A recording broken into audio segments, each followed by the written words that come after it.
Sathya Sai Vahini, Chapter 13. The Avatar as Guru. The cosmos or creation, time, and karma or activity, all these are manifestations of the will of God and are bound to Him. They are considered by some as false and unreal. But how can God, who is the very embodiment of Satya or truth, will anything that is not true? Therefore, it can be said that these two are true in one way. When evolution changes over into involution, and the ultimate stage of mergence of both the conscious and the unconscious is reached, Ishvara is the only one existent. Time is the manifestation of the power of God, and so it has no end or beginning which can be measured. Karma, too, is an important truth to be reckoned as such. Ishvara is no wayward force, unmindful of bounds and limits. He creates situations and environments strictly according to the activities that men had engaged in during their previous lives. The creation, the time, and the karma, all three are true in Ishvara and true along with Ishvara. They are instruments which he uses, they are bound to him. Ishvara, or God, though not perceptible to the senses ordinarily, becomes so perceptible to the devotee who has such deep attachment to him that he yearns to merge in him. Why? Such devotees perceive God as clearly as they perceive external objects. God or Ishvara is said to be formless. That is to say, he can assume or adopt any form. He has endless forms. Then, in what form does he grant the clear vision to the devotee? He manifests in the form that the devotee yearns for, the form which will grant him the highest satisfaction. These forms are his avatars. Ishvara does not limit himself when he thus manifests. He is fully present in every such avatar. He manifests himself with his full glory in every avatar. It is said that there are some manifestations that are partial, and some others that are full, and some that are temporary, and some that are lasting. But these are called avatars only by courtesy. Narada, Sanat Kumara, and other similar sages are referred to in some texts as such avatars.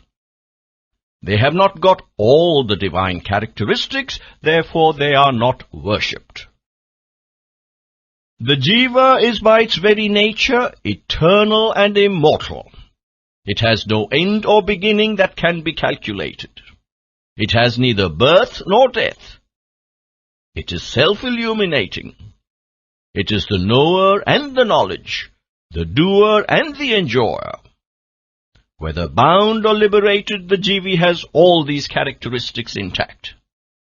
But, whatever it has not got the freedom that God has. In every act, the jiva has to involve the body, the senses like the ear, etc., the vital airs that operate in the body. All these coexist with the divine in the individual.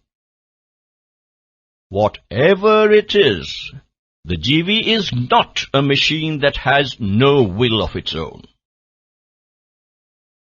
Just as the activities in this life are determined by the nature of the activities in previous lives, the activities of this life do determine the activities of the next life. Ishvara decides the place and time, the circumstance and the consequence in accordance with the nature of the activities presently undertaken. God has the power to shape the nature of man, but he does not exercise that power and mold it differently. He leaves it to the free will of the individual, who has to learn the lesson by experience. The flake of stone that is chipped off the rock is a part of the rock. But the individual is not a part of God like that. In one sense, Jivi and Jagat are distinct and different from God. In another sense, they are inseparable. This mystery of separateness and identity cannot be grasped by means of reason and intellect. It can be understood only through the Vedas and their message. This is the main lesson that Bharatiya Paramartha Vahini can instill. Every child arrives into the world bearing the burden of unrequited consequences accumulated in previous lives. It does not drop from the lap of nature as a streak of lightning from the clouds. It is born in this world in order to experience the beneficial and the malignant consequences that are the products of its own acts in past lives. This is the explanation for the differences that are evident among men. This is the principle of karma. Among men, each one is himself the cause of his fortune, good or bad. He is himself the builder, the architect. Fate, destiny, predetermination, the will of God. Every one of these explanations is toppled by the principle of karma. God and man can be reconciled and affiliated only on the basis of this sutra, or principle, of karma. When man realizes that God has no share in causing his suffering, and that he is himself the sole cause, that no blame attaches to any other person, that he is the initiator as well as the beneficiary, the cause and the effect of his acts, that he is free to shape his future, then he approaches God with a firmer step and a clearer mind. If at the present time a man is afflicted by misfortune, it is assuredly the result of acts done by him. Accordingly, man has to believe that happiness and good fortune also lie in his own hands. If he decides, happiness and good fortune can be gained by him. If a person is pure in spirit now, he himself is the cause. Unless a person yearns, he cannot earn. So, it is clear that the will inherent in man is beyond all stages and conditions, all formations and transformations. The freedom that it represents is the result of his past acts. It is powerful, infinitely fruitful and supreme. The next problem is mukti or liberation. The Atma is neither masculine nor feminine. It is not possible to impose these distinctions on it. They are merely physical attributes pertaining to the body. When talking about the Atma, ideas such as these are but signs of delusion. They are relevant only when the physical body is under discussion. The discussion of age is also a product of this delusion. The Atma is eternal. This ageless entity is ever one and only. How did the Atma get incarnated? In the Shastras, there is just one explanation. For all this encasement and bondage, there is only one reason: avidya. That is, absence of right awareness. Through avidya, man gets bound. So, wisdom is the cure. That alone can take him across. How can this awareness be accomplished? There are 3 ways of acquiring it. 1. Through prema, through bhakti, through worship of God in full devotion and dedication, through loving service and adoration directed towards every living being who is but a moving temple of God, for He resides in each of them. The false knowledge, the avidya, can be scattered and the bonds made to fall off. The individual will then be released. There are 2 ideas about God described in the Shastras. The idea that He is cognizable as having attributes, and the idea that He is free from all attributes and so cannot be described as thus and thus. That is to say, the saguna aspect, that is, worship of God with attributes, and the nirguna, or devoid of qualities or formless aspect. The saguna God is cognized as present everywhere, as the creator, sustainer, and destroyer of everything and being, as the father and mother of the universe. Therefore He is beyond and above all beings and things, and eternally distinct and different from man. It is said by upholders of the saguna aspect that the very cognition of this attribute-full principle brings about liberation or mukti. Liberation is attained when man establishes himself in this knowledge and lives in and through it. The second way is the contemplation on the attributeless nirguna principle. The truth that the ascription of attributes to the divine principle is undesirable and inappropriate is realized during this contemplation, and the attributes are shed from the concept of God. Then the one universal attributeless person will alone remain in the consciousness. It can be referred to as the knower, the jnata. For jnana or wisdom is relevant only in the context of the human mind and human consciousness. It cannot be designated as the inquirer, for inquiry is the mark of the weak. It cannot be related to the intelligence, for intelligence discriminates, and the attempt to divide and dissect is again the sign of unsteadiness. It cannot be designated the creator, for creation is the activity of the bound, the limited. It or he has no bonds or limits. Activity implies a wish, a want, a desire. It does not originate from any other cause.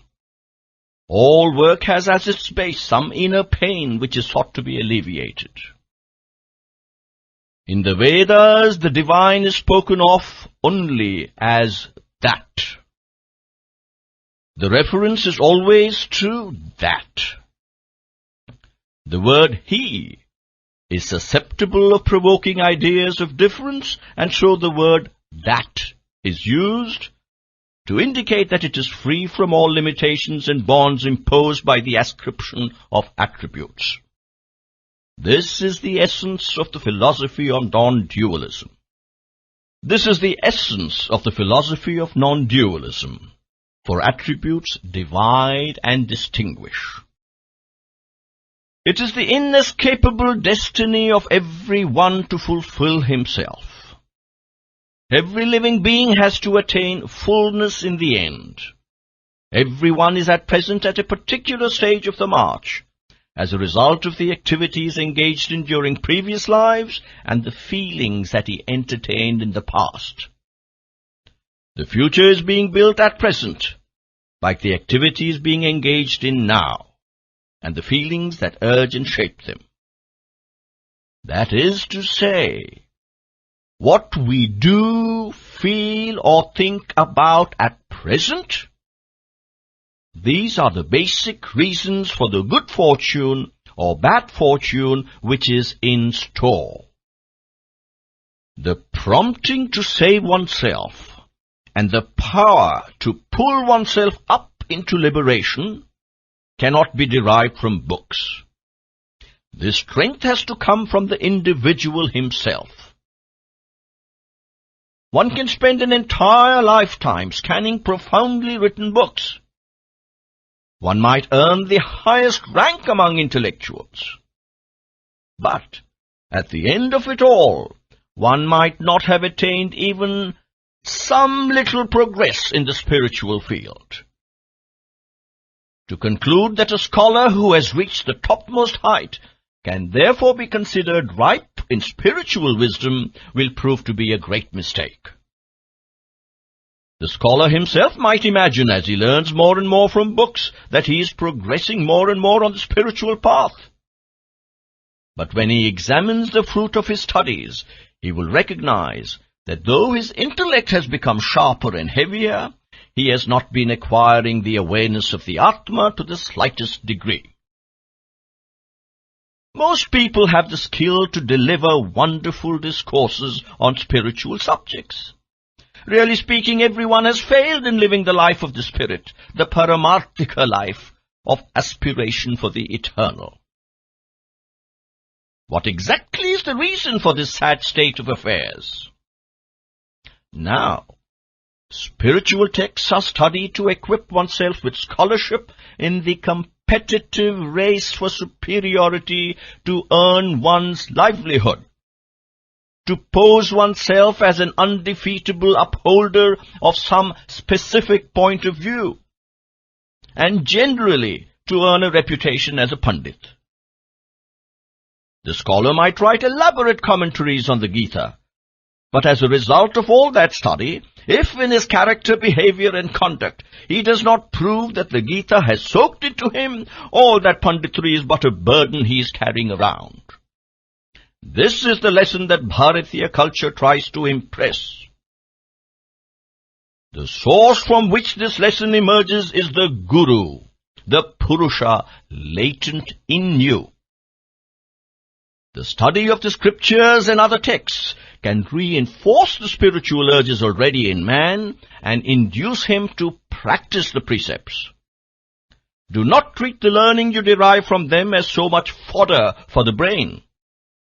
It must be sublimated into ananda for the individual.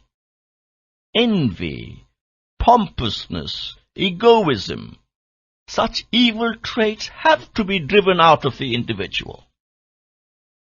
This spiritual treasure can be got from another too. Only the giver has to possess supreme attainment, and the recipient has to possess the special merit that deserves the achievement.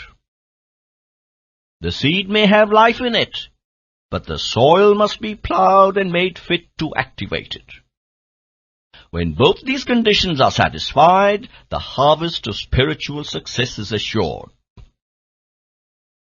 He who instructs in the field of religion has to be of enthralling excellence. The listener too has to be of sharp and clear understanding. When both are surprisingly supreme and extraordinarily enthusiastic, the result will be spiritual awakening of the highest level. Or else, rarely can such results follow. These are the real gurus. They steal your hearts, not your wealth. The people have to concentrate on service to the guru and ruminate over his teachings. The pupil must be eager to translate the teaching into daily activity and actual practices. He must fill his heart with devotion and dedicate all his skill for the actualization of the Guru's counsel. Such a person deserves the name Shishya, that is, disciple. When the thirst for liberation and the revelation of one's reality is acute, a strange and mysterious force in nature will begin operating. When the soil is ready, the seed appears from somewhere. The spiritual guru will be alerted, and the thirst will get quenched. The receiving individual has developed the power to attract the giver of illumination. That power is strong and full. Therefore, naturally, the splendor that can confer the illumination will get ready to bless. Readers, though gurus of the common type have increased in numbers, there is available for man a guru far more supreme and far more compassionate than any or all of them. He is no other than the avatar of the Lord. He can, by the mere expression of his will, confer on man the highest consummation of spiritual life. He can gift it and get man to accept it. Even the meanest of the mean can acquire the highest wisdom in a trice. He is the guru of all gurus. He is the fullest embodiment of God as man. Man can cognize God only in the human form. The Bharatiya spiritual stream has been declaring over and over again that adoring God in the human form is the highest duty of man. Unless God incarnates as man, man can never hope to see God or listen to his voice. Of course, man may picture God in various other forms, but he can never approximate to the genuine form of God. However much one may try, man cannot picture God in any form except the human. People can pour out wonderful discourses and talks on God and the nature and composition of all that exists in the universe. They may satisfy themselves asserting that all accounts of God descending in human form are meaningless myths. That is what the poor ordinary eye can discern. This strange inference is not based on jnana. As a matter of fact, jnana is absent in these assertions and declarations. What we can notice in them is only the froth floating on ego waves. Koham, who am I? Why this feeling in me that I am the doer? What is the nature of consciousness that I am the enjoyer? Why be born and die at last? How did I deserve this life? Can I be liberated from this samsara, this series of entrances and exits? The attempt to discover answers to these questions is what the rishis of old designated as tapas. When the intellect of the individual ripens into this steady inquiry, he enters the path of tapas. This is the first step. As soon as man has ascended this step, the Shastras, or the collective wisdom of seekers enshrined in sacred texts, welcome him. The Shruti, or the Vedas, directs him to listen, ruminate, and practice the axiomatic counsel of the sages. They assure him that he will attain the goal of release and free himself from the delusive fascination for the visible world, portrayed for him by his own mind. The divine alone can be the guide, the companion and counselor on this lone journey of man. Those styled gurus cannot help or rescue. The Shrutis advise man to approach gurus who are Shrotriyas and Brahmanishtas. They warn man against resorting to others. What does Shrotriya mean? It means a person who is unquestioningly loyal to the Shrutis or Vedas, and who adheres to the rules prescribed and the limits imposed therein without the slightest deviation. Brahmanishta means a person who is established in Brahma consciousness. He has no doubts to pester him, no diversion to distract him. for he has won steady faith in the Atma. He is unconcerned with the material world. He sees all worlds as Brahma, as the manifestation of the Brahma principle. His activities and movements are in consonance with this awareness. His vision encompasses all of time. He knows the past, the present, and the future. He is beyond all characterization. The three modes do not affect him. He has his being in the one and only, the Atma. He is unaffected by distinctions and differences, dualities and disparities. He is perpetually in Ananda. The Vedas exhort the seeker to approach such a guru. But only one person has all these attributes. He is Sarveshvara, that is, the Lord of all.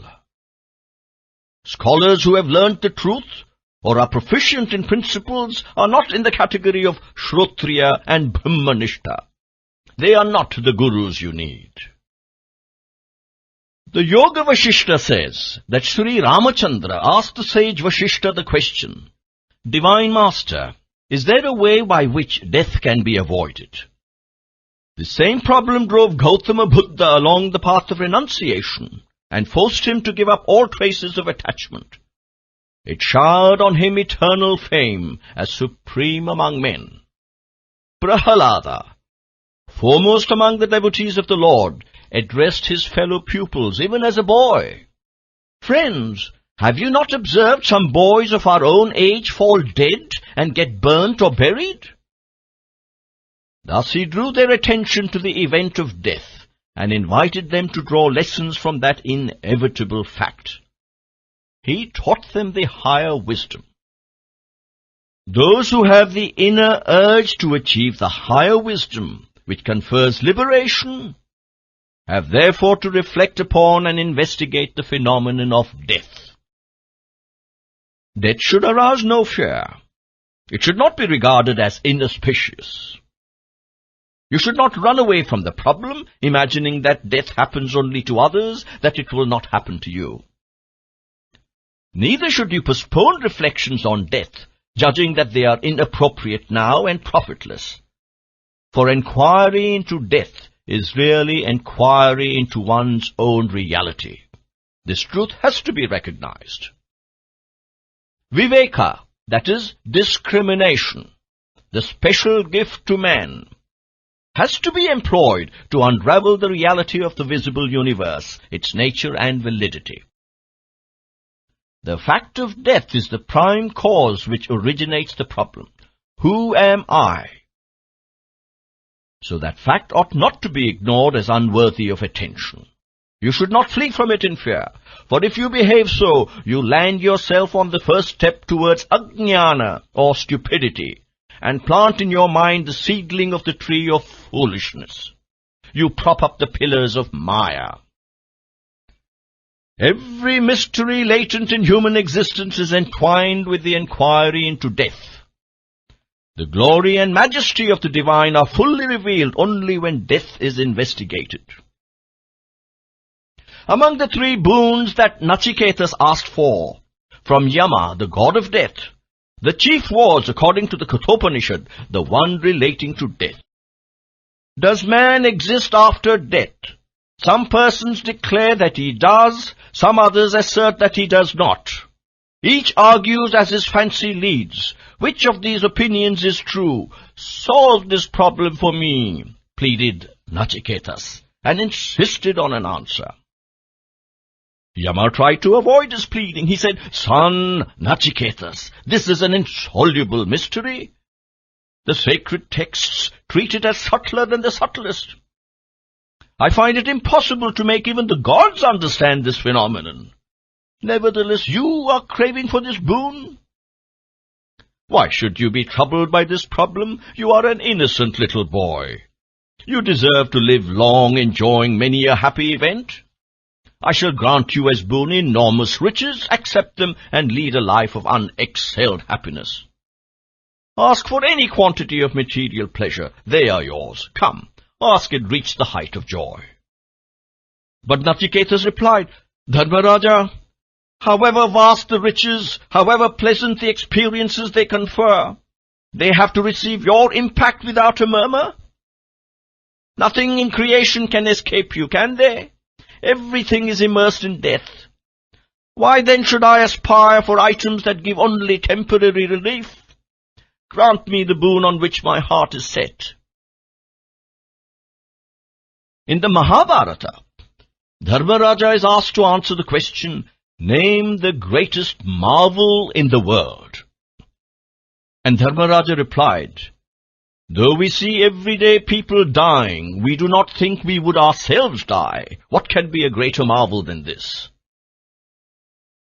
Similarly, Yajnavalkya, the famous sage, after deciding that he would join the monastic order, called before him his two wives, Katyayani and Maitri, and informed them that he had partitioned his movable and immovable properties equally for both of them. On hearing this, the elder wife Maitri, who was endowed with a high level of intelligence and insight, protested and said with a smile on her face, Lord, can these riches you are handing over to me save me from death and render me immortal? If you assure me that they will do so, certainly I shall accept them with due reverence to you.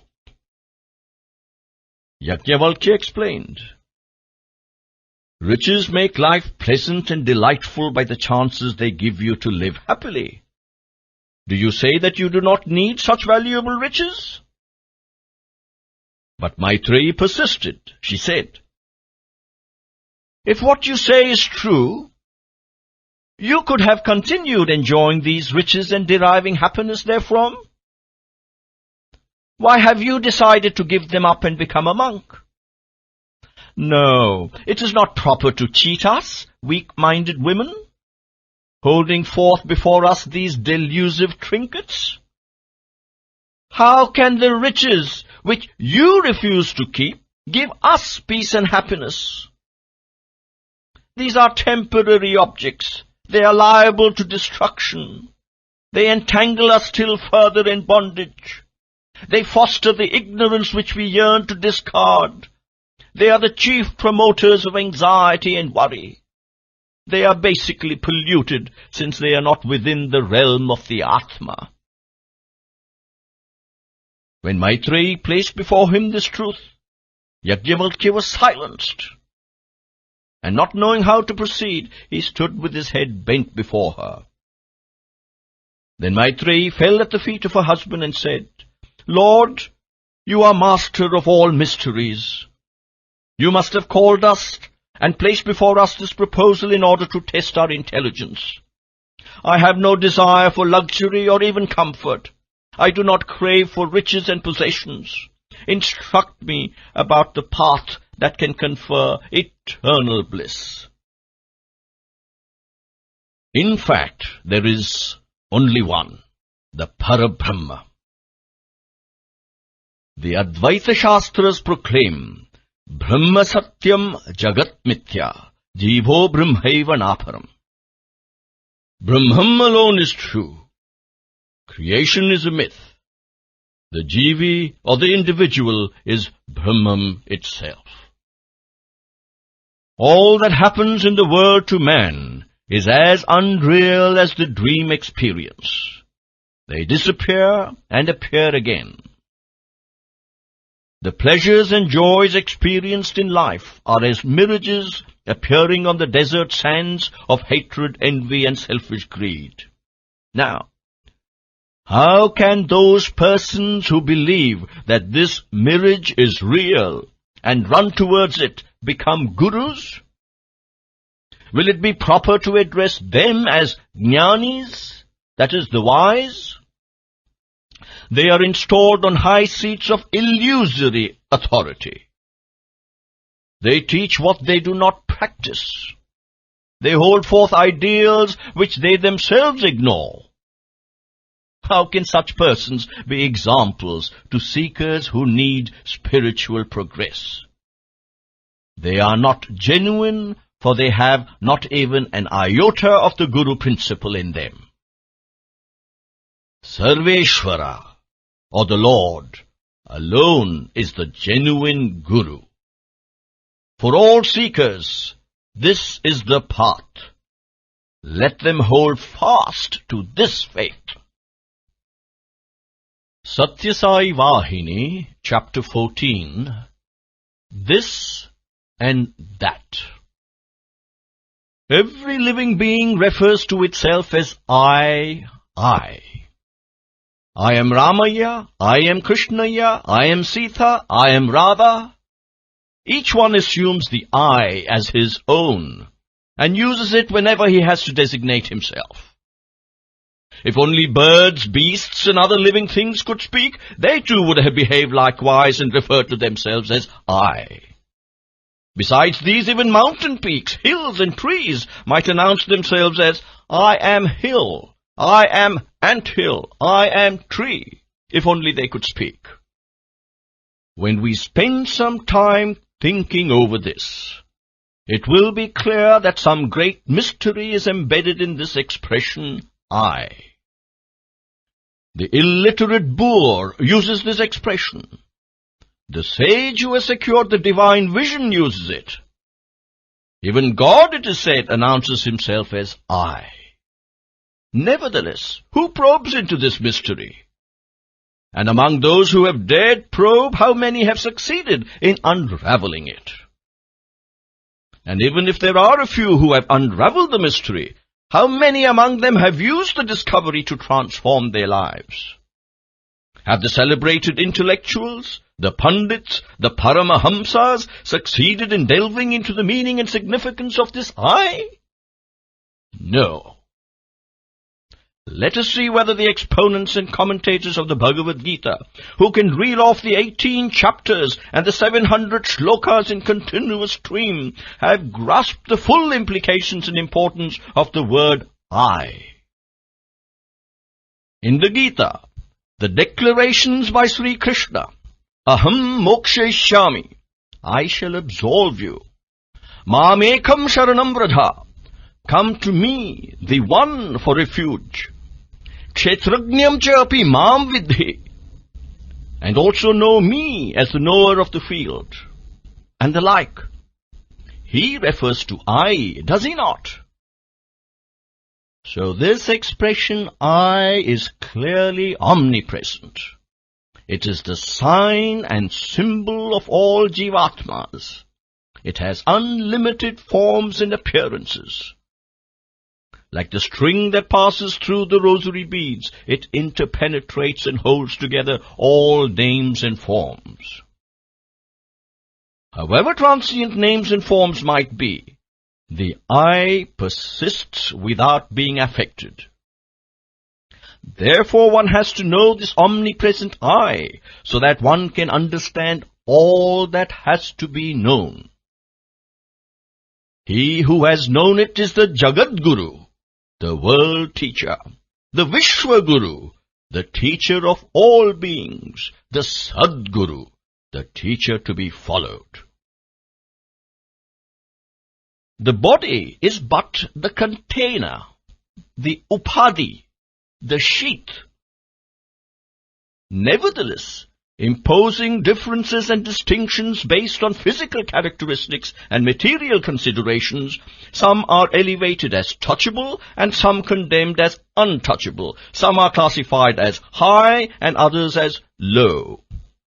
Intellect cannot claim honor, and persons cannot claim to be Pandits if studies are directed to the amassing of money or earning the wherewithal for a comfortable living.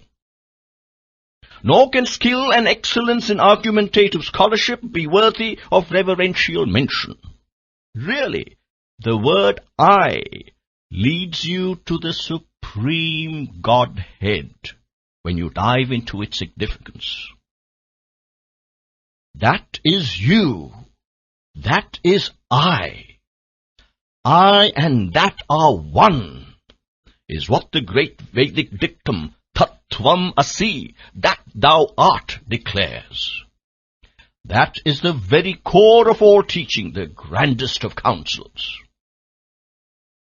This sacred principle embodied in the I is beyond the grasp of the most learned scholars by means of lone inquiry, without guides and helpers. Only the guides have to be those who are aware of the truth and who are earnest in living the truth. It is beyond the reach of scholarship, logic and grammar. Note that these are warnings administered by the Shrutis and the Smritis. Well, when one intends to learn in a general way about this I and its implications, he can be told the secret in just 3 sentences. I am active in daytime when I am awake. I sleep at night. I experience dreams when I sleep. Thus, acting in experience both day and night, I die. When one considers these statements of the individual, one can conclude that they are based on the individual's knowledge gained from this life. The I begins when I am born, he believes. But did this I exist before birth? If it had, how can an existing thing be said to be born? Even if this objection is ignored, how did it exist and where? Was it disembodied apart from name and form? Was it beyond the pale of the senses? Doubts such as these pursue the seeker in waves. It has to be understood clearly that the I is not related or affixed to one object, thing or being, to one name and form. Remember this. When you identify and recognize the I, or arrive at the true answer to the question, who am I, you have identified and recognized the entire cosmos and its mysteries. It may be asked, what exactly is the urgency to understand the meaning of this I, when there is an infinite number of topics that call for study in the universe? One can well try to unravel the secrets of the cosmos. Or attention may be paid to understand what is meant by Jivi, or by Deva, that is, God. When such profound subjects as the universe, the individualized divine, the divine itself, subjects that are incomparably important, are clamoring for attention, why give them up and investigate the meaning of an expression used by common folk and children, this I? Of what benefit can it be, people may ask. The expression is simple, of course, but its implications are infinite and fundamentally satisfying. This is the reason why all great teachers exhort the seekers, know thyself. Inquire into yourself. That alone can give you release. The Shastras to confirm this exhortation. Yad vijnanena sarvam vijnadham bhavati. That which when known, everything becomes known. The Shastras extol the importance and value of this inquiry, and make it clear that the inquiry into the Atma is essential. The assurance is given that the Atma is you, yourself, as in the sacred axiom, Tat Tvam Asi, that thou art. Therefore, to fulfill the yearning, you have first to inquire into this mystery, who you are. You can then realize that you are Nitya, eternal, beyond the boundaries of time. The Shastras will help you to cast away the Ajnana, the dark clouds of ignorance that now hide this truth from your awareness. Then you can delight at the experience of the awareness of your genuine nature. The awareness comes when the truth is revealed with the dawn of light. But the Shastras which guide man into the knowledge of these great mysteries, and into the region where such bliss can be secured, are not studied now. Instead, man pursues with blinkered eyes his own silly notions. How then can he attain the Atmic principle? how then can he reach the very embodiment of Ananda? Mere worldly scholarship cannot delve into the meaning of the Shrutis. The grace of God has to be won by devotion and dedication. And that grace alone, the compassionate glance of the eye of God alone, can instill into him the real meaning of the Shrutis. Only persons who are embodiments of divine wisdom and compassion can decide what exactly is helpful to the spiritual progress and well-being of man. Others only flounder. They will find it impossible to cope with the task. For how can gurus who fail to save themselves help in saving others? The gurus of today endeavor to cleanse society while their own houses are unclean. The number of such gurus is increasing, and so faults and failures are multiplying, their haltings justified and explained away in various ways, and so the confusion grows worse. As a consequence, endless argumentation ensues and reality is lost to view. These gurus interpret the Shastras to suit their prejudices and partialities, making them instruments for their aggrandizement. Under these distressing conditions, the grace of God is the only hope of man. That is the beacon to illumine the path. That is the compassion which rewards man for his spiritual struggle. That is the strong, steady ship that can take him safely across.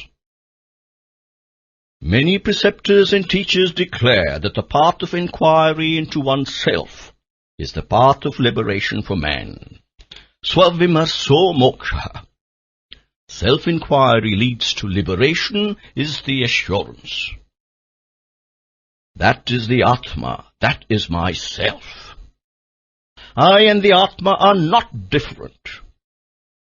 The Atma and the Paramatma are not separate. The yarn, or I, is both warp and woof of the cloth. That is the Atma. When the I yarn is found in different bodies, and feels that in each body it is distinct from the rest, the Atma cloth can be said to disappear. But in both yarn and cloth, there is one substance ever persisting, in spite of how each feels. And that substance is cotton. So too, Paramatma persists as the only truth in the I, the Atma. Without the cotton or Paramatma, there can be no I yarn. Without the I yarn, there can be no Atma cloth. These three, Paramatma, Atma and I, are only forms and names for the One, the Paramatma, the One Atma, the Divine Atma. Sathya Sai Vahini, Chapter 15, Levels and Stages. The Hindu religion authorizes the worship of a variety of gods. This has resulted in sectarian feuds and factions which fill the land with fear and unrest. All the infights and agitations in the country can be traced to this one basic defect. This is the unthinking verdict of many observers. But this judgment is not correct. It is a flimsy flight of fancy, indulged in by persons devoid of the faculty of reason. In the West, the inhabitants of all lands are, more or less, adherents of the Christian religion. Though all of them adore one God, they have been slaughtering each other by methods far more horrible than wild animals resort to. Do they not wage wars in which peoples remote from the scene of conflict, including innocent women, children, and the aged, are wiped off the earth by merciless firepower? Is their religion the basic cause for such heartless, disgraceful, stupid, and demoniac devastation and fratricide? Of course, they belong to one religion and they adore one God, but there must be some poisonous trait lurking behind the facade of adoration, polluting the entire personality. Religion cannot be the cause, even to the slightest extent, for factions, fights, and wars. Germany had no place for caste groups and sectarian conflicts. It had achieved extraordinary progress in science and technology. It shone in the forefront of nations by means of its strength, courage, and heroism. Such a nation was cut up into 4 bits by the 4 victorious powers, each bit being ruled by a separate nation. Japan, which has no problems of religious differences and sectarian conflicts, had to suffer the vengeance of the nations for some years. What was the reason? For the downfall of nations, religion alone cannot be the cause. No one can even imagine a world in which differences do not exist. Differences are born from the inner springs of intelligence and the cumulative effect of impacts. The life of every being is the external expression of this intelligence and this effect. Inert as well as non-inert entities are but manifestations on different levels of this intelligence. The parrot casts its eyes in a distinct way.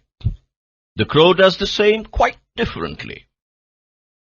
The jackal reasons out situations differently from the dog. The nature of animals is of one type. The nature of human beings is of another type.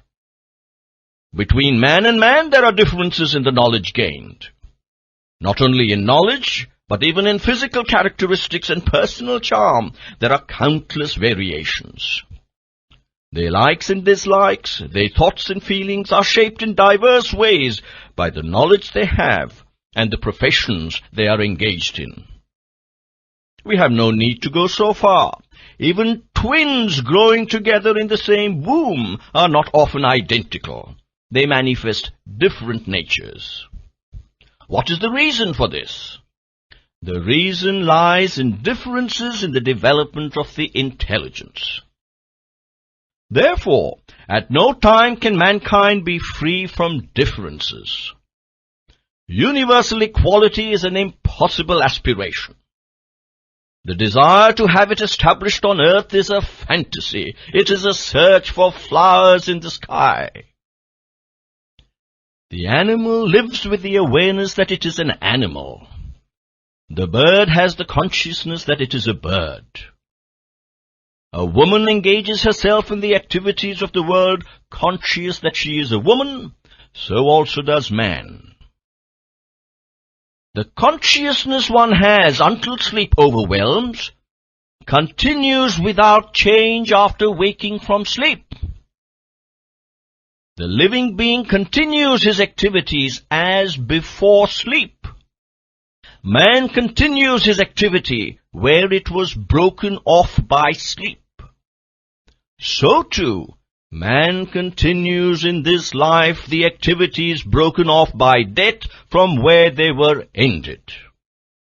Yam yamavapi smarana bhavam tyajatyante kalebharam. He gives up his body at the end, remembering the feelings that moved him ever so strongly. And in the Gita, tam tamaiveti kaunteya sadatad bhava bhavita. He attains that status itself to which his feelings were all the while directed. The nature of the next life is in accordance with feelings which occupy the mind when man casts off his corpse. For those feelings will only be in accordance with the feelings that motivated his living days. On deeper thought, it will be evident that the basic truth is just this. Everything depends on the progress attained in the sublimation of intelligence. Though in outer form a certain uniformity may appear, there exist vast and varied differences in inner nature. A genus or species is mainly decided on outer characteristics, which are really the manifested expressions of the inner intelligence. An individual is primarily a form. Man, tree, hill, sparrow, fox, dog, cow, snake, scorpion. These sounds denote members of the species with these forms. The individuals may undergo destruction, but the species will continue. Men may die, but mankind will persist. Trees may fall and be reduced to ash or dust, but the genus cannot ever suffer destruction. The living genus is eternal. Total destruction can never happen. If we analyze and inquire into even the small things that we experience in our daily lives, these truths will be clearly evident before us. We say that everyone in the human species has human characteristics. But when we evaluate one person, we pay special attention to his virtues and habits, present status and future prospects. Cows, all of them, belong to one species. But when we desire to purchase a cow, we try to find out its parentage. We look for auspicious marks on its body. It must give us plenty of milk. It must be a pretty, little, quiet animal. We purchase only cows with these desirable qualities. We are not attracted by the fact that it is a cow like the rest of the species. We do not purchase a barren cow or a wild, unruly cow. Therefore, though all men are more or less uniform, one is to be evaluated on the basis of one's qualities only. When an inquiry in depth is made into another topic, it will be clear that feelings of difference between high and low are natural reactions. Though urine and feces are uniformly unclean, the urine of the cow is treated as holy. Sanctity is not attributed to the urine or feces of other animals. These are definitely unholy. Take the instance of fire or Agni. Fire is fire whatever the form. We light lamps at home, we have fire in our hearts. We have the sacrificial fire rising up in flames. This Agni is revered and worshipped. People prostrate before it. But the fire in the lamp and the hearth are not evaluated so high. When fire is raised to burn a corpse on the cremation ground, the flame is not considered pure enough for any other use. No one will bake rotis, that is Indian wheat bread, over it. No one will revere it or offer prostrations before it, for it is treated as low and unholy and polluted. Similarly, though men have the same physical form, the peculiarities of each body and of the other sheaths in which it is encased, and the nature of his qualities and activities, distinctions among them have necessarily to be made. Some must be treated as high and some as low. Electric bulbs do not all emit the same quality of light. Some are bright and some dull. There is the same current in every bulb, though some express it in full strength and others are not able to do so.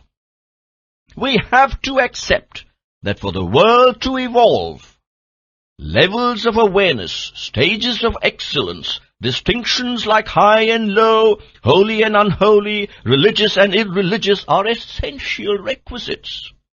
They are inevitable. They are designed by divine will. Sathya Sai Vahini, Chapter 16, Man and God.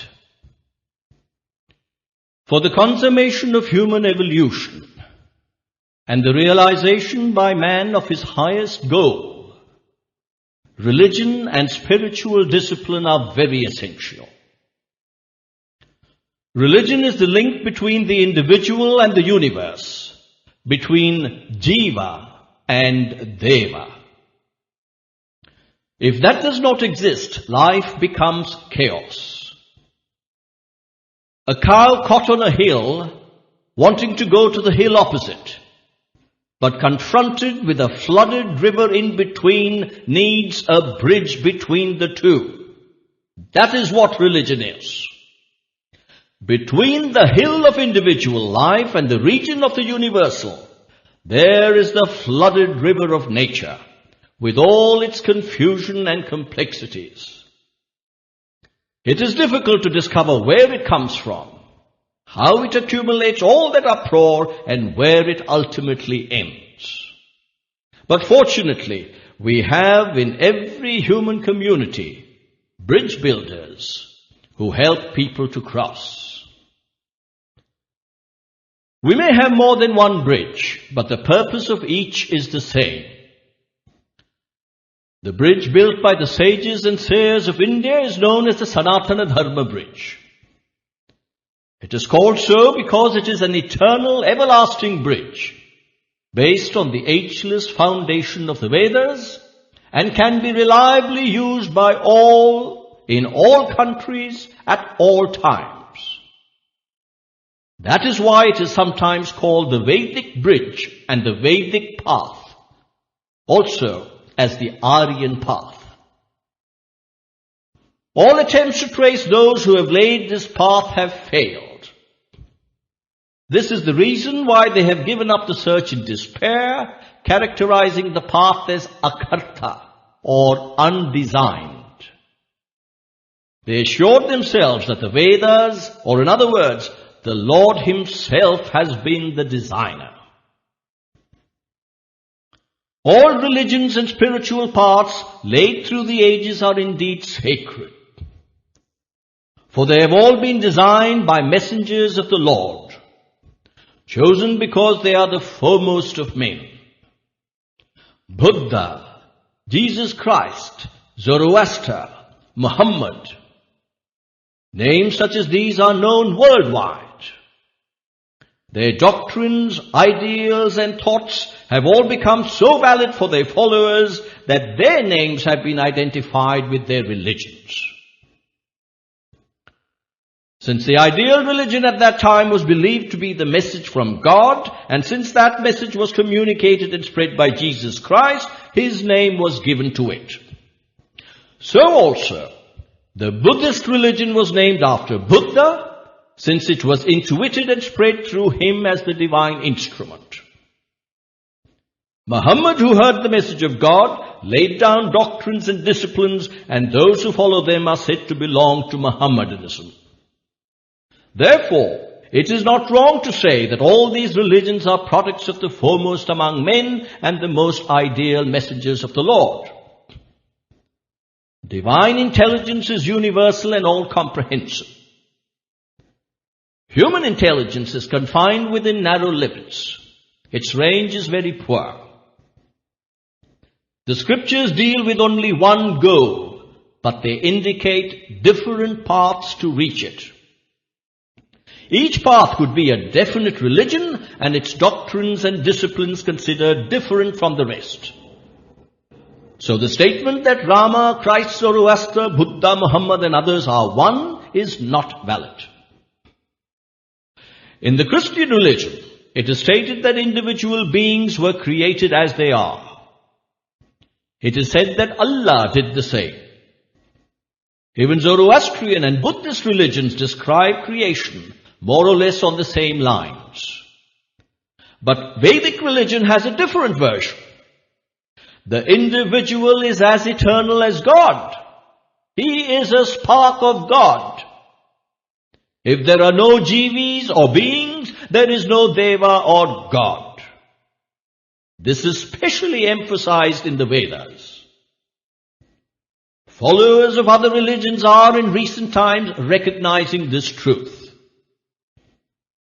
The present life of each is only an interval between the previous and the future lives. It is but a step towards the next. This is indicated in the Vedas. The Vedas instruct about the relationship between the previous and future births. No other religion, however, has revealed so much about previous and future births. Another point. Among the four objectives of life, dharma, artha, kama and moksha, various religions describe the stage of moksha or liberation in various ways. Each one lays down some doctrine and insists upon faith in that doctrine. And therefore there is no agreement or identity between the experiences they describe. The Hindu description of the experience can, however, be gained by followers of all religions. There may be agreement in some details of the descriptions in various religions, but the total experience is not described in the same manner. The reason is this. Hindu religion, which has come down from the timeless past, is really supreme. Other faiths are only based on some of the doctrines of Hinduism, selected by them and developed in accordance with the traditions and culture of their own region. Therefore, truths inherent in the Hindu faith often appear in those other faiths. Hinduism and Hindu culture have been flowing as one continuous stream. In the Hindu religion, rituals and ceremonies have been laid down to be observed from sunrise to nightfall without any intermission. Many of them are elaborate yajnas, or inward-directed sacrifice. Yagas, outward-directed sacrifice, and sacrificial offering to divine powers. Not being content with rituals and dedicatory ceremonies appropriate to the baby growing in the womb until death and the subsequent attainment by the person of higher worlds, elaborate disciplines have been laid down. No other religion has so many and so elaborate rules of living. Therefore, it will not be correct to declare that all religions are the same. They might have adopted a few or many of these from Hinduism, since Hinduism has, from the beginning, laid emphasis on them. In order to carry out this heavy schedule of karma or ritual, man must have bhakti, jnana and yoga. That is, faith, understanding and self-control. Dharma is the taproot of the great tree of religion. It is the eternal source of its strength.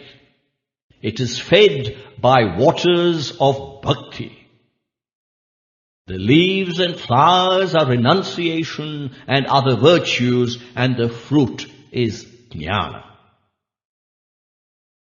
In these stages of growth, if there is any interruption or deficiency, that is to say, even if any regulation is missed, the fruit of wisdom or jnana which the tree yields will be affected adversely. Such strict plans for spiritual progress can be found only in Hinduism and not in any other faith. For Hinduism is the nectar churned and prepared by the ancient rishis out of their own genuine experience. It is not put together from things available in books. It is not proper for anyone to adopt whatever faith or code that pleases him most. For they believe that life is a matter of just 3 days, and so where is the need for morality and self-control? Life is a long journey through time, and religion confers peace for the present and encouragement for the future. We must believe that we are at present undergoing the consequences of our own activities in the past. It is a great source of peace that people can be content with their present conditions because they know they themselves were the cause and know that if one does good and meritorious deeds now, it is possible to build a happy future. This is great encouragement. It is only when life is run on these two lines that morality and self-control can have a place in life. The power to adhere to these two ideals consists in the encouragement and the enthusiasm given by religion. We cannot determine the origin of religion or its end. So also, it is difficult to declare the origin and the end of the individual or the jiva. According to Hinduism, a jivi is timeless.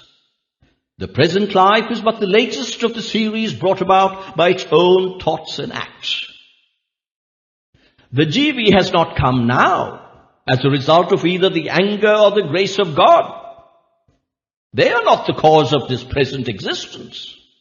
This is the declaration made by the Sanatana Dharma. Religion cannot be at any time a mere personal affair. It may be possible to assert so, since each one's faith is rooted in himself, and since each one expresses that faith in his own behavior and actions. But how far is that statement valid?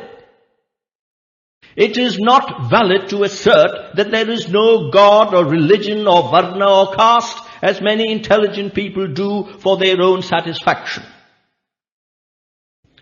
We find a large number of people proclaiming the non-existence of God and declaring that the directives to guide and sublimate one's activities laid down in all religions are superstitions.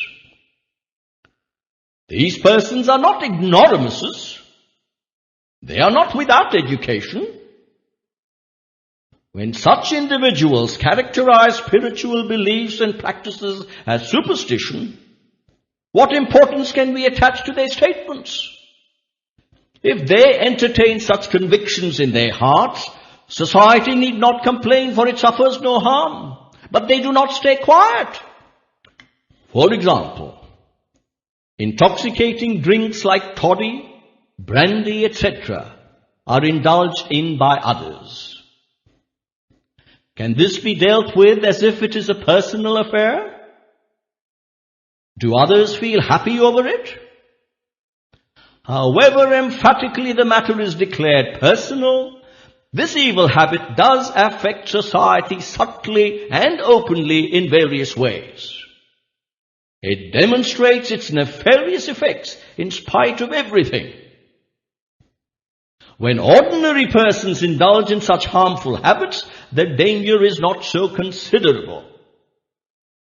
But when elders who have won a name in society do so, the common man too follows this evil path. The works of Vyasa and Valmiki are very ancient. Such writings of past ages are aptly called Puranas. But though centuries have flown by since they were born, age is powerless to affect them. Had it been otherwise, they would not be loved and demanded even today by people residing all over the land from the Himalayas to Setu. The texts are so young and fresh. They are unaffected by the passage of time. Whoever desires Ananda at whatever place, whenever he needs, can get himself immersed in it. The Manu Dharma Shastra is unique. We have no text to compare with it in any country throughout history. Can anyone create a book of the same type at any time? The doctrines of the Hindu faith and the Shastras which enshrine them do not offer homage to material sciences. These do, of course, progress from day to day, but the theories honored one day are condemned the next day, and new theories are brought up to explain the same phenomenon. How then can the eternal and ever-valid truths of the Spirit honor the material sciences? The scientists of today call this attitude blind faith. They want it to be discarded. They want every subjective and objective fact to be examined and put to rigorous tests. They confuse themselves when they consider this as an independent path to the discovery of reality. But it is not correct. There is no need to dig up and lay bare new doctrines. Every principle and path is readily available. Understanding is the only thing we need aspire to. Western philosophers from Kant to Spencer have in fact only dwelt upon some facets of the Dvaita, Advaita and Vishishtadvaita schools of thought.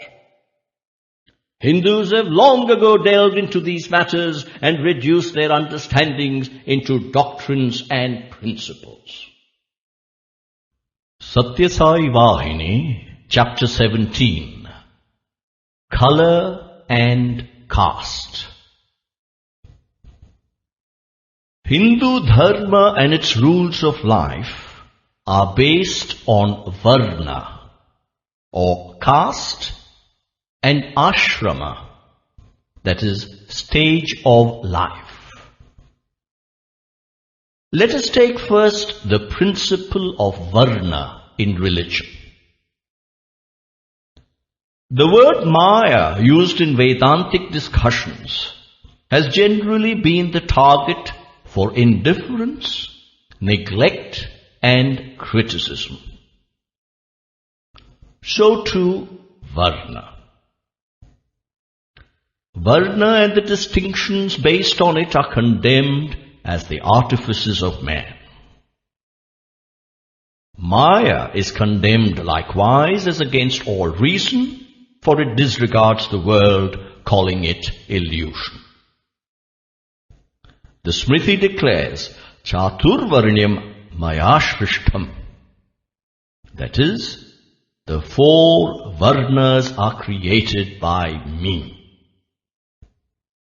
The Shruti says, Brahmanosya Mukham Asit, Bahu Rajanya Krita, etc. That is, the Brahman emerged from the face, the Kshatriyas arose from the arms, etc. It is clear that Varna is created by the Lord. However, if it is propagated that the Varna system has brought about disastrous distinctions, the fault lies in misinterpreting the word. Are there in society now genuine Varnas? What exactly is Varna? Is any attempt made to discover that fact? No. Varna is just a word. Every word has a meaning, and Varna too ought to mean something, should it not? To prove that trees exist, the word tree is enough. A word is just sound, but it indicates something existing. The sound elephant is the proof of the existence of that animal. So too, when the sounds cat, dog or fox are heard, the forms of those animals present themselves before the mind's eye. The sounds were there even before us. We were born into the tangle of sounds. We did not originate them. We require groups of men and things if there is a wish to originate sound and shape it into a meaningful word. So, for every current word, a meaning must adhere. We cannot impose on it the meaning we choose. The words with their implications are there already even before our birth. We just use them whichever way we want, whenever we need. Word involves speech. It means pada in Sanskrit. Every object in the world is called in Sanskrit a padartha, that is, a word meaning. The hill is the heap of earth indicated by the word hill. Similarly, the word Brahman and Shudra inform us that there were persons answering to those words. The questions, who is a Brahman, who is not a Brahman, are irrelevant now. What is being made known is only the conceptions of word and meaning. The entire cosmos is subsumed under word and meaning. It is sheer name and form. The name being the word and the form the meaning. The Shrutis, the Vedas, declare so. Vacharambhanam vikaro namadheyam. That is, name and form are one single indivisible unit. Just as Shiva and Parvati, active and inert, object and image, the moon and moonlight. Yet, for dealing with the word is all important. The word arises from thought. Thought is shaped by experience. Experience depends on desire. And desire springs from ignorance, from ajnana, maya, avidya or prakriti, which too is fundamentally based on the divine. Since it is based on the divine Lord who is the splendor of wisdom, the repository of innate glory, the darkness of maya or ignorance or avidya or prakriti should not overpower us. Where light is present, darkness has no place. The Lord declared, I shall become many, and that will resulted in the cosmos and is directing it forever. Therefore, name and form are the results of that will, and not of any human will. It will be an absurd claim if man pretends that he originated them. The all-powerful Lord alone has willed so. That is the reason why he is designated as the Supreme. To the question, does God exist?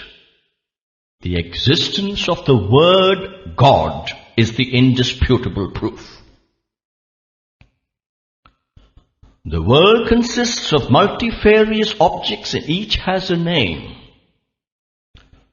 No one has discovered how or why these names get attached to these objects. Nor is it possible to explain the how and why. Even if an attempt is made, the result can be only a guess and not the truth. So it is best to conclude that it is divinely descended. Words used between birth and death, or current before birth or after death, words indicating the mother and the children, or words like righteousness, dharma, or unrighteousness, adharma, heaven or svarga, and hell or naraka, are certainly not human artifices, but divine dispensations. The Vedas are the authority for this declaration. Let us consider one point. Can anyone quote a single instance, either in this world or some other, of a mere word which does not convey a meaning? No, it is impossible. Each word has a meaning. That meaning denotes a decision by God. It is only when this is recognized by men that they can grasp the mystery of life. So when it is declared that the Brahman manifested from the face, Brahmanosya mukham asit, or that the four varnas have been created by me, chaturvarnyam maya shrishtam, does it not also posit that there must have been varnas which are denoted by the word and persons who could be described as examples of representatives of that word? Do not these declarations make plain to us that the very God who created them grouped them on the basis of their tendencies and activities as varnas? So the word varna can be understood in all its bearings only if deep inquiry is made and clear thought is directed on it. The meaning of varna, the most common among the people and current everywhere, is color. But how this word came to be attached with that meaning is not known to many. This has to be known in order to grasp the true significance of the word. In the word varna, the root vra means description or elaboration. Also the process of counting. The roots ra and rana, which form such words as ramana, mean enjoyment, pleasure, etc. Therefore, varna signifies accepting with pleasure after elaborate consideration. As regards color, the basic ones are white, red and black. Other colors are but derivatives. The white symbolizes the sattvic tendency, the red the rajasic, and the black the tamasic. That is the mystery of creation. Individuals take birth according to the tendencies they appreciate, aspire for, and adopt. So the varnas into which they are born are determined by themselves and not by any external authority. Which particular tendency they choose to cultivate depends on their intellectual level. It is generally believed that desires shape the intelligence. Intelligence molds the activities, and activities decide the character and nature of life. This is the correct interpretation of the expression guna karma vibhagasha. Guna meaning quality or attribute, and karma meaning activity.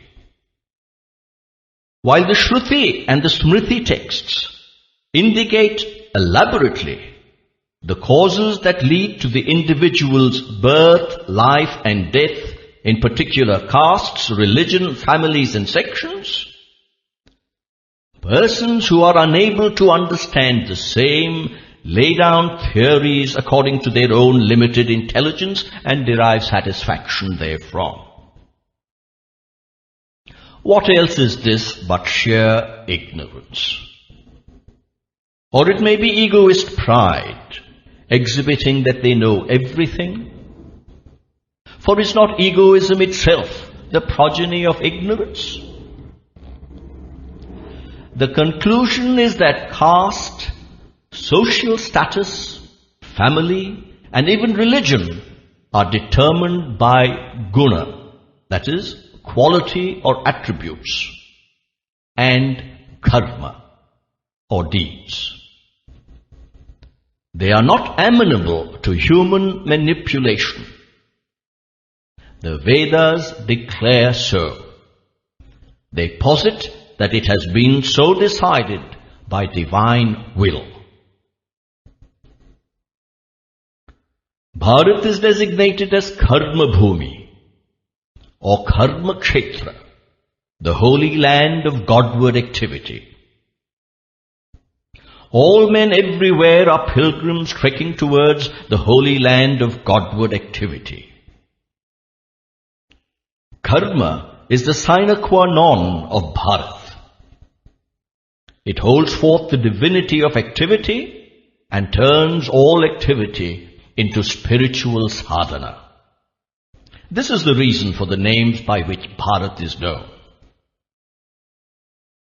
The sacred scriptures of this land, the Shruti, loudly proclaim that the individual is the architect of his own fate, his high or low status in society, his luxury or poverty, liberty or bondage.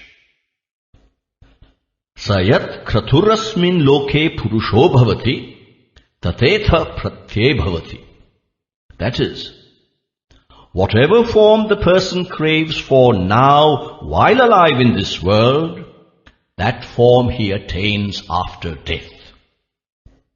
The Shruti declares thus. Therefore it is clear that karma decides janma, and that the luxury or poverty, the character and attitude, the level of intelligence, the joys and grief of this life are the earnings gathered during previous lives. The inference, therefore, is inevitable that the next life of the individual will be in consonance with the activities prompted by the level of intelligence which rules the person here and now. Some persons, though of noble birth, engage themselves in evil deeds. Others, though born in castes considered low, are engaged in good deeds. How does this happen? This is a problem that agitates us often. Persons born as Brahmins perform bad deeds. In other words, they descend into Rajasic and Tamasic levels. Persons born in inferior castes rise into the Sattvic level and do good deeds. Brahmins of the type mentioned are only Janma Brahmins, that is, Brahmins by birth, and not Karma Brahmins, or Brahmins by virtue of their deeds. The others are low only by birth, and not low at all by virtue of their deeds. The Vedas require coordination of birth and behavior in castes. Persons of pure sattvic nature are rare in the world. They have mostly rajas coloring and sattvic character. Such individuals, having attained noble birth, are involved in rajasic activities. They declare by their deeds that they are of mixed caste. The Vedas have not ignored such examples of mixed nature and the consequent effects on caste. The Vedas are impartial. They are not prejudiced against one and favorable to another. They do not elevate one set of persons or discard another. They only proclaim the truth that exists. Let us consider an example. Kaushika was a Kshatriya, that is to say, a person of Rajasic nature.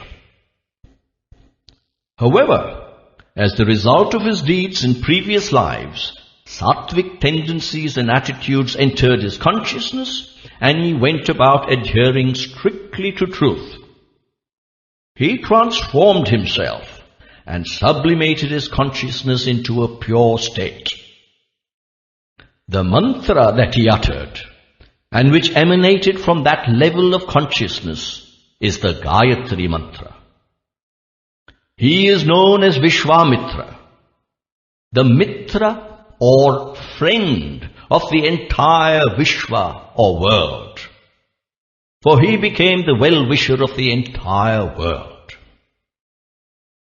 Brahmins have accepted and acclaimed that mantra as a divine gift. They have revered and recited it and derived immense bliss. Kaushika was therefore a Janma Kshatriya, that is, a Kshatriya by birth.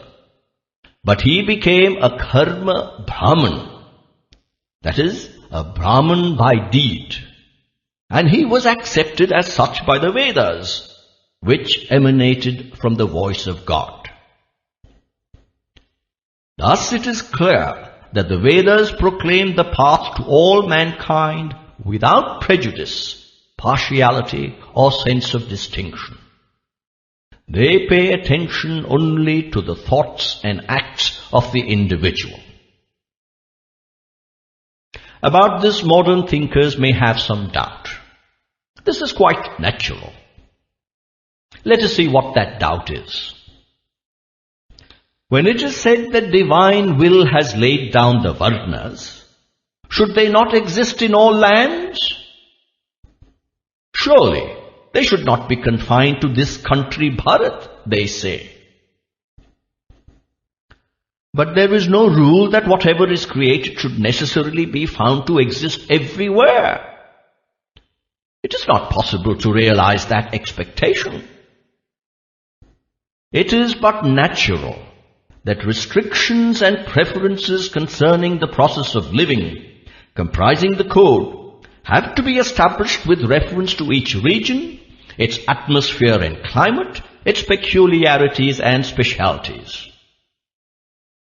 There is no rule that trees that grow in Bharat should be found growing in other countries also. We cannot argue that stars which occupy the sky should exist also on the earth. There is no compulsion which insists that fish that live in water should also live on hills. God alone knows and decides what should happen to whom and where and why. All else are powerless. Events like birth are determined by circumstances of space, time, causation, and the like. They are not bound by our needs or reactions, favorable or unfavorable.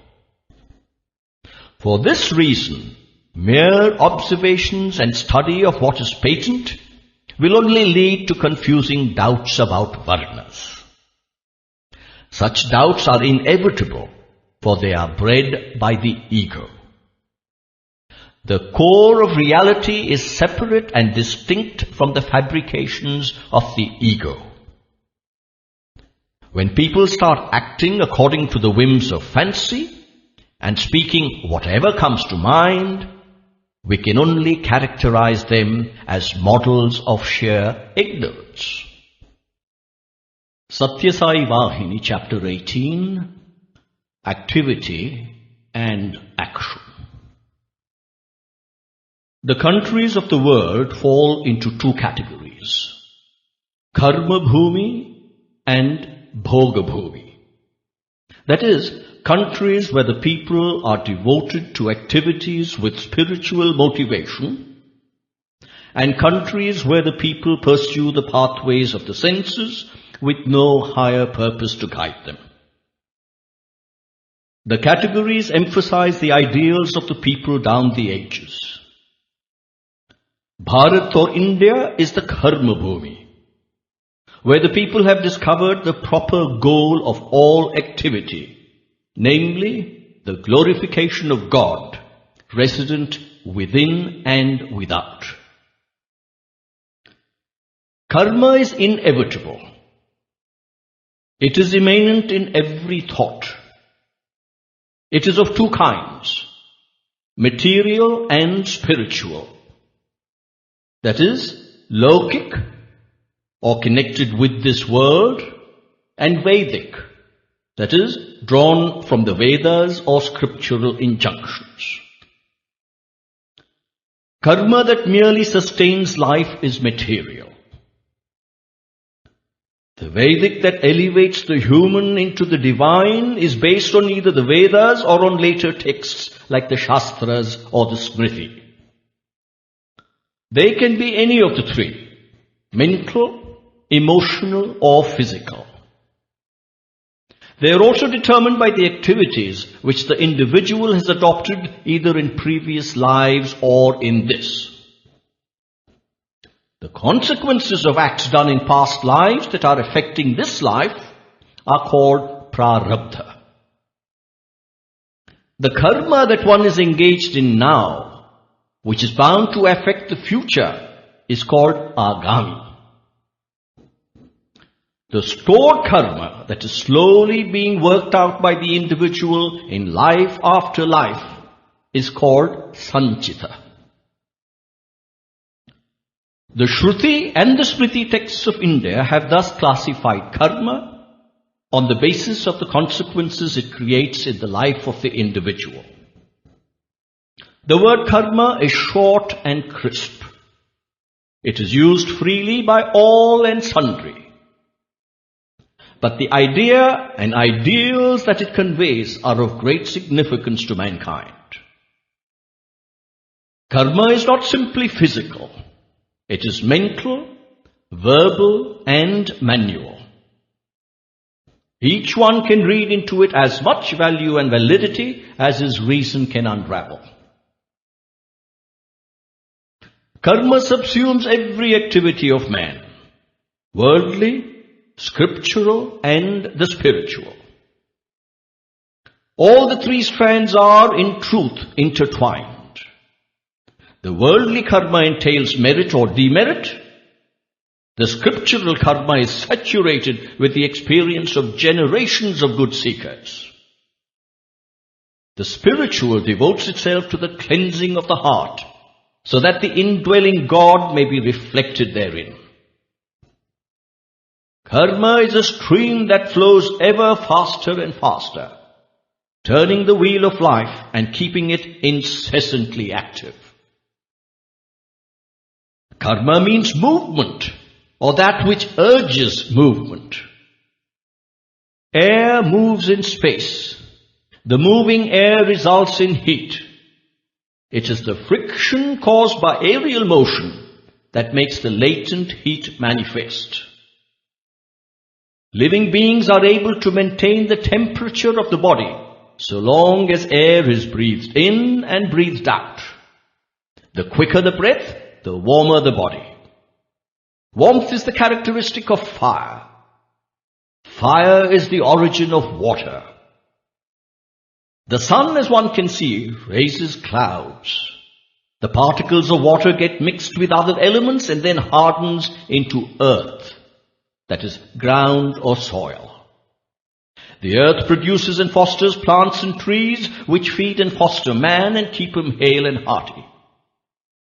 These plants give the grain that man lives upon, and the seminal fluid that produces progeny is the gift of the grain.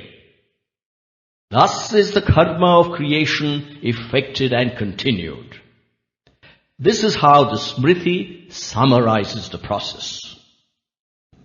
In short, karma is observable here as movement, as progress, as evolution, and as hereditary effect. It is only natural and reasonable to expect that this vast flow, this constant movement, must have something fixed and unmoving as base and support. This is exactly what is posited as Atma or Parabrahma.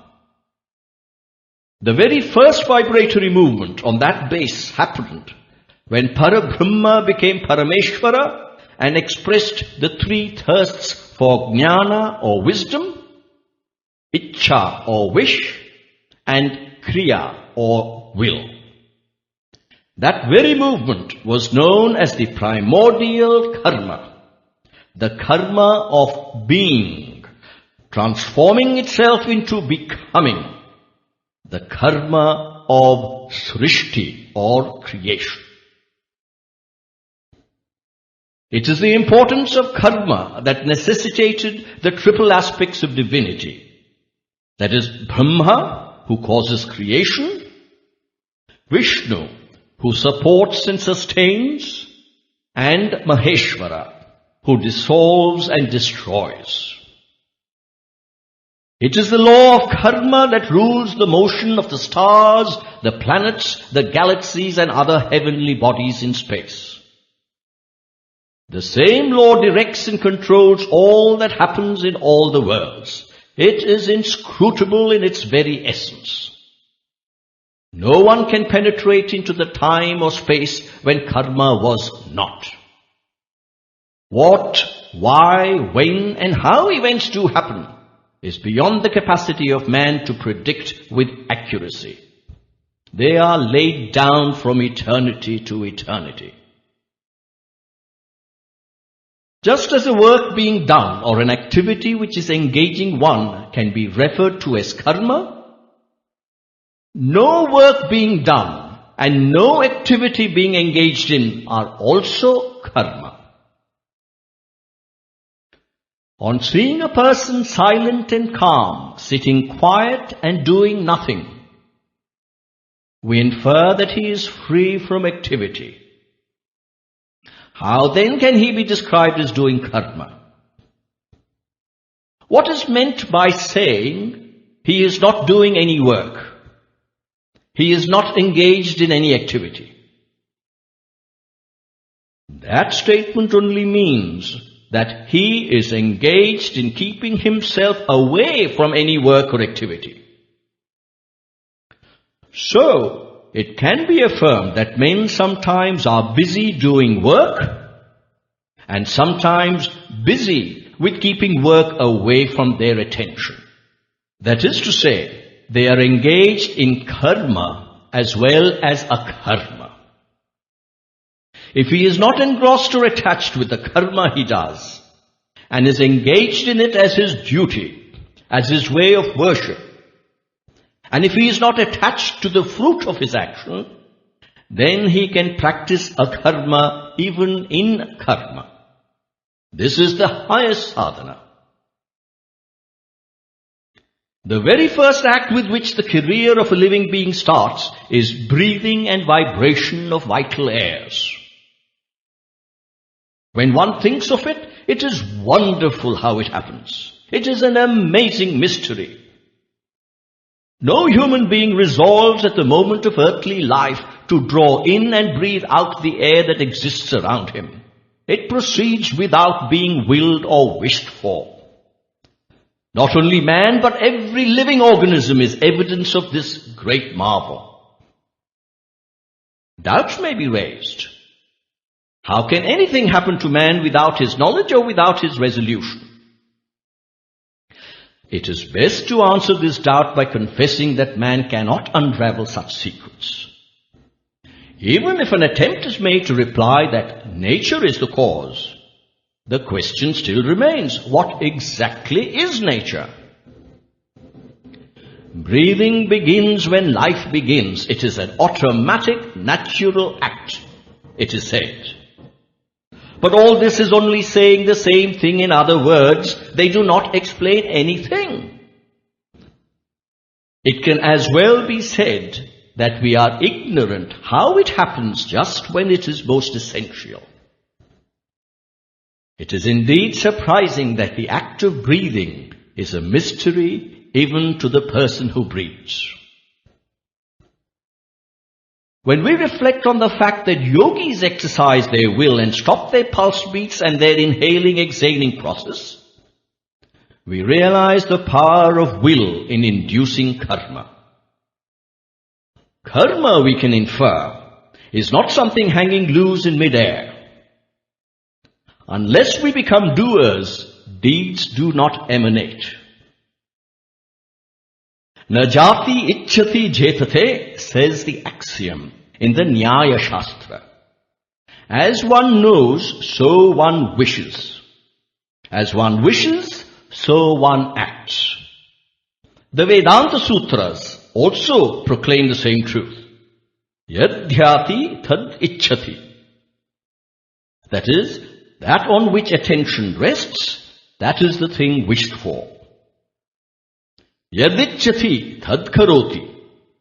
That is, that on which the wish rests, that is the thing for which deeds are done. And yad karoti tad bhavati. That is, that for which deeds are done, that is what becomes. The manifest nature of the individual is molded by desire. He shapes himself in line with his hopes, aspirations, attempts and achievements.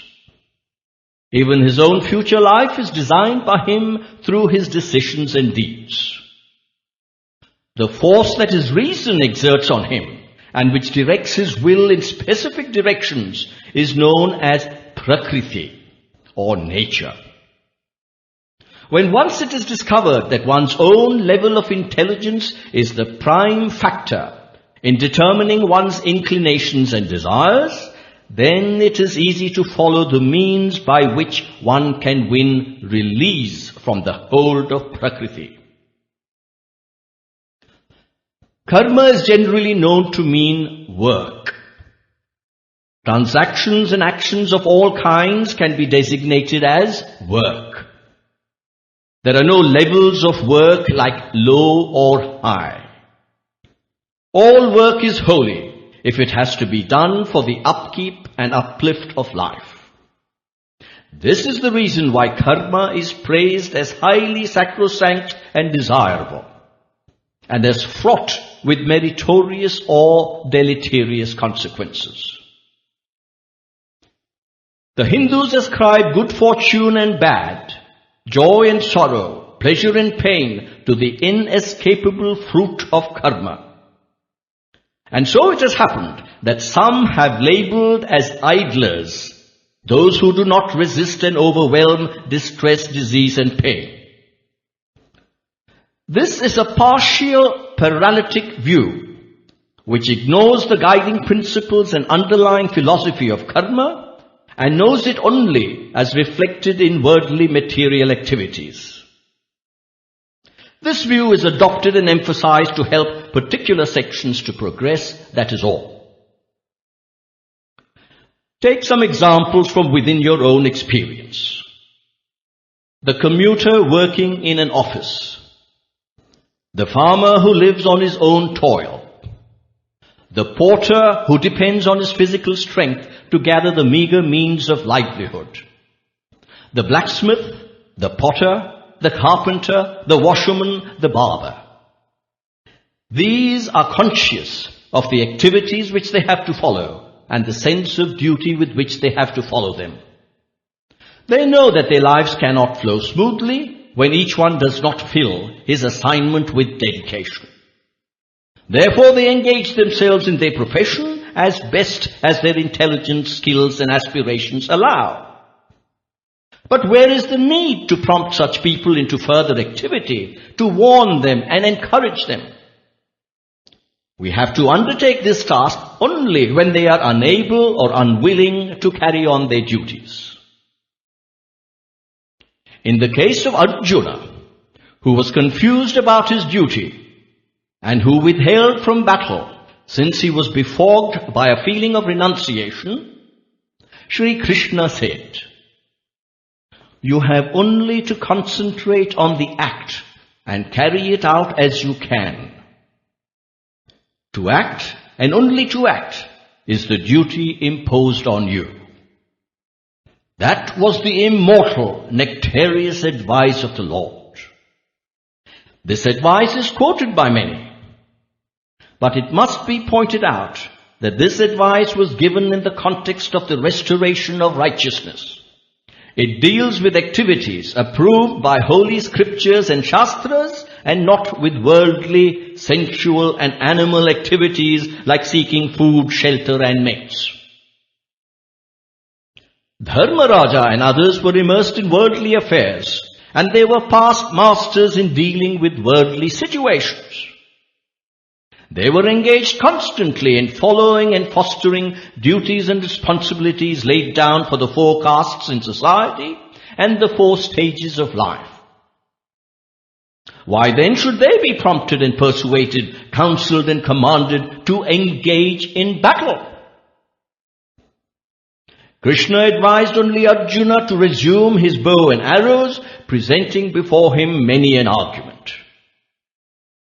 You are born in the Kshatriya caste, That caste is entrusted by social norms with the execution of one social duty, fighting against injustice.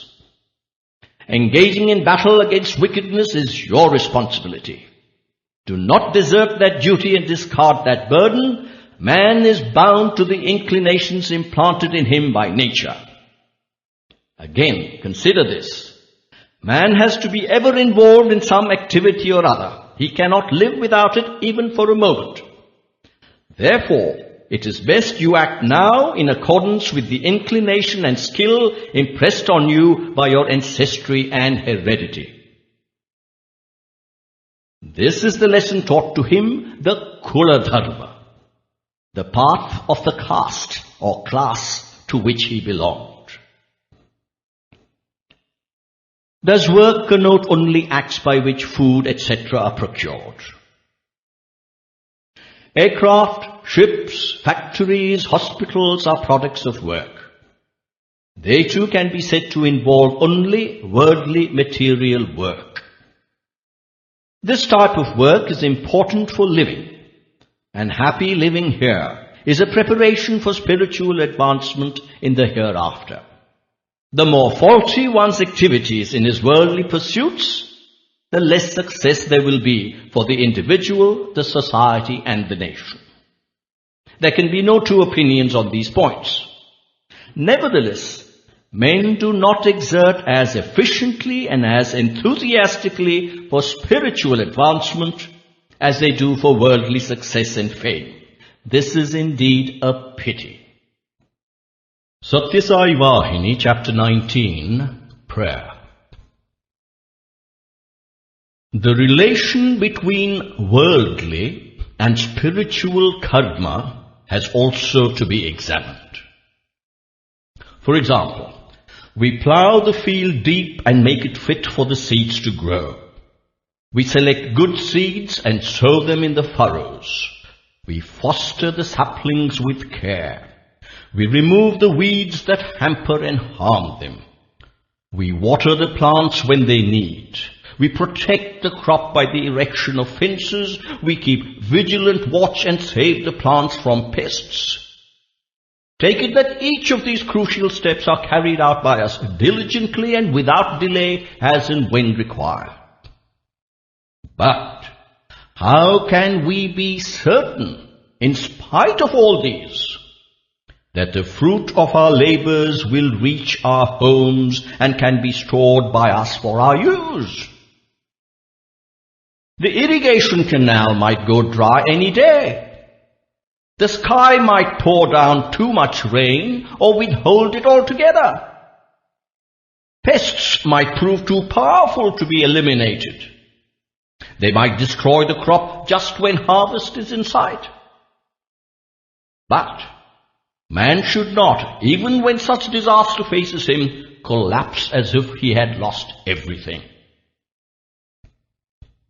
If one does not get rain in time for his crop, he can venture to fly into the clouds and scatter chemicals in order to induce showers by artificial means. But what guarantee is there that the rain thus produced will fall on one's own land? Artificial means cannot affect the mood of gods. They help or hinder according to their will. When all paths are closed, and when at last one decides to pray to God for rain, how is the prayer to be framed? In what form should it be uttered? These problems confront one. The disaster is evident. The only refuge is prayer. O God, the growing crop in my field is fast drying up on account of unbearable thirst for rain. The canal has not even a drop of water to slake the thirst of men and cattle. Therefore have pity on us. Give us rain in plenty soon. Meanwhile, another problem has arisen, let us say. One's neighbor has arranged for the celebration of some festival, and since rain will ruin the festival he has planned and cause great inconvenience to the participants, he prays equally fervently, "O God, keep off the rains until this celebration is over." Both these applicants are intense devotees of God, the one who clamors for rain and the one who opposes the rain. What is God to do under these conditions? Whose prayer is he to fulfill? Of course, answering prayers saturated with sincerity is the characteristic of the divine. When the prayers of devotees clash, how is he to shape his grace? God is free, his will is law, but he is bound in some sense by his own love and compassion. The monarch of a realm cannot satisfy the desire of every one of his subjects. He cannot claim the power of fulfilling all their needs. Why? He is unable to fulfill for himself all that he desires. If he attempts to satisfy every wish that arises in him, the subjects are certain to rise up against him and pull him down from the seat of power. There is that danger always dangling over him. Because, however mighty the monarch, he has to obey certain rules and honor some limitations laid down to ensure a just rule.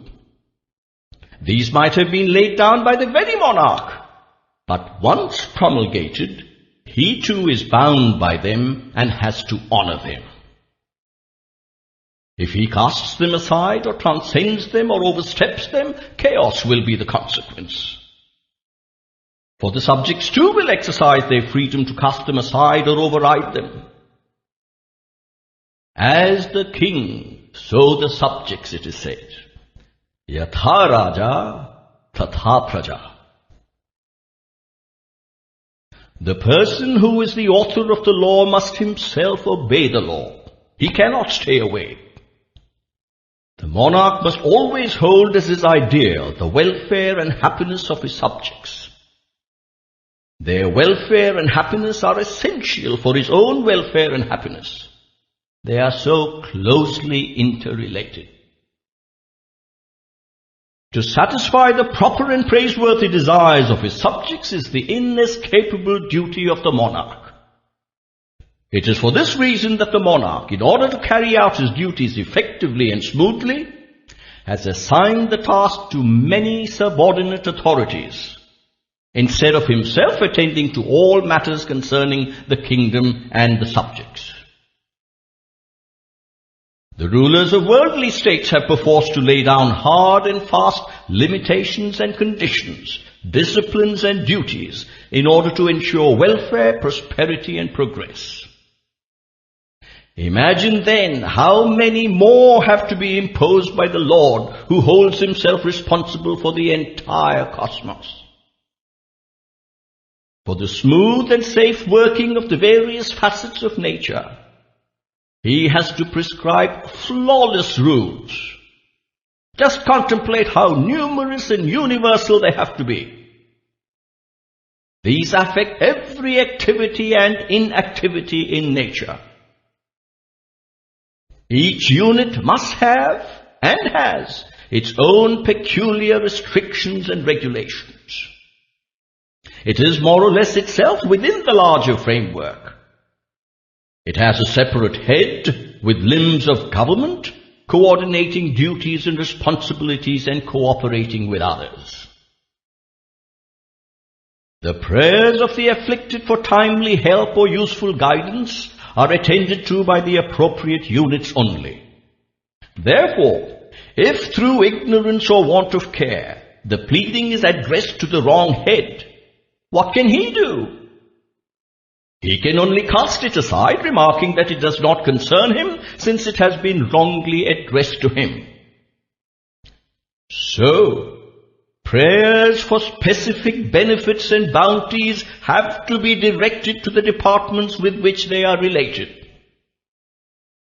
The divinity concerned with rain is Varuna. So prayers for rain or about rain have to be directed to him, for he alone is authorized to deal with such. Similarly, Surya is the head of the realms of health and splendor. Ganapati is the head of the department that deals with prevention of difficulties that hamper good works. Bhudevi is the goddess in charge of vegetation. Cultivated crops and medicinal plants are fostered by Chandra. Thus, each group of divine manifestations and expressions has a lesser divine authority empowered to supervise and manage it. They are referred to as deities. There are deities supervising, guarding and guiding each one of the senses of man. It may be asked, God is one. Why then can he not listen to and fulfill our prayers himself? This question is based on a mistake. It is a sign of weakened faith. Of course, there is only one God, but in the governance of the cosmos, there must needs be different fields of activity to rule and regulate. These have subordinate deities. If you write a letter to me and address it to another, it will reach only the addressee. It cannot be presented before the person whom you desire to approach. So too, you have to address the deity in charge, concerned with the fulfillment or denial of the desire that you have entertained. Then, that deity would interest himself in your problem and initiate whatever steps he can to solve it. It is essential to inquire into the credentials one has before one formulates the prayer. That inquiry will reveal whether one's thoughts and resolutions, hopes and desires arise from firm faith or not. How to test and discover the truth? People take a piece of gold and draw with it a line on a slice of stone. Then they examine that streak and assess the quality. The test which will reveal the quality of your faith is whether you are practicing sincerely the injunctions laid down by God. Your beliefs and actions must be expressions of faith. They must have holiness as their core. They must be so full of love and compassion that they attract on you the grace of God. Activity emanating from such sacred belief and faith is the goal of the karma segment of Vedic scriptures. It is the taproot of human progress. It is the very breath of happy human existence. It is the food that can alone allay the hunger of man. It is the life-sustaining water that can cure his thirst. Activity or karma is as essentially bound with man as his need to discover and realize his own reality. Therefore, the first and continuing duty of man is to engage himself in activities that are taught in the Vedas or approved therein. 3 types of activity reach God and earn His grace. 1. Activity not prompted by personal desire. 2. Activity emanating from unselfish love. And 3. Prayer arising from pure hearts. These are the items to which the Lord pays heed. They reach God direct. The rest are the concern of deities who preside over their disposal. Therefore, prayers have to be unselfish, saturated with love, and free from the taint of attachment to the gift that the prayer would bring. The word Shastra, that is frequently used to indicate scriptures, means that which commands, orders, or directs with authority. Before eating food, cook it well. Before sowing seeds, prepare the soil through ploughing. The Shastras need not contain such orders. Who commands, and where is that command laid down, that the newborn calf shall seek food at the udder of the mother cow, where it is already stored to appease its hunger pangs? Birth takes place along with sustenance for the being that is born. As a matter of fact, the sustenance is ready first, and the birth of the individual to be sustained takes place later. The individual's food and standard of living are dependent on the merit or demerit accumulated in previous lives while struggling for these two. He uses his intelligence to overcome the obstacles and cultivate the skills needed to succeed in this struggle. But the really valuable guidelines for human progress are beyond the understanding of man and even the capacities of his intelligence. Nevertheless, the characteristics of his conduct and behavior, his attitudes and aptitudes are delineated in the Vedas and demarcated in the Shastras. Activity is as essential on Vedic and Shastric lines as they are for humans in the worldly level. The learned should realize that activities recommended in the scriptures promote the best interests of man here and lead to peace and harmony in the hereafter. In the art of beneficial activity, the goal of service to mankind occupies the foremost place. Of course, the individual pursuing the goal is also a beneficiary, since he is part of the living community which he serves. He is the co-sharer in the magnificent adventure. Knowing this and being aware of this truth when engaged in the service are themselves the highest urges for service.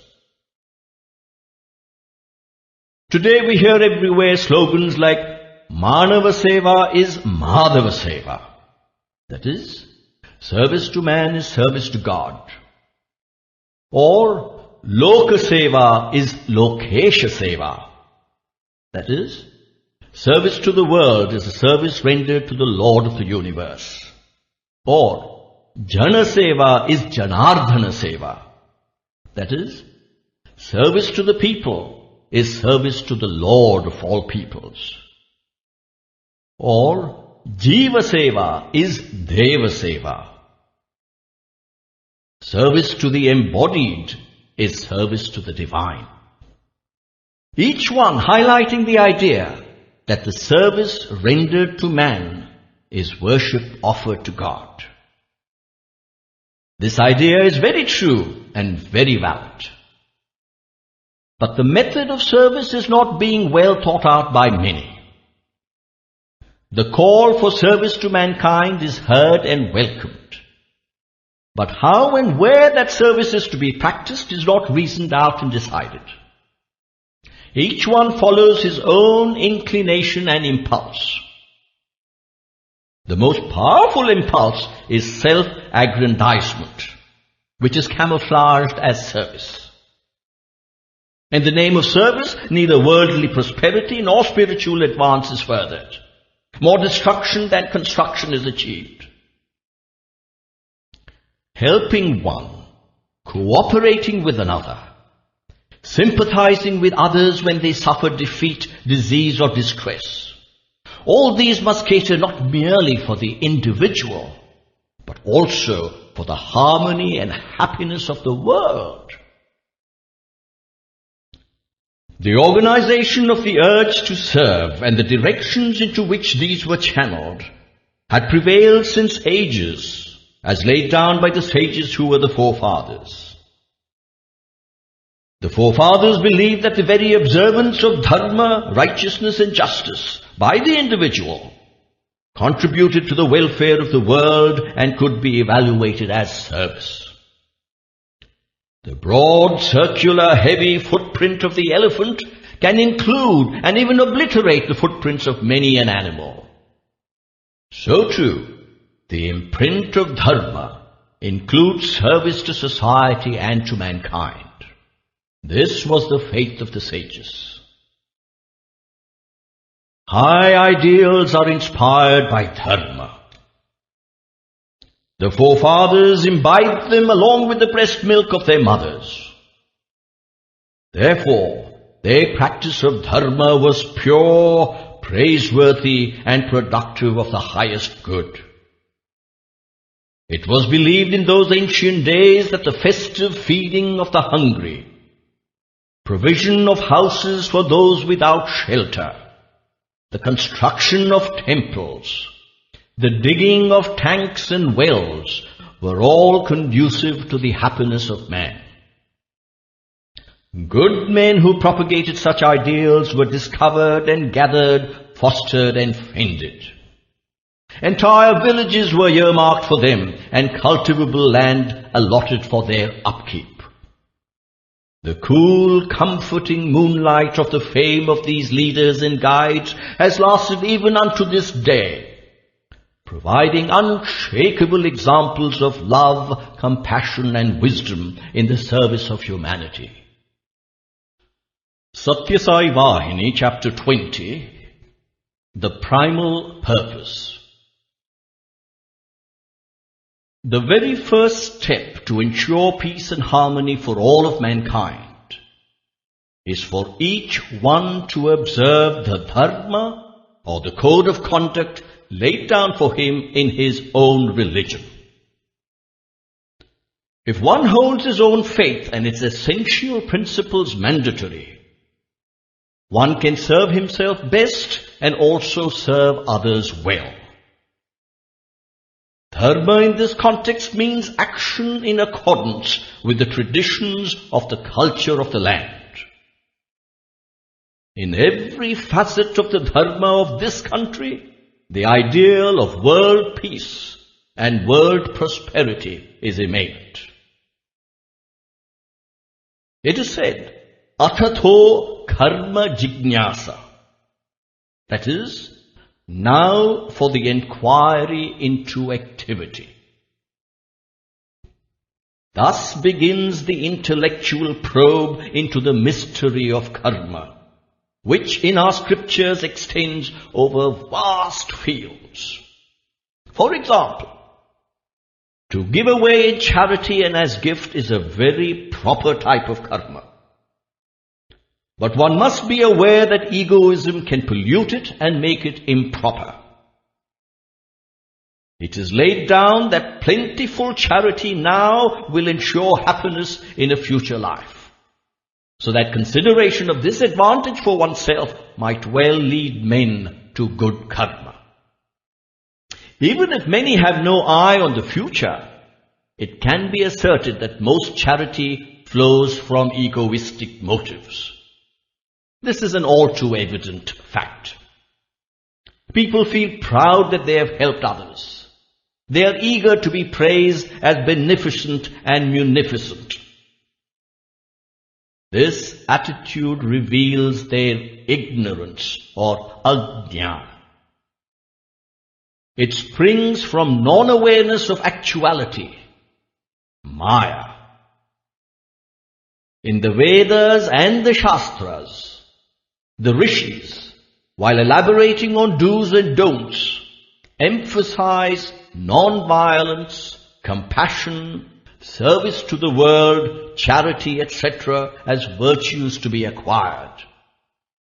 Saint Vidyaranya named these as the very essence of Indian wisdom. Wisdom is the precious ambrosia gathered from all sources of knowledge and all the arts of earning it. It is the sweet sustaining butter churned and collected from the Shastras. Wisdom is not to be defined as the capacity to discriminate and declare this is flat or this is round or this is a hill, this is a house or this is a thorn. That is the common belief. That is mere knowledge. Next, we have what may be called good knowledge or sujnana. When man is able to distinguish between right and wrong, or good and bad, when he can discover that this activity is for my betterment and the betterment of others, both jnana and sujnana are confined to the intellect of man. There is a higher stage called vijnana, when the heart is transformed by loyalty to truth, non-violence and compassion. Such a person can understand himself, his kinship with the cosmos and with the creator of the cosmos. He lives in accordance with that understanding without doubt or disharmony. Ajnana or ignorance breeds sorrow. Vijnana confers joy. If one hesitates to call any experience vijnana, let him examine whether it is material or spiritual on the touchstone. Does it give me unalloyed joy? And then classify it as such. The yardstick for vijnana is dharma. The more dharma is put into practice, the more one gets rooted in vijnana. Action through vijnana is evidenced by the peace and prosperity of the nation. The decline of dharma reveals the disappearance of vijnana. Eras are differentiated on the basis of adherence or aversion to dharma. When dharma, justice and harmony prevail fully and fearlessly, it is said to walk securely over the land on 4 legs. The times when it is so observed are also referred to as Krita Yuga, the Krita era. When justice and harmony prevail less and less, people feel that dharma has to limp its way on 3 legs. The times suffering from this handicap are referred to as the Treta Yuga, the Treta era. When justice and harmony prevail only a quarter as much as in the Krita Yuga, dharma has to struggle on 2 legs. That is the Dwapara Yuga. When they have no respect paid to them and when they are largely non-existent, dharma stands on 1 leg, as it were. This is the Kali Yuga, we are told by the scriptures. The wisdom of the Bharatiyas is nourished by dharma.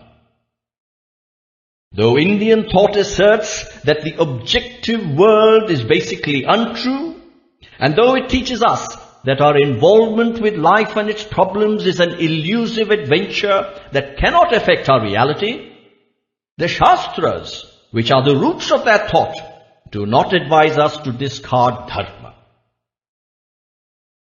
For, to grasp the highest and the ultimate truth, dharma is indispensable. The 4 traditional goals of human endeavor, namely the Purusharthas, that is, dharma, artha, kama and moksha, are laid down to cater to those who live in the belief that the objective world is true. It can be seen that even amongst the 4 goals, dharma has been placed first and foremost.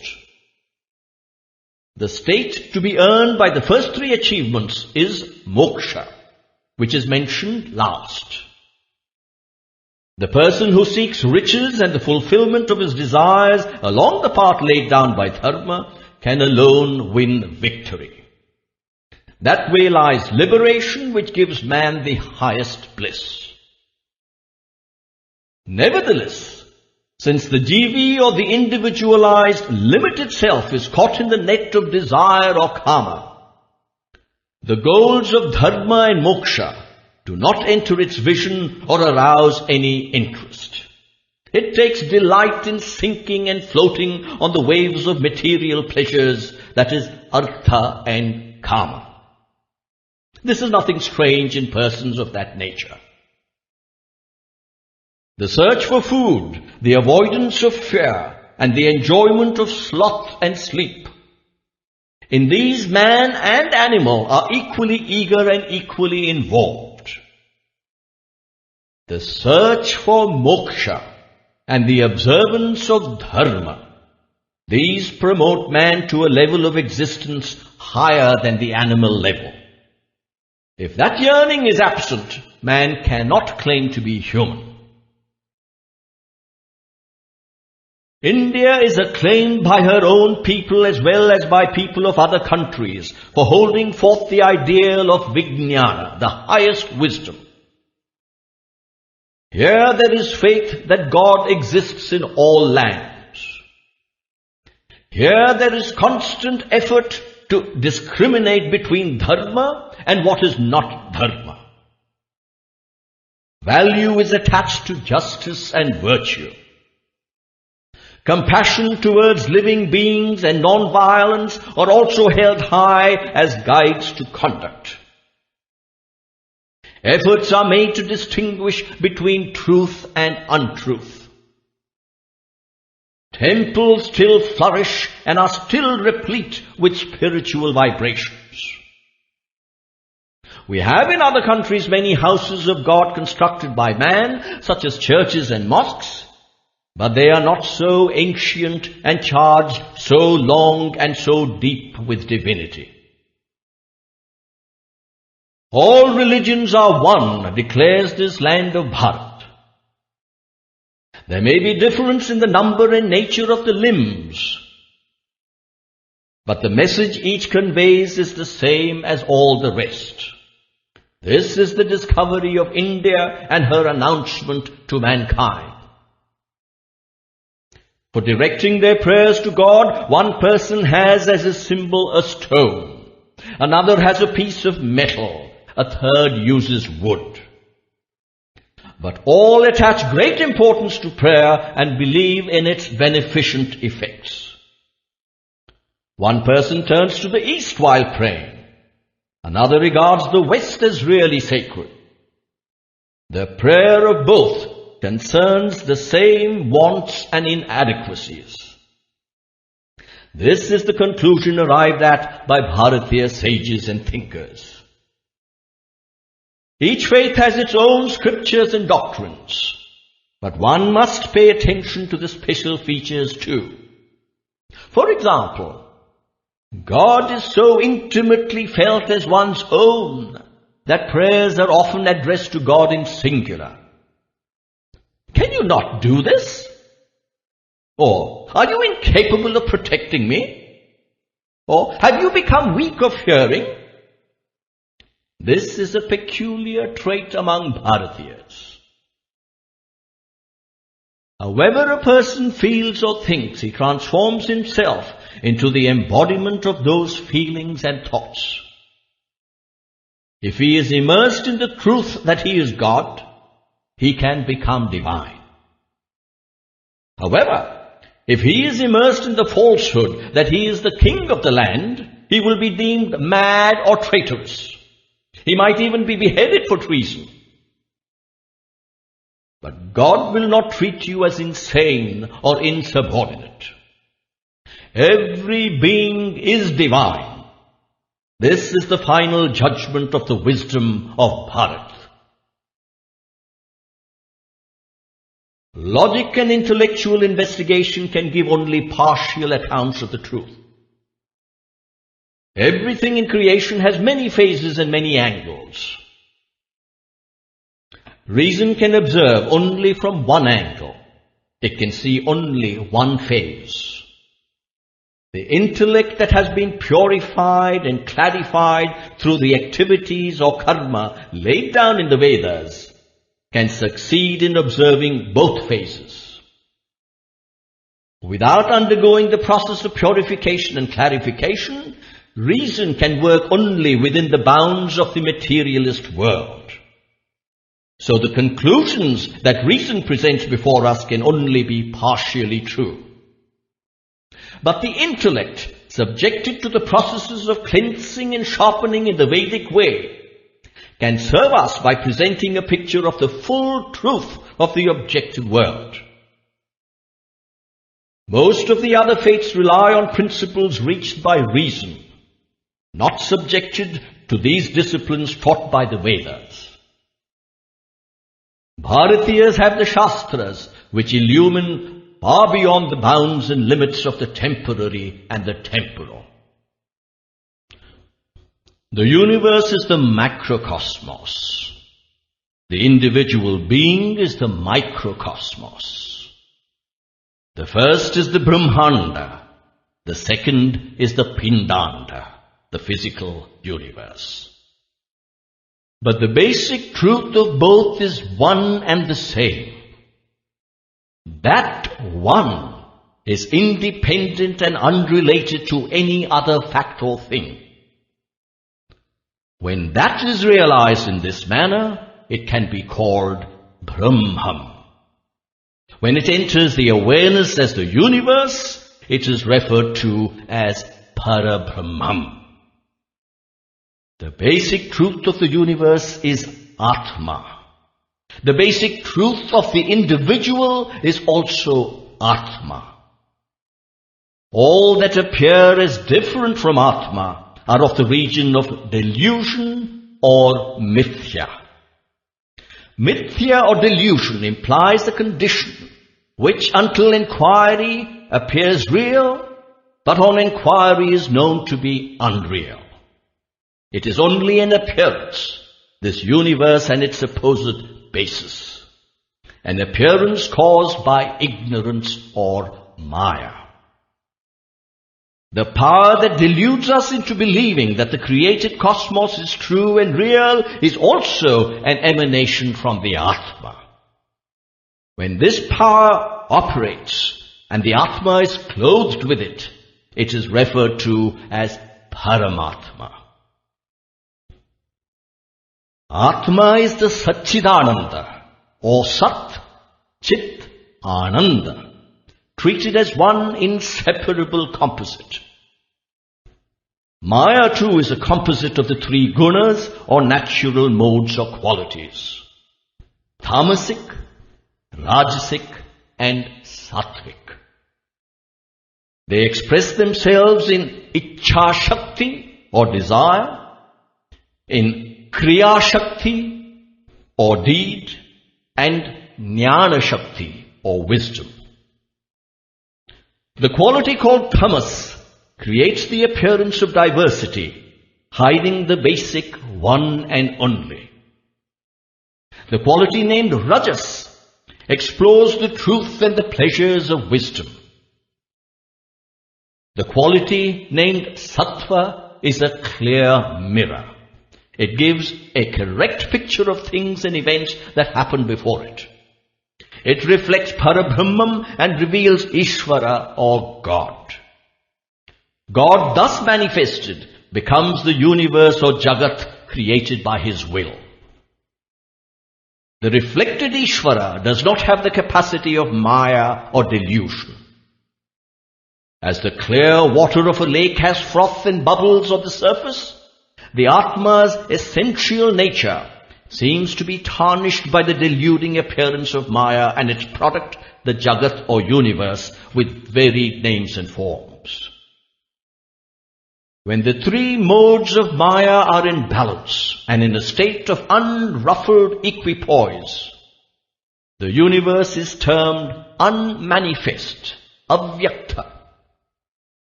This is termed the seed state, since all subsequent variations are subsumed and latent in it. When tamas and rajas have their impact, creation is caused and the cosmos comes about. They agitate living beings into activity. The deluding force is conditioned by the three modes as and when each expresses itself and asserts its influence over the rest. When Sattva predominates, it is named as Atmamaya. When Rajas is ascendant, it becomes avidya or non-knowledge.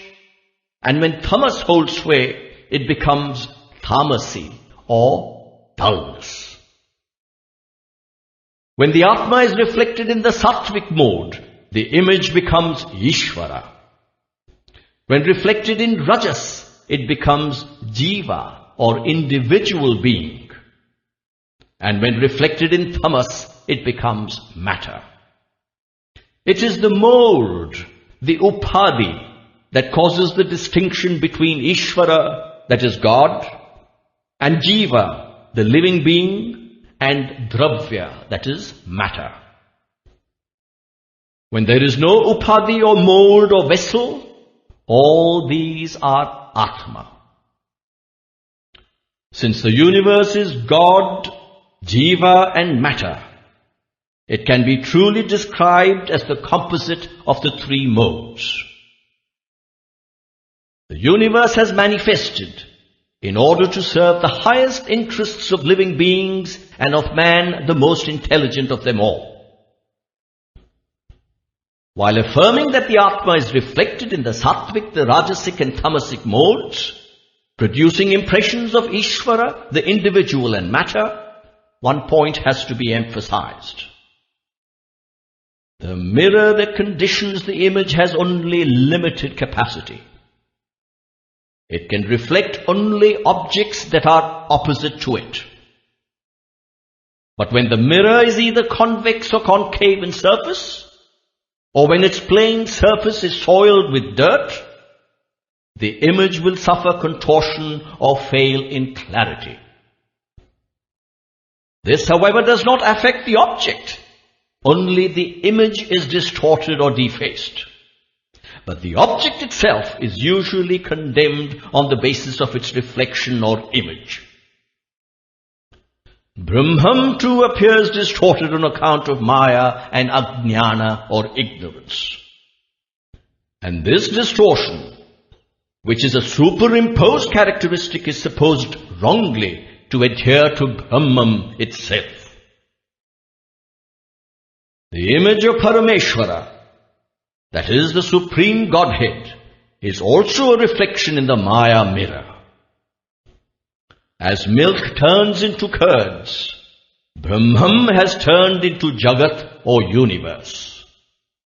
This transformation is the handiwork of Maya.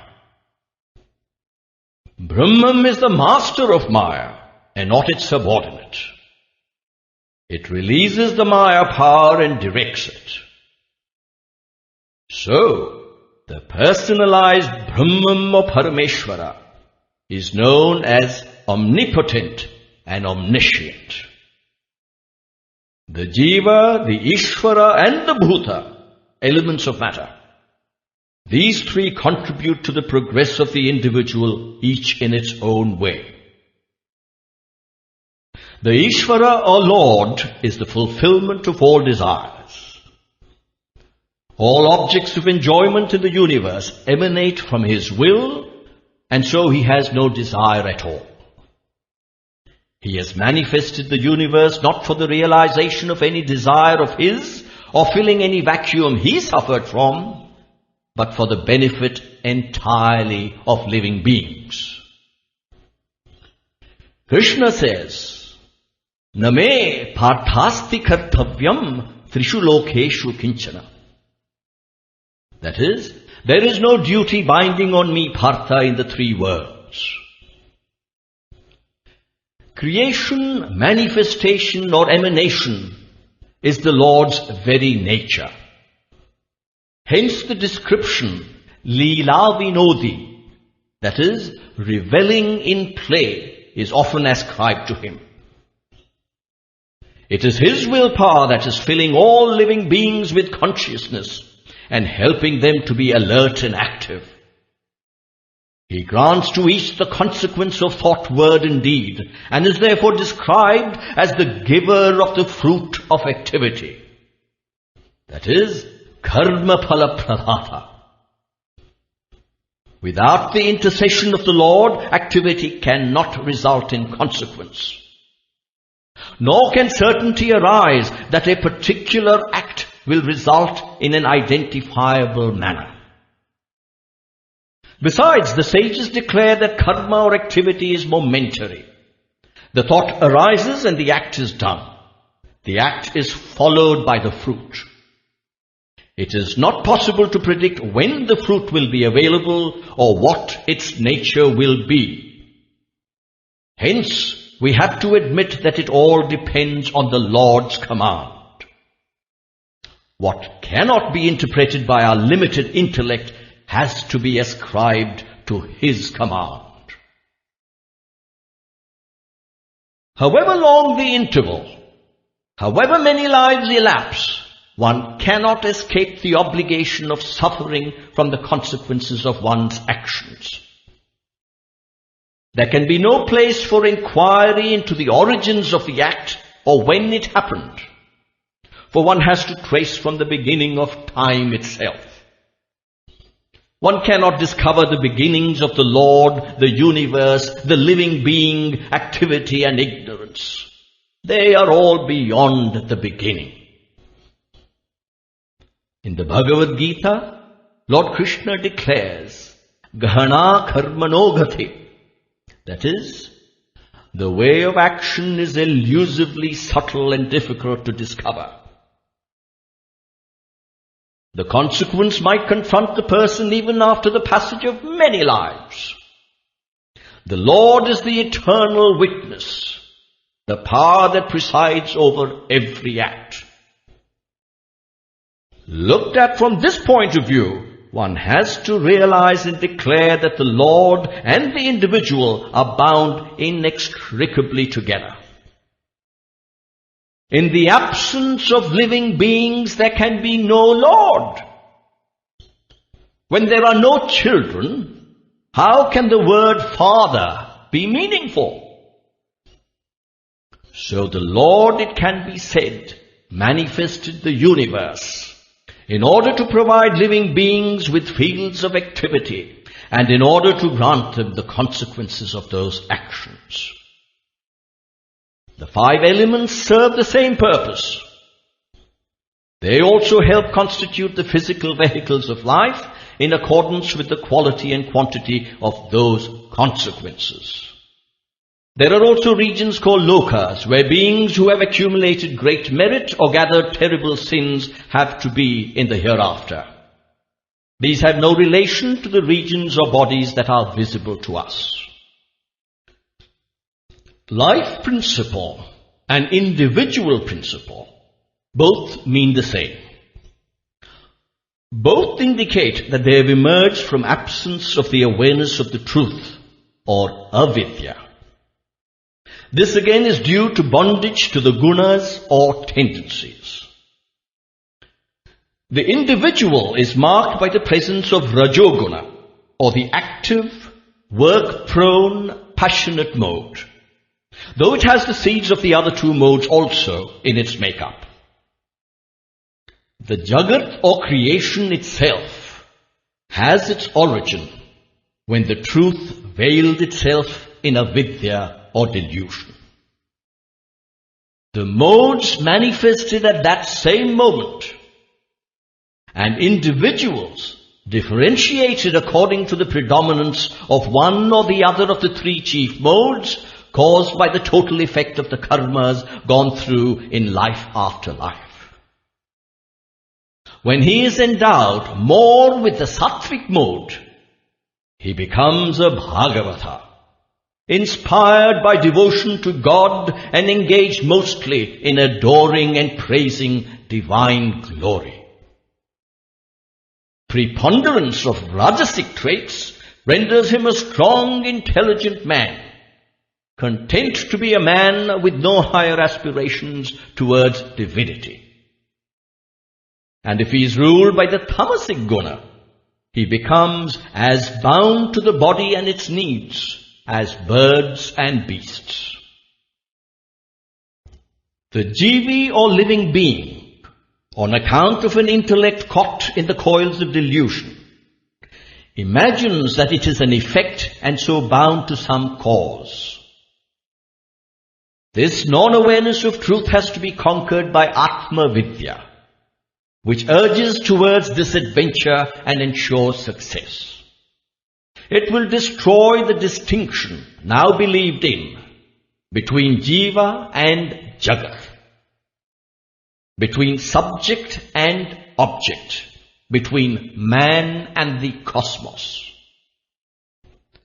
To help man in this heroic duel and to make him aware of the truth, the Vedas prescribe karmas or desirable activities in what is referred to as karma kanda.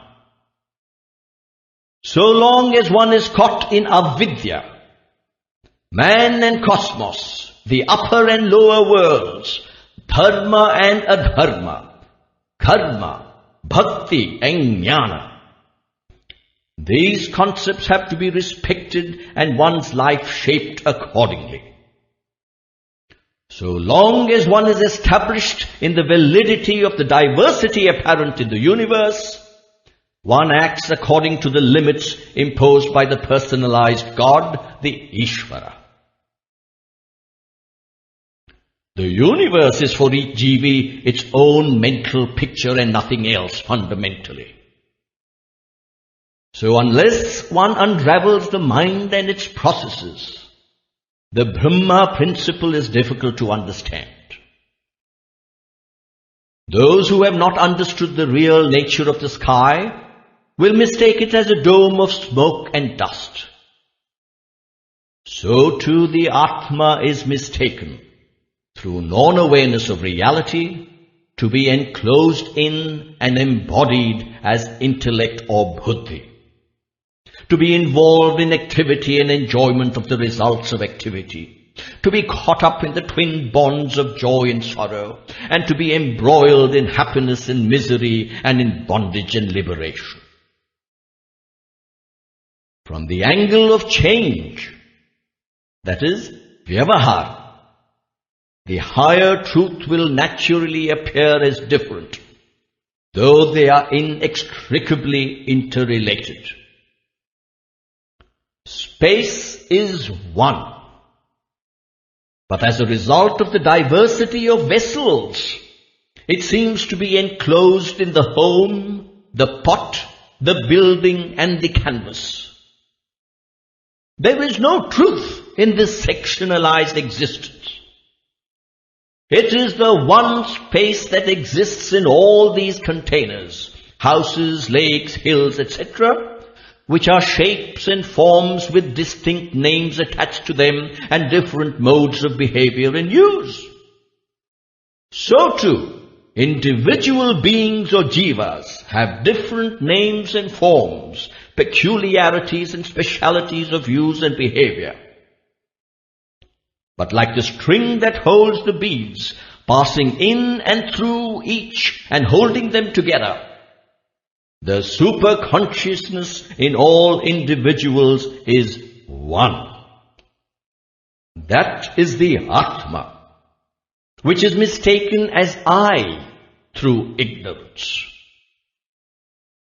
As long as this truth is not one, man cannot release himself from the hold of multiplicity and change.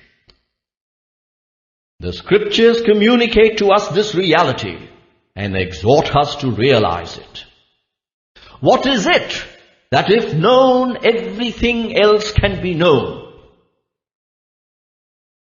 When the Atma is known, declare the scriptures, the Shruti, everything can be known.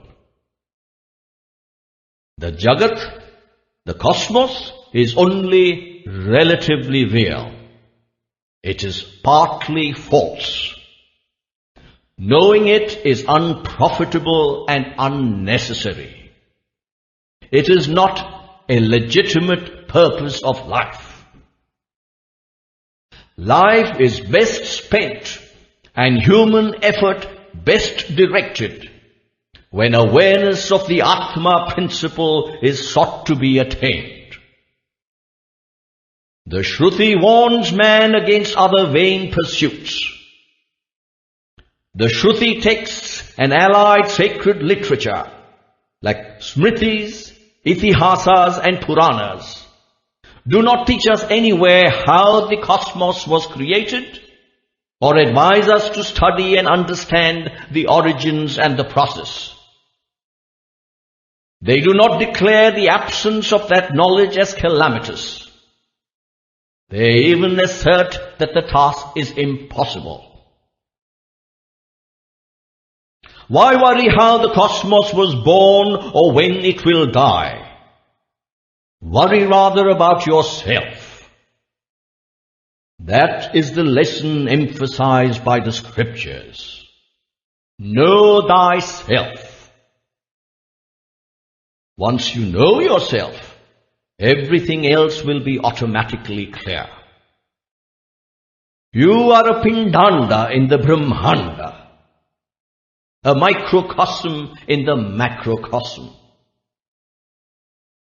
Just as the knowledge of one single clay pot is enough to know all about clay pots, when you know yourself, all else can be known.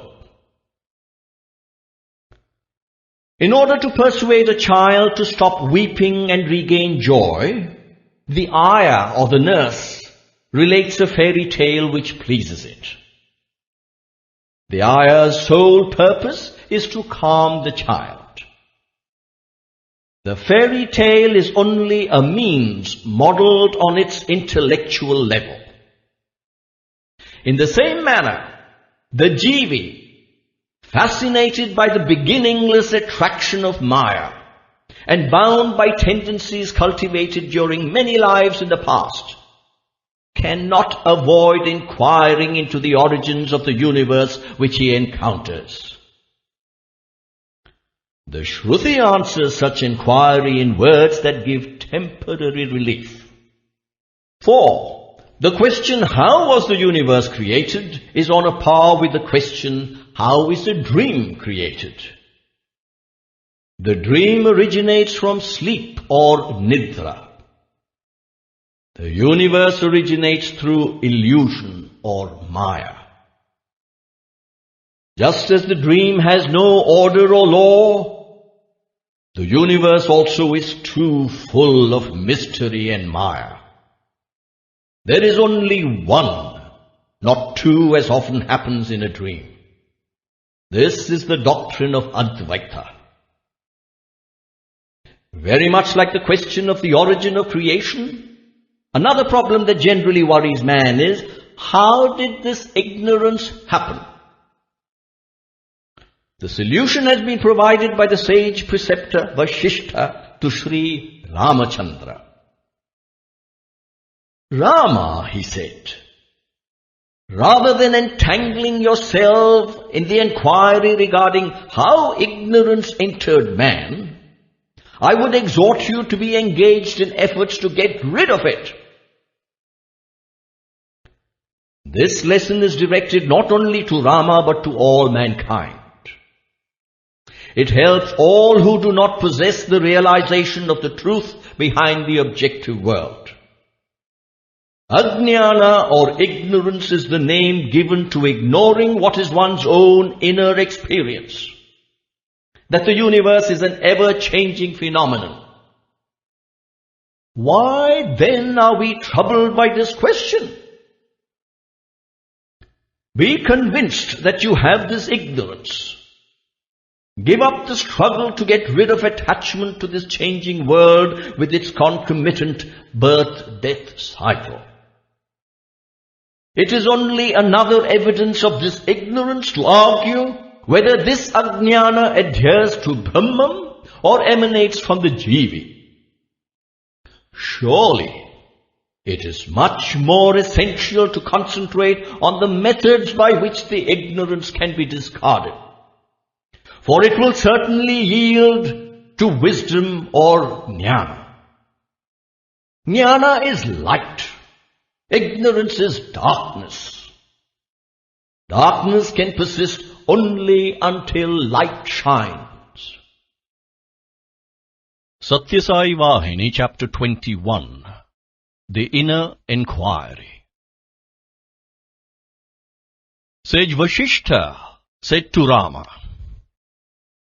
"All this will disappear and lose individuality with the emergence of Jnana, the highest wisdom."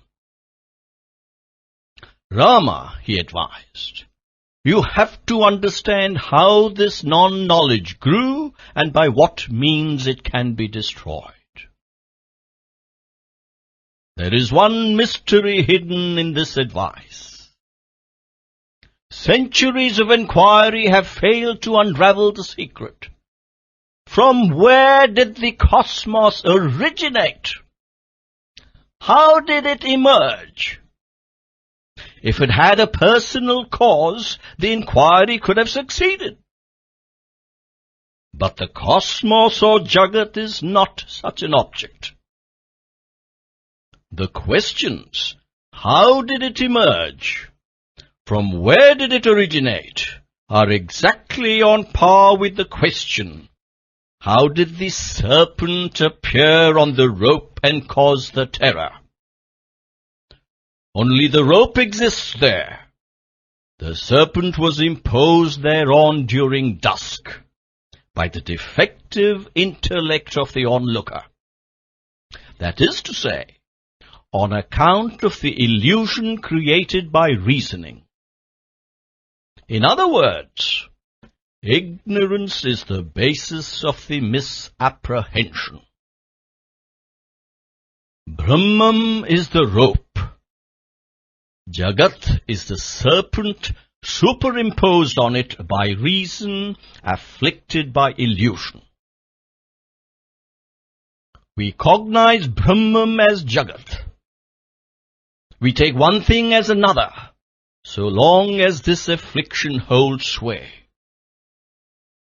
Therefore, it is best to conclude that the Jagat is an object which originated in our own buddhi or intellect, and emerged out of the same faulty faculty. An object born of such a delusion and confirmed by only an infirm intellect can never be true. When the delusion goes, when the infirmity disappears, the Jagat so caused also disappears. Aham agya. I am ignorant. Everyone has to acknowledge to himself this fact about himself. He cannot escape making this declaration about himself. The conclusion set forth in all sacred texts and scriptures is that all this is Brahman. Setting this aside, if the individual still claims that he is I, he is asserting that he is but an ajnani or ignoramus. A doubt may arise, whether it is at all possible to forget oneself and believe that one is something else. We have already seen that the acceptance of mithya, that is, truth polluted with untruth, is the sign of the ignorant person. In the dusk, falsehood is superimposed on truth. The serpent is visualized on the rope lying on the road. The delusion affects the consciousness and warps the buddhi, so that they forget their genuine nature, which is ananda or ecstatic delight. They impose on themselves the limitations of individuality and consider themselves as jivis. They welcome the belief that happiness is outside them in the objective world, and they entangle themselves in samsara, that is the moving, changing, restless world. They suffer the twin blows of fate and fortune. Such persons are taught by the Shruti, by the Vedas and sacred texts, to transform their lives through consistent endeavor for knowing and realizing the Atma. The protagonists of Advaita are not engaged in proving that there is something named ignorance or ajnana. I am not happy, I have no joy, I want this, I must earn that. Such longings constitute the individual or the jivi. This attitude is the core of the ignorance. So, if you seek to destroy the ignorance that separates and stultifies, this attitude must be transformed, and the conviction that I am the embodiment of happiness, I am the one who has realized desire, has to be cultivated. The person who has the former attitude has got jivatva buddhi, individualized knowledge, whereas he who has the latter knowledge has jnana, or universalized wisdom. Bearing the burden of non-existent problems, kicking up dust in the confusion, tied helplessly to the wheel of birth and death, man curses himself in despair. The Advaitic texts arose in order to warn man against this ajnana, and to arouse in him the jnana that can save him from misery and wrong. Truly speaking, we are ajnana so long as we feel we are in bondage. In fact, we have not been created. We are not limited or abridged or bound. The faith that has taken root, namely, that there is a jagat which contains me, along with other similar seekers of happiness, in that search I meet joy and grief and encounter birth and death, this is the fundamental ajnana. We become what our thoughts are. These thoughts on the validity of the objective world and the value of the joys derivable therefrom, though they emanate from ajnana, do shape us from within. The reason why we are caught in this mold lies in the absence of 4 requisites. 1. Attention towards adhyatmic gain or spiritual progress. 2. Steady faith. 3. Devotion. And 4. The grace of God. Even if one of these 4 is absent, man cannot experience the highest bliss of the Absolute. Our inquiry should not be directed to the obvious and the superficial. This line of inquiry will only mislead us into believing what is not the cosmos. It makes us forget that it is our mind that has generated this panorama of cosmic proportions and presented it to us as truth. It is indeed strange that this huge cosmos depends ultimately on whether I cognize it as such or not. If you feel it is there, it is there. If you feel it is not there, it is not there. This means that we have to go deep into this process of the mind of man. Is there any occasion when our assertion leads to the existence of a thing and our negation results in its disappearance? Or is this conclusion a figment of the imagination? Inquiry on these lines would undoubtedly reveal the truth. When the rope is seen in darkness by mistake, by ignorance, the serpent arises and appears in its place, displacing the truth of the rope.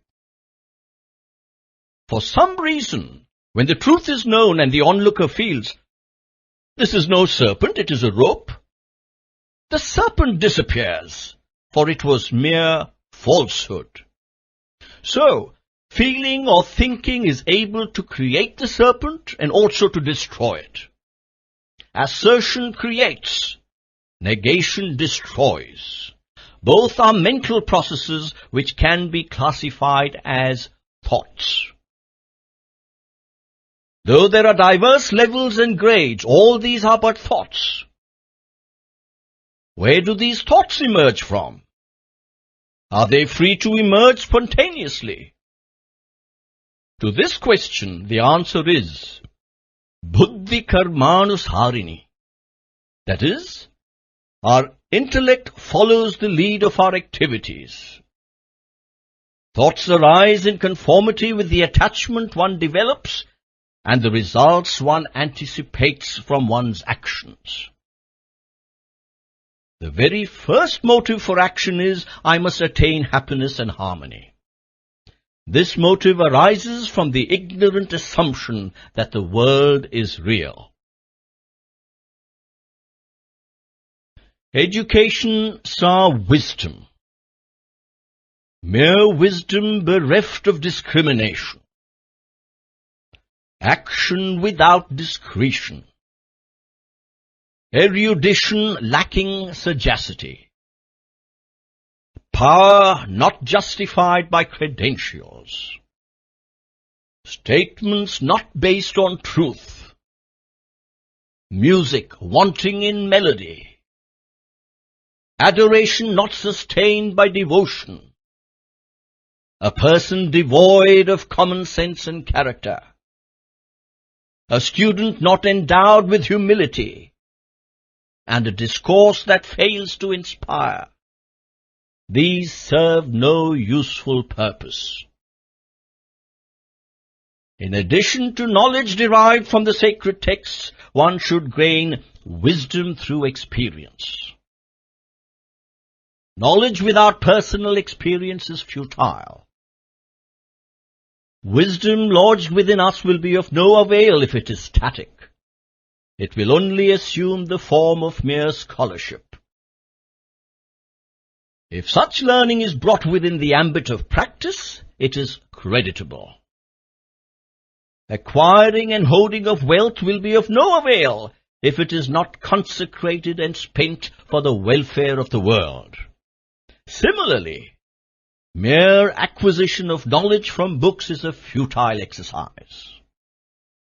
Knowledge becomes blessed only when it is translated into actions which promote the good of humanity. This translation of knowledge into experience is possible only when one passes through the three stages of knowing or jnatam, visualizing or drishtam, and entering or praveshtam. First, one must learn about the precious truths contained in the sacred texts from veterans in the field. When you learn about them, you naturally take an interest in them. Then you develop an urge to visualize those truths at any cost. This is the first stage of knowing. In the second stage, you carefully peruse, examine, and collect such sacred texts wherever they may be available. You read and directly visualize them. With great perseverance you inquire, comprehend, and enjoy them. Thus you derive some satisfaction that you have discerned certain profound truths. This is the second stage of visualizing. It is not enough if you make progress in the first two stages. You must experience what is known and seen. By entering the arena of experience, one should feel complete identification with the ideal. If one lies down after having consumed food, it will merely cause indigestion.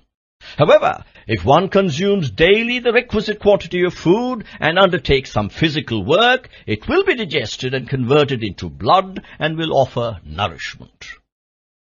In the same manner, we should translate into experience and action what we have known and seen, by assimilating it and utilizing it for the progress of our country, as well as for the welfare of humanity.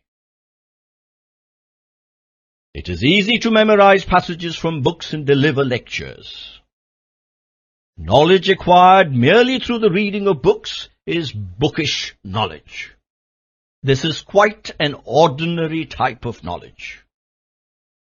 What has been heard, seen, and understood should be put into practice at least to some extent. This is the stage of entering. The ancient sacred law contains several precious truths. invaluable gems lie hidden in them. Many scientific theories relating to the atom are also to be found there. Students should seek to unravel these hidden truths and harness them in the effort for human welfare. There must be the urge as well as the determination in them to explore undiscovered truths. They should not rest content with delivering discourses and appearing on forums of discussion. Only those possessing a genuine spirit of inquiry can disseminate real knowledge in the world. Mere superficial knowledge will be of no avail. There is no knowledge that can surpass the knowledge derived from direct experience. It must be acquired through self-effort, initiative, determination, and perseverance. It should be utilized for technological development and the increase of production which makes for the country's progress. It is necessary to derive wisdom from experience, but it is equally essential to develop the faculty of discrimination, which enables us to employ it for the well-being of the country. Education without discrimination and wisdom without discernment are of no use. Education is one thing, and discrimination is quite another.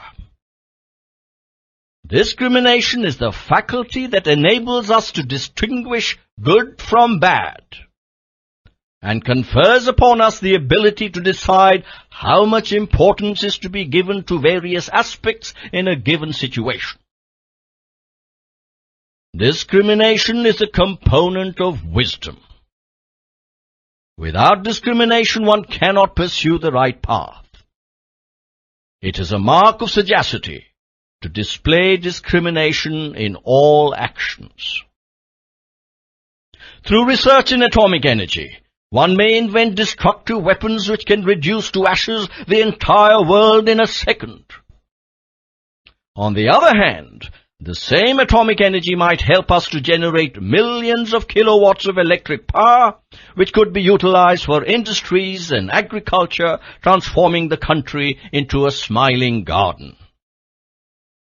An educated person should display discrimination in such matters and take the right course of action. Man's discoveries and inventions should not be for evil purposes which lead to disaster and destruction. Discrimination guides us in properly employing them for augmenting production and promoting human welfare. A man endowed with wisdom and discrimination will be honored and adored, even though he may not have wealth or position. A person devoid of wisdom and discrimination can never blossom spiritually, even though he may be an eminent educationist, a prominent scientist, or a multimillionaire. One without wisdom and discrimination cannot even distinguish between dharma and adharma. Therefore, every student must acquire wisdom and discrimination without resting on his oars after gaining theoretical knowledge. He should develop far-sighted vision along with wisdom and use it for the uplift of society. In addition to wisdom, discrimination, and experience, one should also possess inspiring common sense. It cannot be acquired through books. In order to gain it, one must travel extensively. It is for this purpose that our ancestors went on pilgrimages to see, to speak to, and to touch the feet of holy men in sacred places. They also saw many sights and objects in this diverse universe of God, and derived many valuable lessons therefrom. There are several objects in nature which teach valuable lessons imparting wisdom. The development of common sense consists in comprehending the origin and nature of such objects. One should grasp the significance of history, culture, and civilization, and propagate it. One who intends to undertake such propagation must first of all comprehend the nature of the soul. In this world there are several branches of learning like physics, music, literature, art, mathematics. Of all these forms of knowledge, self-knowledge is the sovereign. Without its attainment, one cannot enjoy any peace. Though one may gain renown and recognition in the world, one will not experience happiness without self-knowledge. Knowledge of the soul, knowledge of God, spiritual knowledge. All these expressions connote that wisdom which promotes full awareness of soul and God. Self-knowledge is that knowledge by acquiring which everything else is known. A person with self-knowledge can indeed be acclaimed as all-knowing. Secular learning cannot confer on us abiding and absolute peace. Self-knowledge alone can help us cross the sea of sorrow. So all should strive to attain this self-knowledge, which can be acquired through purity of mind. Purity of mind can be attained through pious deeds, sacred acts, charity, compassion, and devotion. This interested action, consecrated to God, purifies the heart. The sun of wisdom dawns in a pure heart. The dawn of such wisdom exalts man to the status of God. Human effort constitutes the prime step in man's endeavor to attain this highest state of godhood. God's grace is the second essential factor. Anyone can strive for and attain self-knowledge. Men and women, rich and poor, all are eligible to kindle in themselves the flame of spiritual wisdom. Distinctions of race and religion, caste and creed do not come in the way. It does not matter if one has no secular education, no grounding in physical sciences, or is not well versed in worldly law. In the modern world, it is not that easy to gain this self-knowledge. All the same, one need not give up the effort in a mood of frustration and despair. Some people relentlessly seek spiritual knowledge at the expense of secular learning. This is not desirable. They miss both and wander aimlessly between the two. Such a predicament is undesirable. Secular learning should not be neglected. It is beneficial to acquire spiritual vision while seeking mastery over secular law. So, youth should necessarily spend some time every day in meditation upon God. Young men have to spring into the sphere of action and strive to the best of their ability for the building up of a resurgent India and a happy, peaceful world. They must shed the desire for power. The desire to uproot corruption and immorality, and the urge to work hard should firmly be implanted in the heart of every student. Mother India's future depends on them, and she is waiting for them. Even as it is the duty of children to serve and please their mother, it is the bounden duty of every child of Mother India to make her happy. To serve the motherland selflessly should be the sacred ideal of one's life. Thus it is the duty of all Indians to engage themselves in the dedicated service of Mother India. Such an obligation on our part may even be described as forming part of Veshaniti, that is, nobility of character of the individual vis-à-vis his motherland. Therefore, every student must inculcate in himself a wider perspective of national unity and integrity. A person without character can neither uplift himself nor be of any use to the country. Sacrifice, too, is an aspect of character. It is one of the qualities which young men should imbibe. It is often thought that charitable and philanthropic acts make for sacrifice. But there is a vast difference between charity and sacrifice.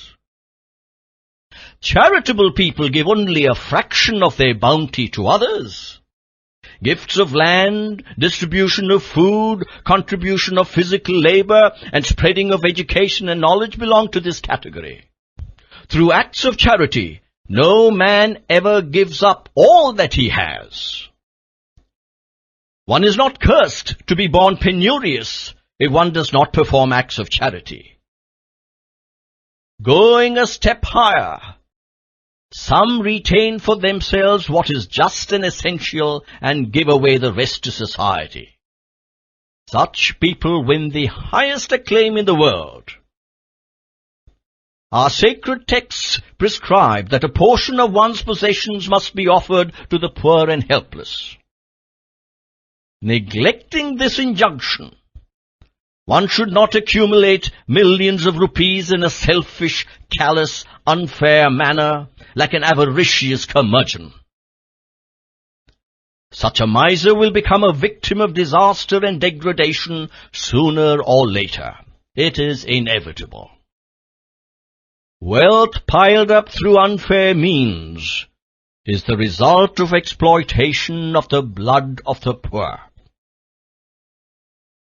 Young men ought not to become slaves of such unfair existence and adopt exploitation as a means of living.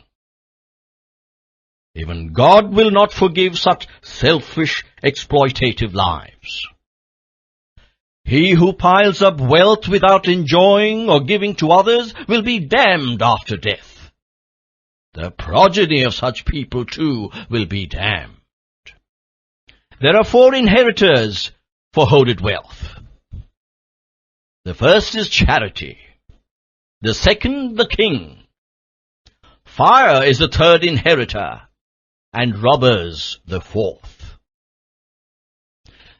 The first claimant is charity, and the major share goes to him. Students should recognize the profound significance of this truth and utilize the wealth they acquire for the welfare of mankind.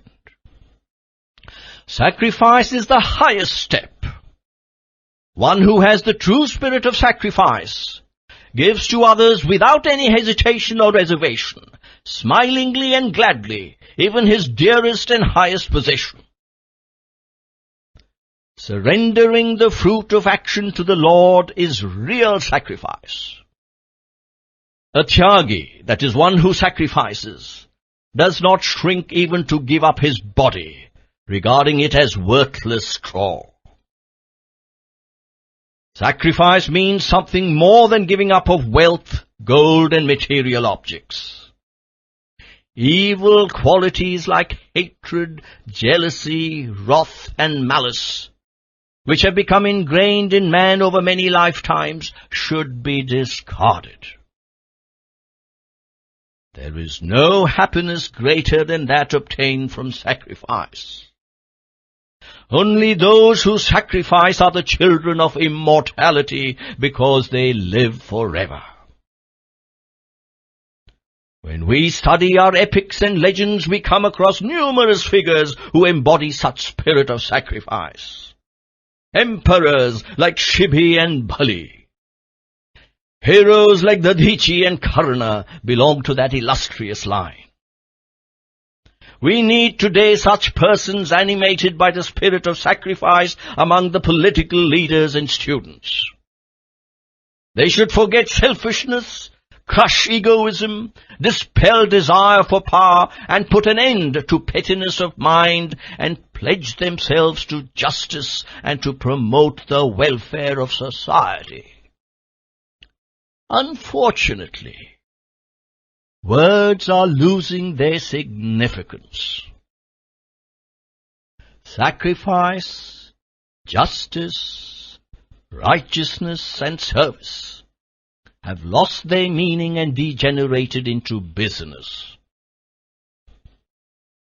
Selfishness looms large and dances like a destructive demon among the students, politicians, and educationists. Clamour for power and the desire for position are uppermost in the mind of man. Our country, which was once celebrated as a land of sacrifice, dedicated endeavour and penance, has degenerated into a veritable playground for ephemeral joys. And this is the reason for the country's many afflictions and ailments. This state of things must come to an end, and there should be a change for the better. Then our history will be repeated and our former glory revived. Thousands of sacrificing spirits should emerge from your midst.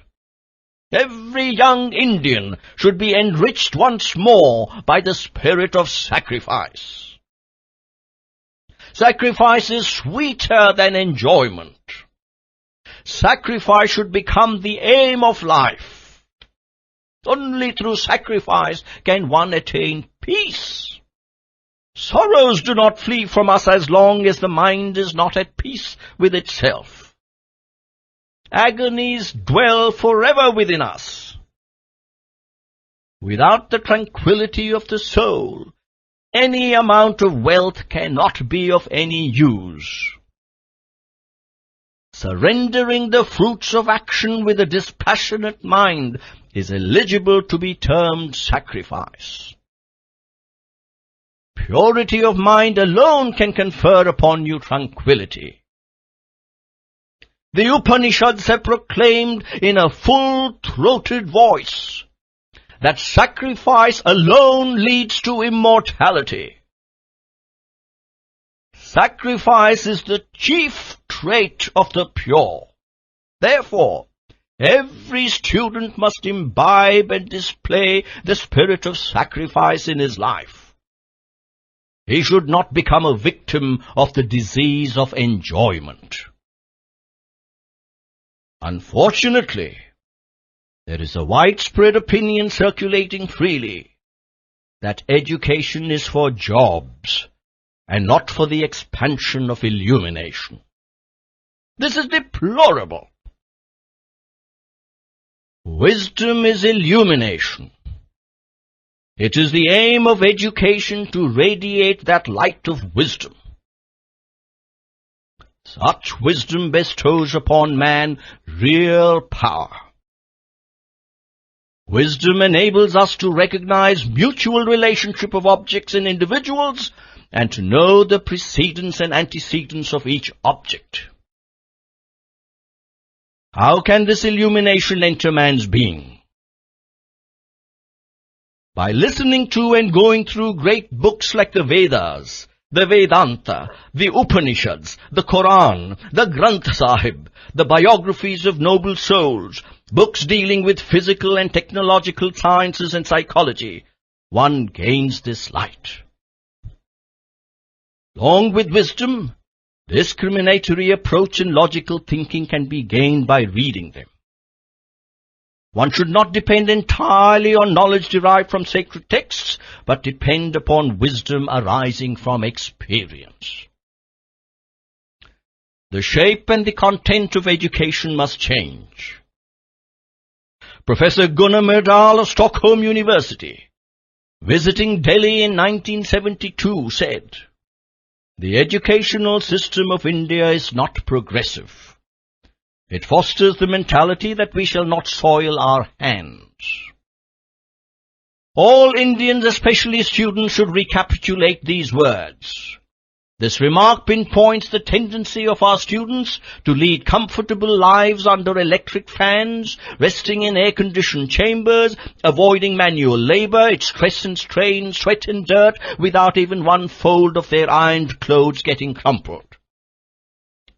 This attitude is a far cry from the ideals of obedience and humility instilled by education. Students should impart to the people around them in society the sacred ideas they have imbibed. They must spring like tiger cubs into the arena of the villages and cleanse them of all sorts of pollution. They must teach and train the illiterate residents of the villages to live decently with dignity. Students must strive along with the villagers and lead them forward. Students of today should pose lofty ideals of life to the world through their exemplary lives. Sathya Sai Vahini, Chapter 22. Eternal Truths.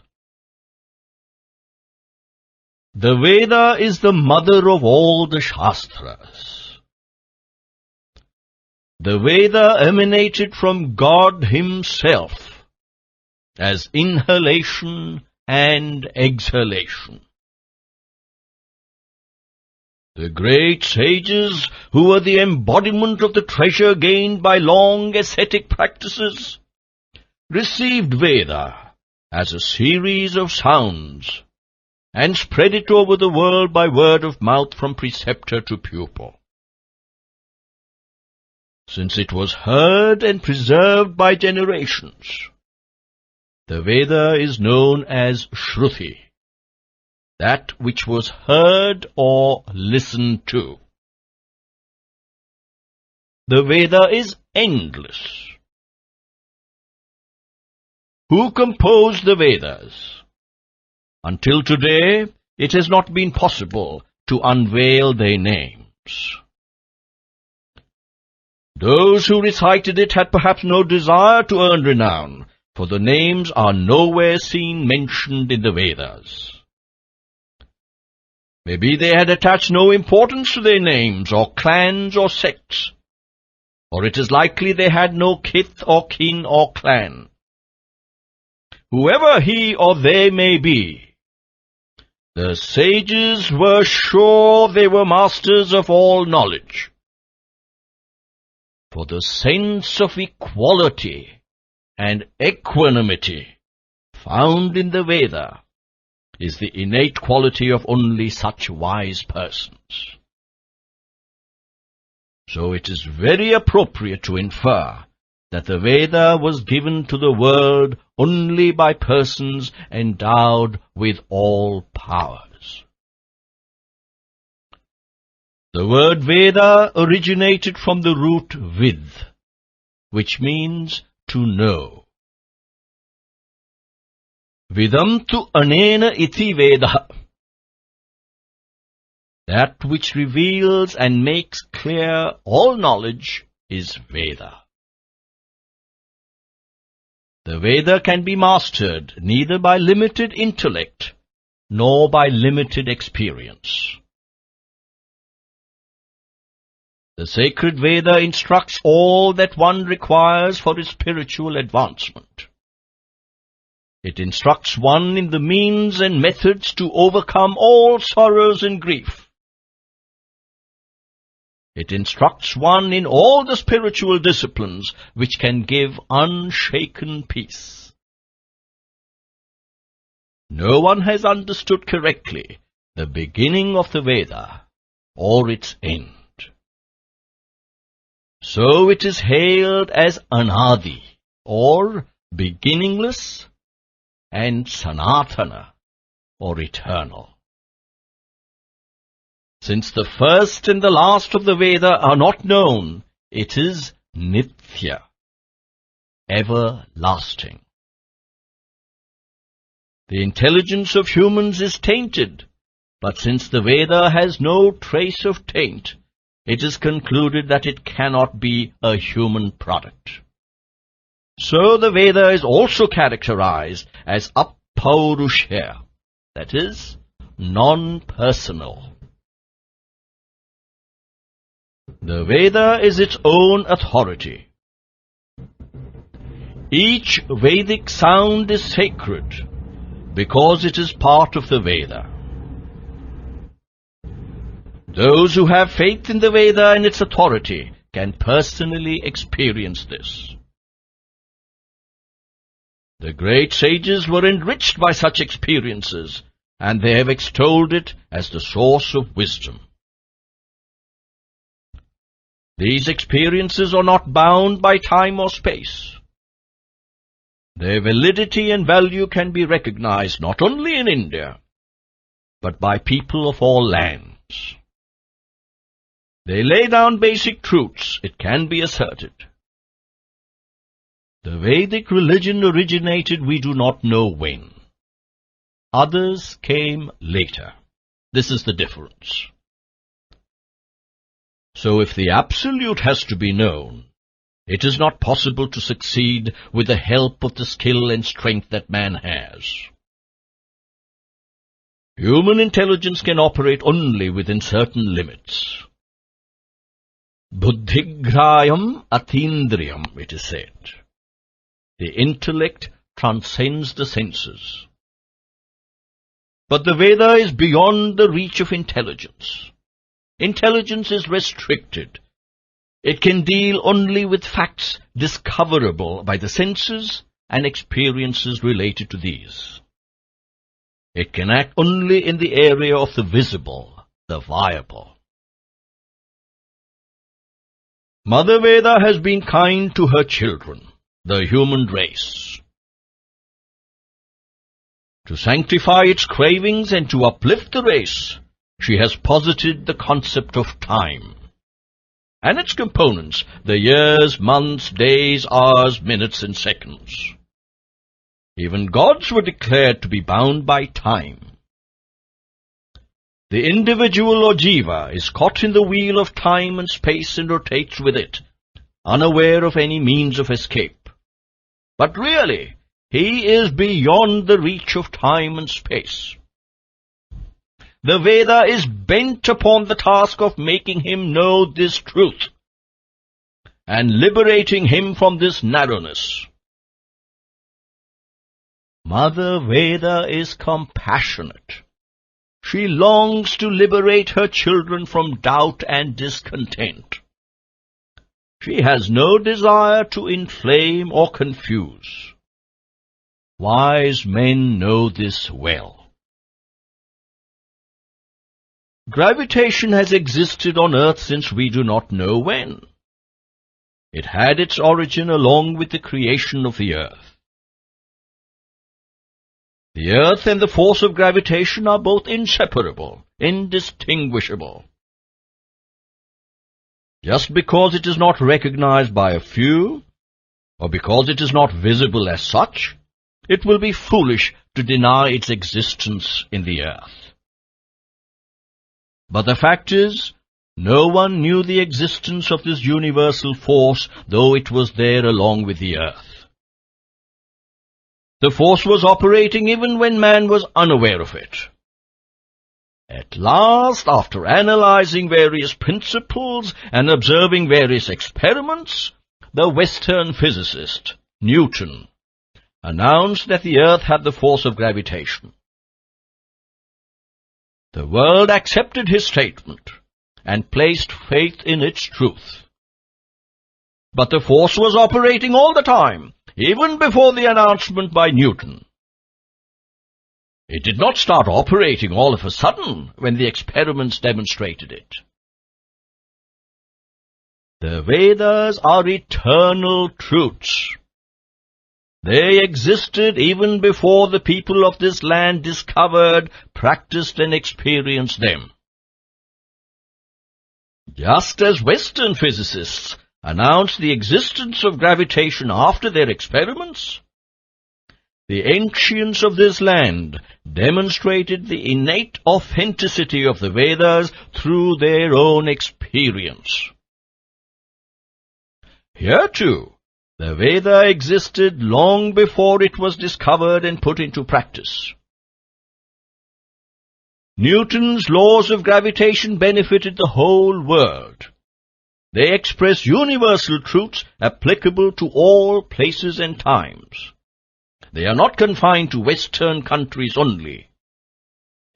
So too, the Veda is truth, not merely for Bharat, but for all people on earth. It is not correct to claim that Bharat or India is the birthplace of the Vedas. The utmost that can be said is that they were discovered by the people of Bharat. To ask why a happening in one place did not take place in another place also is a sign of a confused mind. The divine author decides what should happen when and where. As he decides, so it takes place. The atmosphere in India was congenial for the revelation and the growth of the Vedas. The Vedas were drawn towards the hearts of the sages of this land, this Karma Bhumi, or earth, this Yoga Bhumi, or land of yoga, and this Tyaga Bhumi, this land of sacrifice. Other lands pursued bhoga, or luxury, and so their atmosphere was overcharged with worldly aspirations and achievements. The Vedic message could not therefore be easily understood there. Since in India, the spiritual quest was sincerely pursued along with material objectives, people here had the good fortune of the Veda Mata, Mother Veda, incarnating. Of course, this does not mean that the Veda Mata has not blessed other lands or is absent therein.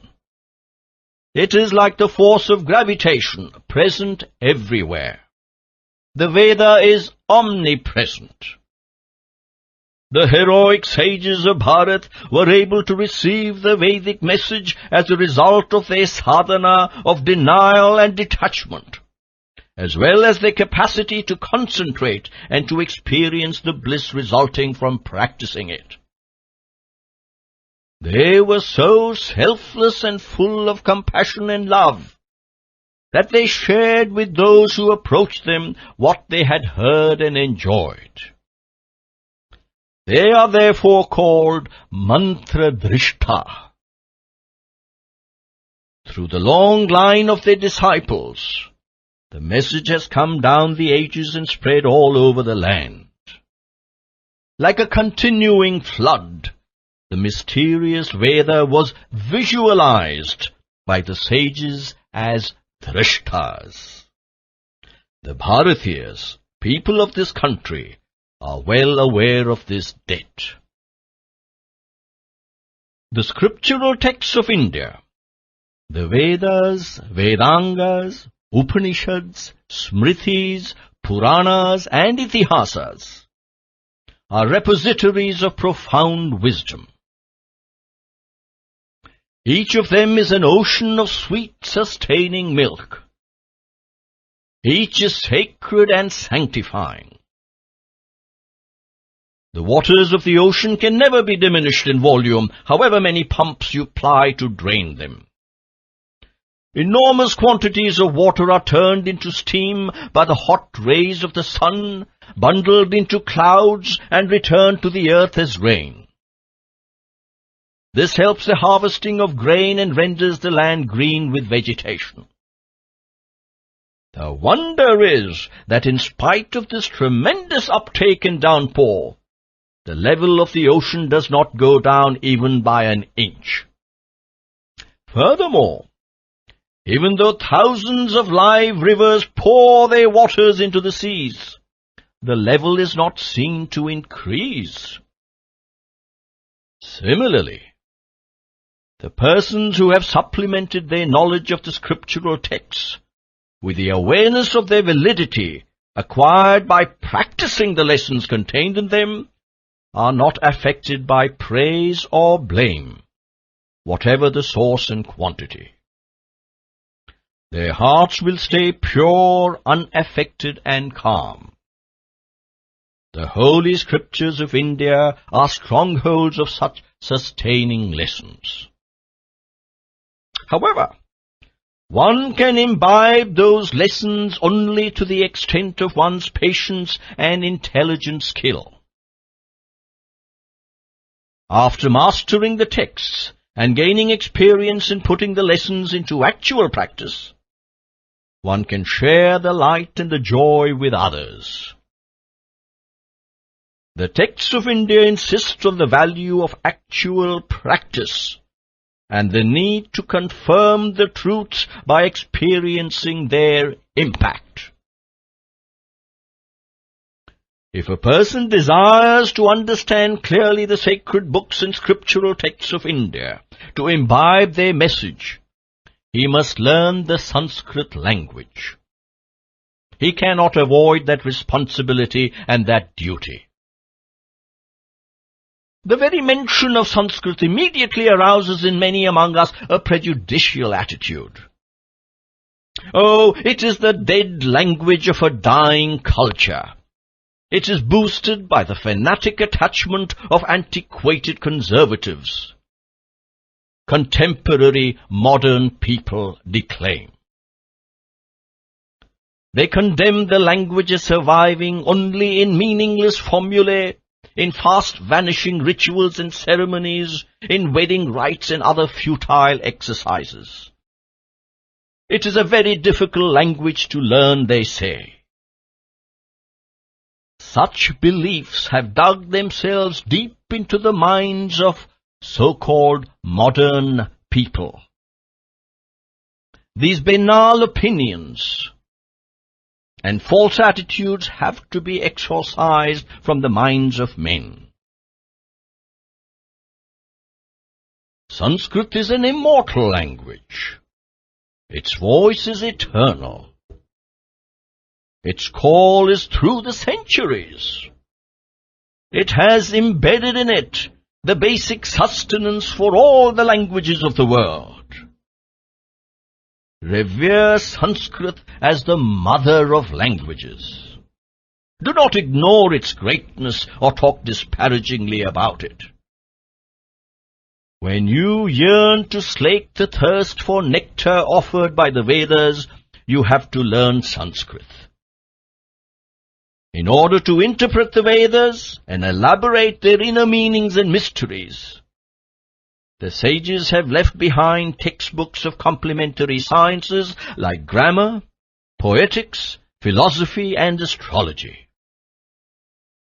Their researches and books range over several fields of knowledge like astronomy, geography, jurisprudence, ethics, epistemology, music, psychology, and rhetoric.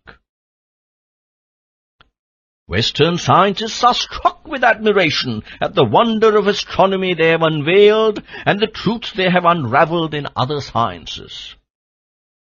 They have benefited by the clues provided by these sages, and they are engaged in further research, encouraged by the discoveries of these ancient seers. They have acknowledged that these rishis had advanced far more than the Greeks in their astronomical knowledge. In the Vedas and the supplementary literature they produced, we can find already revealed many secrets of nature, hailed as revolutionary discoveries by modern science, like the existence and explosive possibilities of the atom. Many sections of the Atharvana Veda are found to be mines of such important information when examined by Westerners. The Germans established special institutes and universities in order to conduct research on the contents of the tons of palm leaf manuscripts of the Nadi texts and horoscopes, and on astronomy, medicine, chemistry, toxicology, mathematics, etc. They are learning Sanskrit so that this work may proceed successfully. In America, Russia, and even in Afghanistan, the universities are not only themselves eager to introduce Sanskrit as a subject of study, but they are being pressed by scholars to do so. Foreigners are revering these texts from India as gems of lucky discovery. The science of yoga was assigned great prominence in the past by Indians. Even now, in many countries of the world, this science is being studied and practiced. Institutions where yogasanas are taught exist in great numbers throughout America and Russia. In India, however, when the practice of yoga or meditation is mentioned, people respond with the feeling that it is a spiritual path related to the Vedantic school of thought. As soon as yoga is referred to, many who hear the word get pictures before their minds of lone hermits in the depths of thick forests, wearing the ochre robe of monks and living on fruits, tubers and roots. Their opinion is that yoga sadhana is the ancient discipline practiced by such homeless ascetics. This is an ignorant guess. It is not true at all.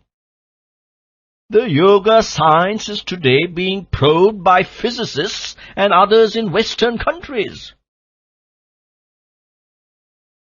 In this era of technology, it is becoming increasingly difficult to lead peaceful lives. Men are becoming the targets of various types of mental ailments. In countries on the front line of civilization like America and England, people have lost the delight of natural sleep at night.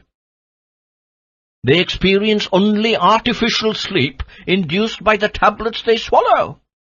As a consequence of these and many other drugs taken to ward off other ills, they suffer more and more from diseases of the heart and blood pressure. In the end, they render themselves unhealthy wrecks. Such lives are highly artificial.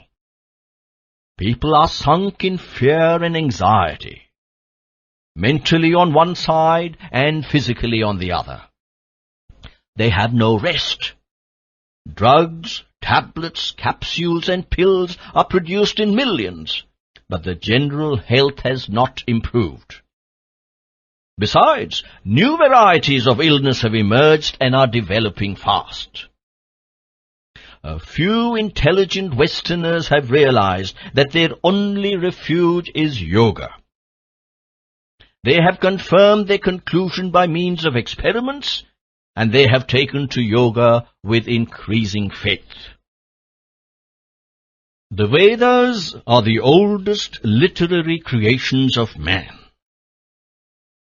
Nowadays the word literature is used to connote writings scribbled while eager to find something to spend the time hanging on hand. They have no inner worth or significance. They destroy the traits of good character in the reader and implant bad attitudes and habits. They do not adhere to the path of truth. But literature is a term that cannot be applied to writings or poems that reel off tales that are false. It should not emerge from the egotistic fancies of the individual. The Vedas are the soul that sustains the spiritual life of Bharat. They are the breath that keeps the people alive. They possess a divine power amazing in its effects. They are charged with the vibrations of mantras, which can be experienced by those who go through the process scientifically. They can impart also the strength derivable through symbols and formulae of tantric nature.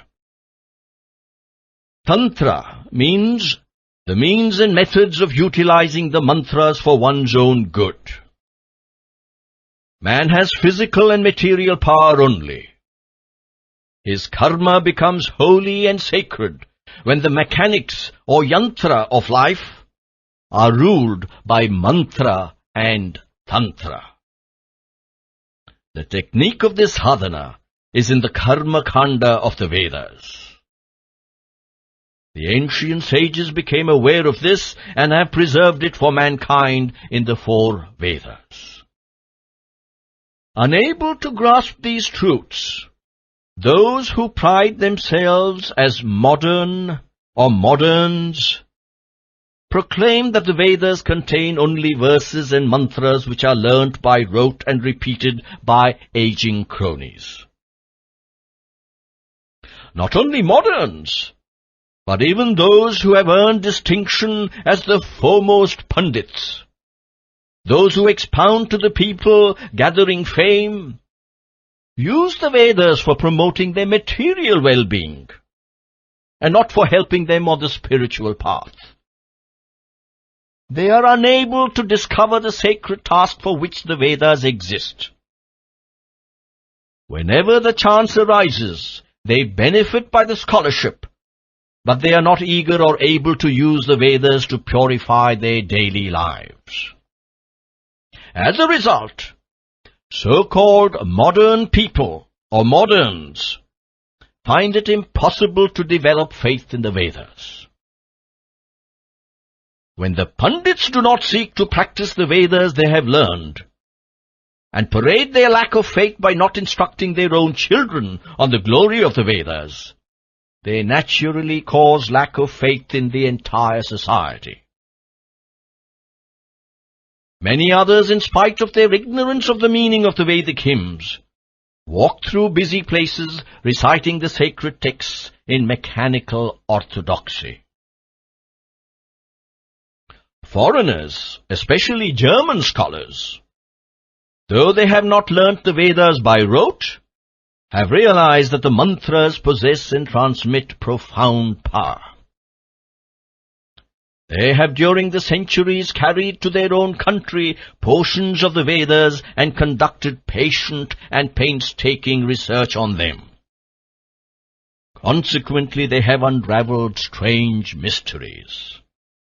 They have found that the Vedas contain the secrets of all the arts which confer progress on man. As adjuncts to the Vedas, many scriptural texts emerged. The Veda, or knowledge of archery, and Veda of Ayu, or maintenance, prolongation and preservation of life, that is, medicine. The Veda of planets and stars, Jyotirveda. Many such texts were composed and promulgated. Sage Vishwamitra discovered the mantra named Gayatri, which is addressed to the energy of the sun, Surya. This mantra has infinite potentiality. It is a vibrant formula. It has immense powers, powers that are truly amazing. For the sun is its presiding deity.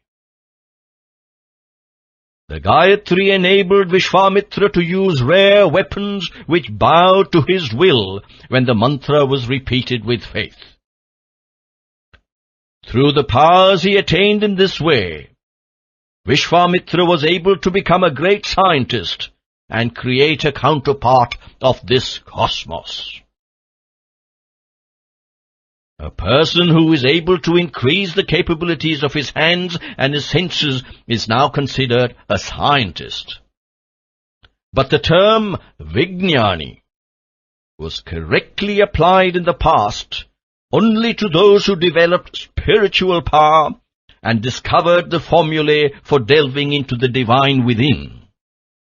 Those imbued with faith and devotion who could spontaneously demonstrate that power in actual day-to-day living. On the other hand, the scientists of today know only a bit here and a bit there. They exaggerate and boast of what they have managed to learn. They are fond of pomp and proud display. They rise sky high on the fumes of praise. Such absurdities are quite contrary to the true behavior of a scientist. For he is humble and meek. He is aware that however much he knows, there is a far vaster field which he has yet to know. He is conscious that divine grace is responsible for what little he knows. Vishwamitra was a scientist who had recognized this truth. So there is no scientist yet greater than he was. But though a sage of such immense eminence and with so expansive a heart lived in India, he is not remembered by the people of this land. They honor the foreigners who have glimpsed his greatness. They have placed their faith in those researchers who have elicited valuable lessons from the Vedas. The Veda is the mother of Bharat. But the children do not revere the mother anymore. They revere the stepmother and believe in her. This is the result of the anglicized educational system. Probing further and further into the scientific attainments of the sages of ancient India, the construction of vimanas, or vehicles capable of flying in space, is described by sage Bharadvaja. Mental science had advanced so much that they could reproduce what had happened or predict what would happen. The science of medicine was highly developed in India. It was sage Bharadvaja who taught this science for the benefit of mankind. Sage Atreya took up the task of propagating this science and technique of healing. Saint Charaka compiled all the discoveries into a samhita or collection named after him. It deals elaborately with the diagnosis of diseases, methods of healing and cure, fetal development, and other essential but not easily discoverable facts of medical science. The doctors proficient in that science could, in those ancient years, surgically remove or correct various diseased parts of the body when the illness could not be cured by drugs. Saint Shruti has written in his compendium on many surgical processes. This text has been discovered and is available for study. Dhanvantari, Nagarjuna and other sages have brought to light many other medical discoveries of ancient India made by adherents of the Vedic tradition of scientific research. There are also many valuable texts on ethics, jurisprudence, and other social sciences which are invaluable treasures for all time, like the Dharma Shastra of Manu and the Nyaya Shastra of Gautama. Vedanta is the legitimate property of every section, every caste, every community, and every race of the followers of any faith and persons of both sexes. Vedanta means wisdom or jnana. Wisdom relating to which field of knowledge? It is wisdom on the knowledge of the Atma. This wisdom is the supreme gain that can be earned in life. What greater gain can there be for man than becoming aware of his self, himself knowing himself? Faith in the possibility of knowing oneself is necessary for every student of Shruti, that is the Vedas, and Smriti, the moral codes. The object seen is clearly separate from the subject who sees. This is a universally accepted truth. Who is this I that sees? All things that have form are recognized and seen by the sense organ, the eye. The eye sees the physical body, other individuals, even insects, worms, and things. It sees everything that is within its range.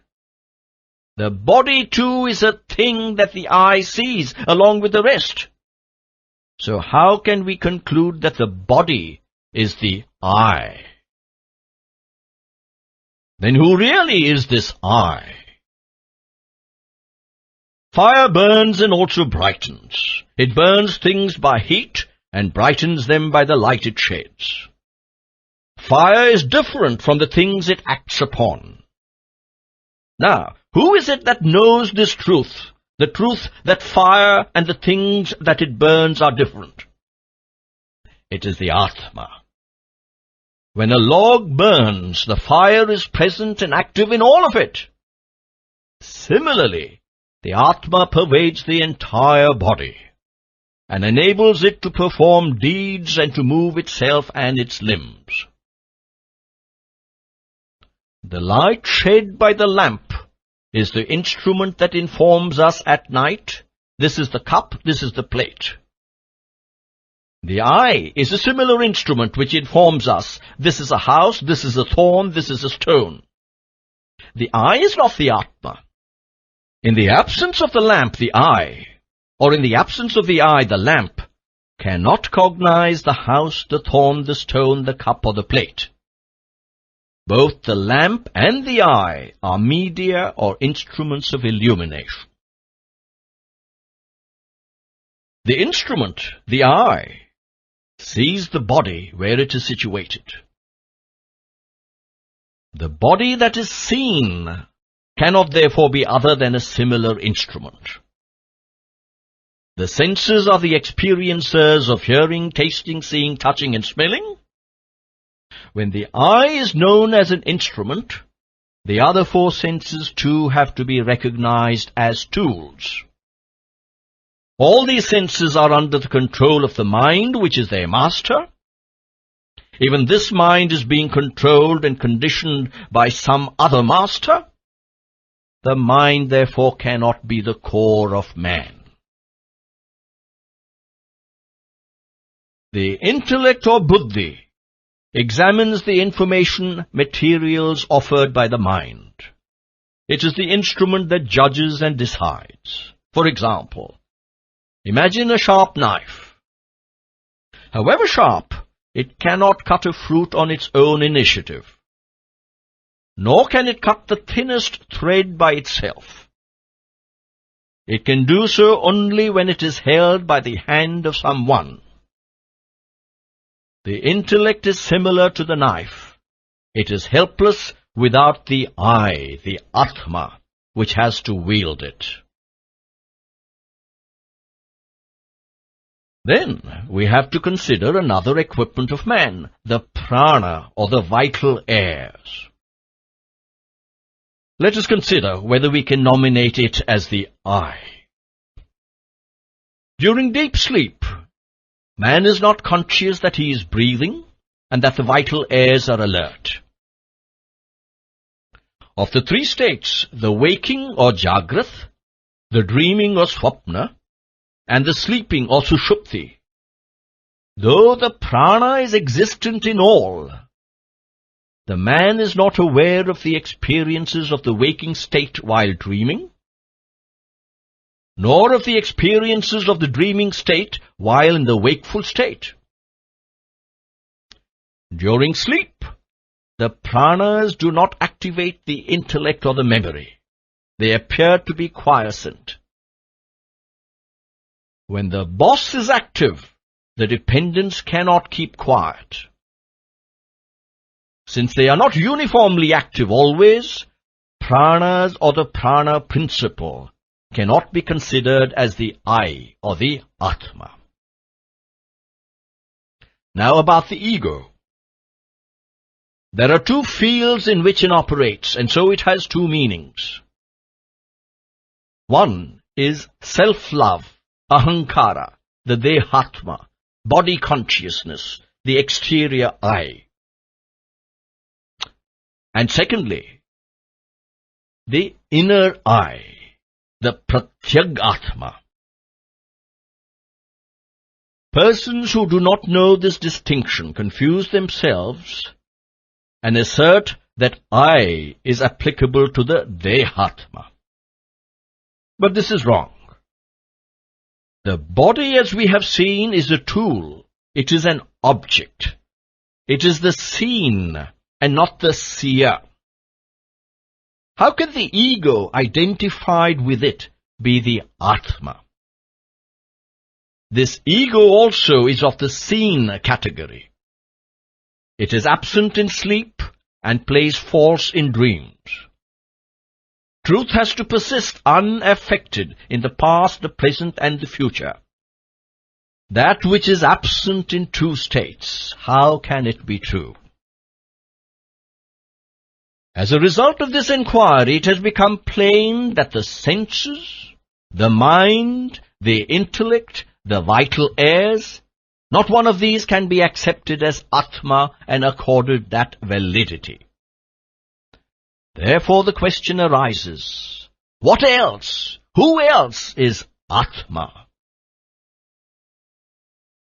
It has no entry or exit, no hands and feet, no organs and limbs, no blot or blemish. It is the minutest among the minute, the hugest among the huge. Like space, it is everywhere. It is all. And so it is free from I and mine. It is consciousness, as fire is heat and the sun is light. It has no affinity with distress or delusion. It is supreme everlasting ecstasy, Paramananda.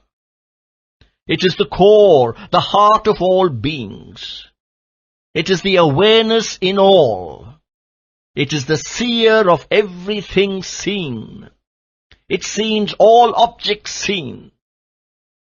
Everyone, whatever his nature or stature, who declares after being served by the senses, I see, I hear, I taste, etc., is really only talking of lamps, of tools, and not of the Atma. The Atma is not a part seer, a series seer, a non-seer, or a pseudo-seer. The buddhi, like the moon, has no light in itself. Like the moon, it reflects light from another source adjacent to it, namely the Atma. Buddhi can operate only by reflecting the cosmic intelligence represented by the Atma. The sun is designated the cosmic eye, Jagat Chakshu, a name based on the sun's involvement with the proximity to other objects. The sun has no ego sense or a sense of possession and property, and no will or want or wish. By his very presence darkness appears and light envelopes the world. So he is called the Enlightener. But he is not consciously doing so as if in duty bound. The Atma too has neither obligation nor application. If asked how the Atma becomes a doer, the reply is the magnet a doer simply because the needle which is in its neighborhood moves? The basic question may now be raised. Does the Atma exist?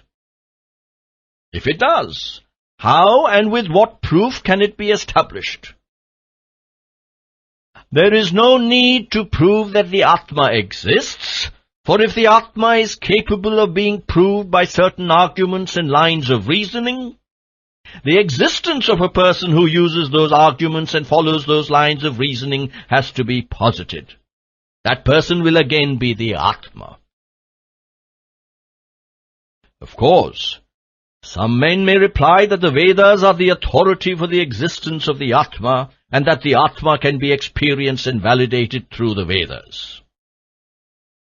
The Vedas do prohibit certain activities as unatmic, or opposed to the norms expected from a believer in the Atma. They do recommend certain other activities, like charity, moral behavior, as atmic. But the Atma is its own proof, its own witness. Its existence cannot be established by other facts or things. The Shastras, which are texts supplementary to the Vedas, declare that God resides wherever 6 excellences are evident. Enthusiasm or utsaha, determination or sahasam, courage or dhairya, good sense or sadbuddhi, strength or shakti, and adventure or parakrama. The inaugural prayer of man has to be directed to God, that is Ganapati, to gain these 6 gifts, which can purify consciousness and reveal the Atma. One has to undertake the discovery of one's Atmic core with bravery in the heart. This is no exercise for cowards. Wicked persons, waverers in faith, doubting hearts, woeful countenances are destined to go through life as rogis or sick persons, and not as yogis or dwellers in Atma. This is the distinguishing mark that separates the wise or the jnani from the unwise, the ajnani. For example, Lord Krishna spoke laughing with an outburst of joy, while Arjuna listened, overpowered by sorrow. The jnani is always full of joy, he laughs. The ajnani is afflicted with sorrow, he weeps. In order to achieve victory while inquiring into the nature of the Atma, one has to pass through the ashramas, the 4 stages of life recognized and recommended by the scriptural texts of Sanatana Dharma. Each one, while passing through each stage, aware of the duties and responsibilities prescribed in the texts, learns for himself a quantum of the knowledge that leads to Atmic awareness. It is only after the childhood years that the ashram routine will have an impact on man. Until then, he cannot gather any special knowledge about his duties and responsibilities. Man has boyhood, adolescence, youth, middle age, and senescence as stages of growth. There are also corresponding stages in the growth of wisdom in him. In the first stage of boyhood, he is led from ignorance and innocence into the world of knowledge, when he is accepted as a pupil by a guru or preceptor. After that, he has to serve the guru and obey him without feeling burdened and bound. In the second stage of youth, he has to share with society the means and measures for its progress and security. He has to start earning for his livelihood and spending his income with intelligent care. He has also the duty of providing examples to those younger than himself and guide them into socially useful paths. At the same time, he must follow the footsteps of elders and learn from them lessons for his own advancement. In the third stage of adulthood, intelligent attention has to be paid, not only to one's own advancement and the advancement of the family and society, but also to the advancement of the people generally.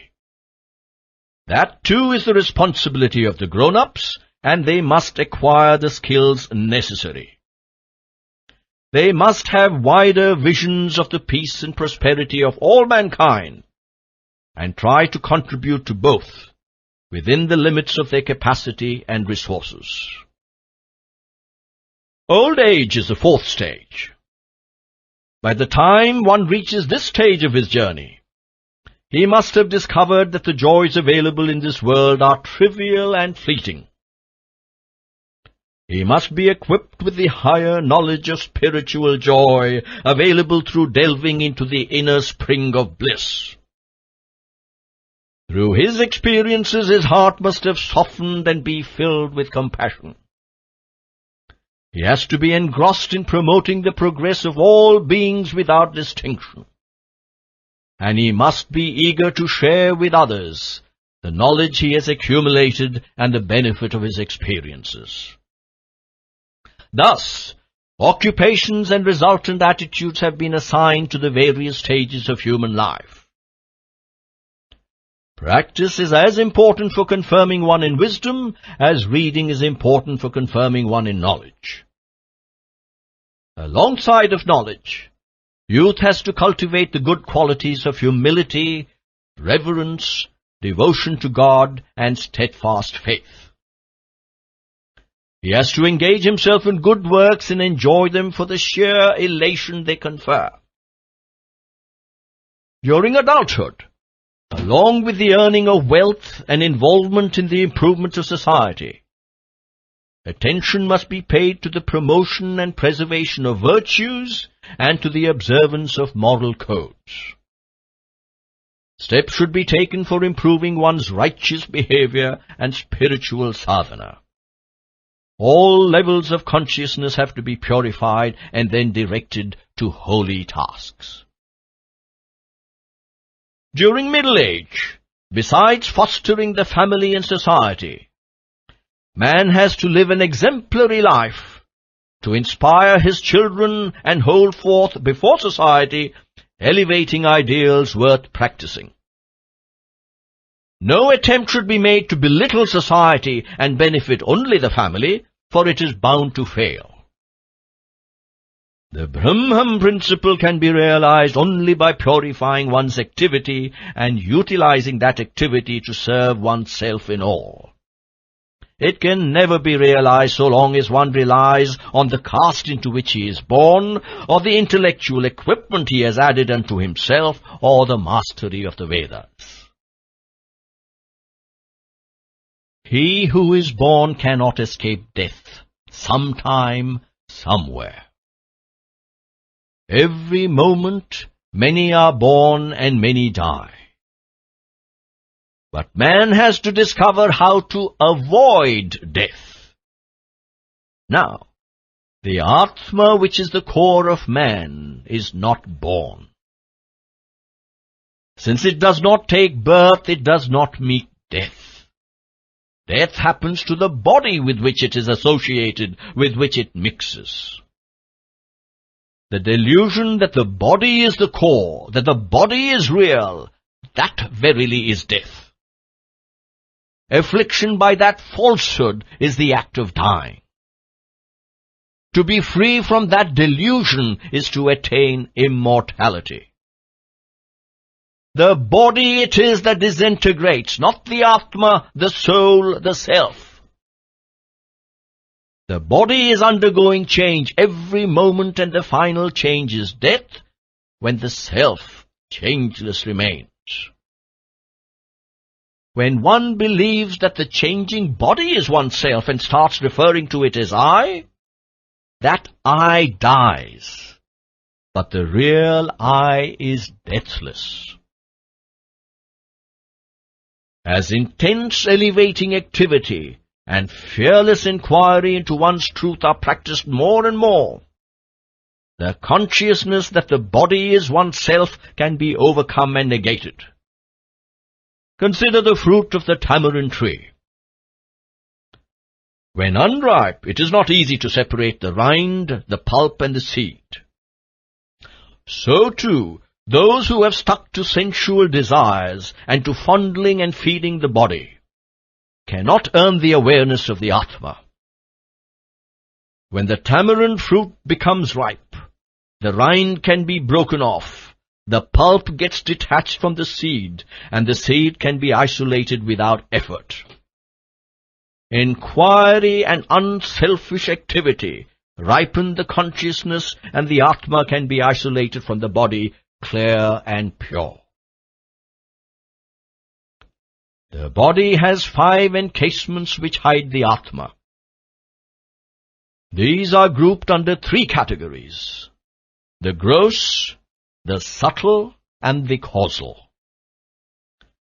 The physical case, that is, flesh, blood, bone, etc., and the vital case, the breath, these form the gross body.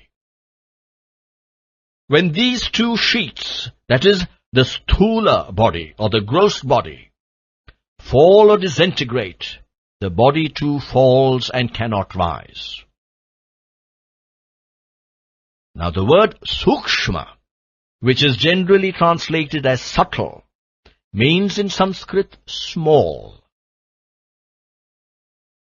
It has another meaning too, which is that which expands. Now air expands more than water. Space is more expansive than air. Compared with the expanse of the liberated soul, even space has to be considered gross. Steam is more expansive or subtle than water. Though a block of ice or a lump of camphor appear gross, they become subtle when heated or lit. The rule of the world is that the seen causes the unseen. The manifested explains the unmanifested. But the rule in the realm of the spirit is different. The latent Atma causes the patent world. Being is behind becoming. And finally, becoming merges in being. The patent is absorbed into the latent. As milk from the cow, from the Supreme Person flows the power of Maya or relativity, as the five-element constituted cosmos or Prakriti, the patent manifestation. The cosmos is cognized as a composite, just as milk is a composite of cream, curd and butter, which can be got out of it by the action of heat and cold and the addition of sour drops and the process of churning thereafter. The churning separates the butter from the milk. In the same manner, through cosmic processes and upheavals of heat and cold, the five fundamental elements, that is, earth, water, fire, air, and space, were separated, and earth, this ball of butter, emerged as a product of the churning. If any person or thing has one of the three character traits, that is, balanced, passionate, or dull, predominant in their make-up, we denote him as having that trait. So also the element, which is predominant in any created entity, gives its name to it. This is the reason why the world on which we live is called Bhumi, the earth. The realms in space, where the element of water predominates, are known as Bhuvarloka, the subtle world, and Swarloka, the causal world. The materials therein flow in currents and streams. In short, what appears as the five-element constituted cosmos is only the superimposition on God of the non-real individual self and the five elements. God, seen in and through the non-real, appears as nature. This is but a distorted picture of reality, this ever-changing multiplicity. The fault is in the mirror that reflects, the mind that perceives, the brain that infers. What the mirror presents as true has no authenticity. The mirror is coated with dust, and its face is not plain at all. God has no Maya. He has no intention or need to delude, nor does he will that it should happen. But man in his ignorance sees things which do not exist, and believes that they do exist just as he sees them. This weakness of his is named adhyasa. When God is reflected as nature, the reflection becomes Maya.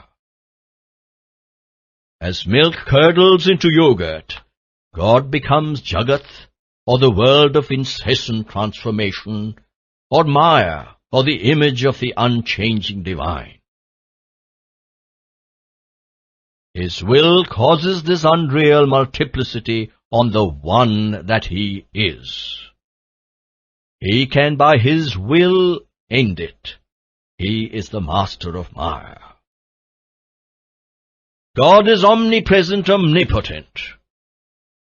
Of the three entities, the Overself, the Self, and Nature, Nature has as its purpose the fulfillment of the wants of man. God has no wants or wishes. He is the fullest and highest attainment.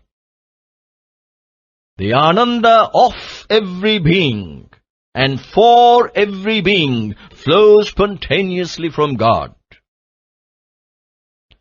His words to Arjuna in the Gita are, I have no duty to discharge, O Partha, in the three worlds. He has created duties only to foster the consciousness of all living beings. He has no activity and no obligation. He brings about the result for every activity. Without him, no activity can yield result. He decides which result should accrue from which act. Sathya Sai Vahini, Chapter 23. Modes of Worship. The Veda is the most ancient as well as the most lasting knowledge or Shastra discovered by man. That is to say, man has not invented it.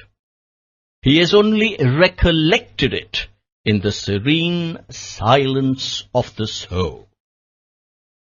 So, the Veda can lead man into the vision of the truth that is unreachable by the senses and unrelated to the material world. It is inaccessible to human reason because it is transcendent. So, it is described as Paramam Vyoma, the great protector, also as indestructible, as Tat, as truth. These words denote all the four Vedas, beginning with the Rig Veda. The term Veda was originally applied to the Supreme Lord Parameshwara, the All-Knowing. Vethi iti Veda. He who knows is Veda. Then it was applied to the principle of understanding. Vedayati iti Veda. That which makes known is Veda. The Rig and other Vedas have the all-knowing characteristic, so this meaning too is appropriate. Later the word was applied to activities in consonance with the Vedas, activities promoting the goals laid down, namely the Purusharthas, righteous, economic, volitional, and spiritual. The Supreme Lord is all-seeing. He is the person on whom all the hymns of the Vedas converge. The Vedas enable man to get the vision of that Lord, and those who have earned that vision are the Rishis. They were guided by the Vedas. Many psalms, hymns, and declarations emerged from them. As a result, the Supreme Lord himself is referred to as the great sage or Maharshi in the Brahma Sutra. Among the 108 names of Shiva, the Supreme Lord, we find Maharshi and Mukhya Rishi, the chief sage, the foremost sage. Even the Veda is personified and referred to as Rishi, for the same reason.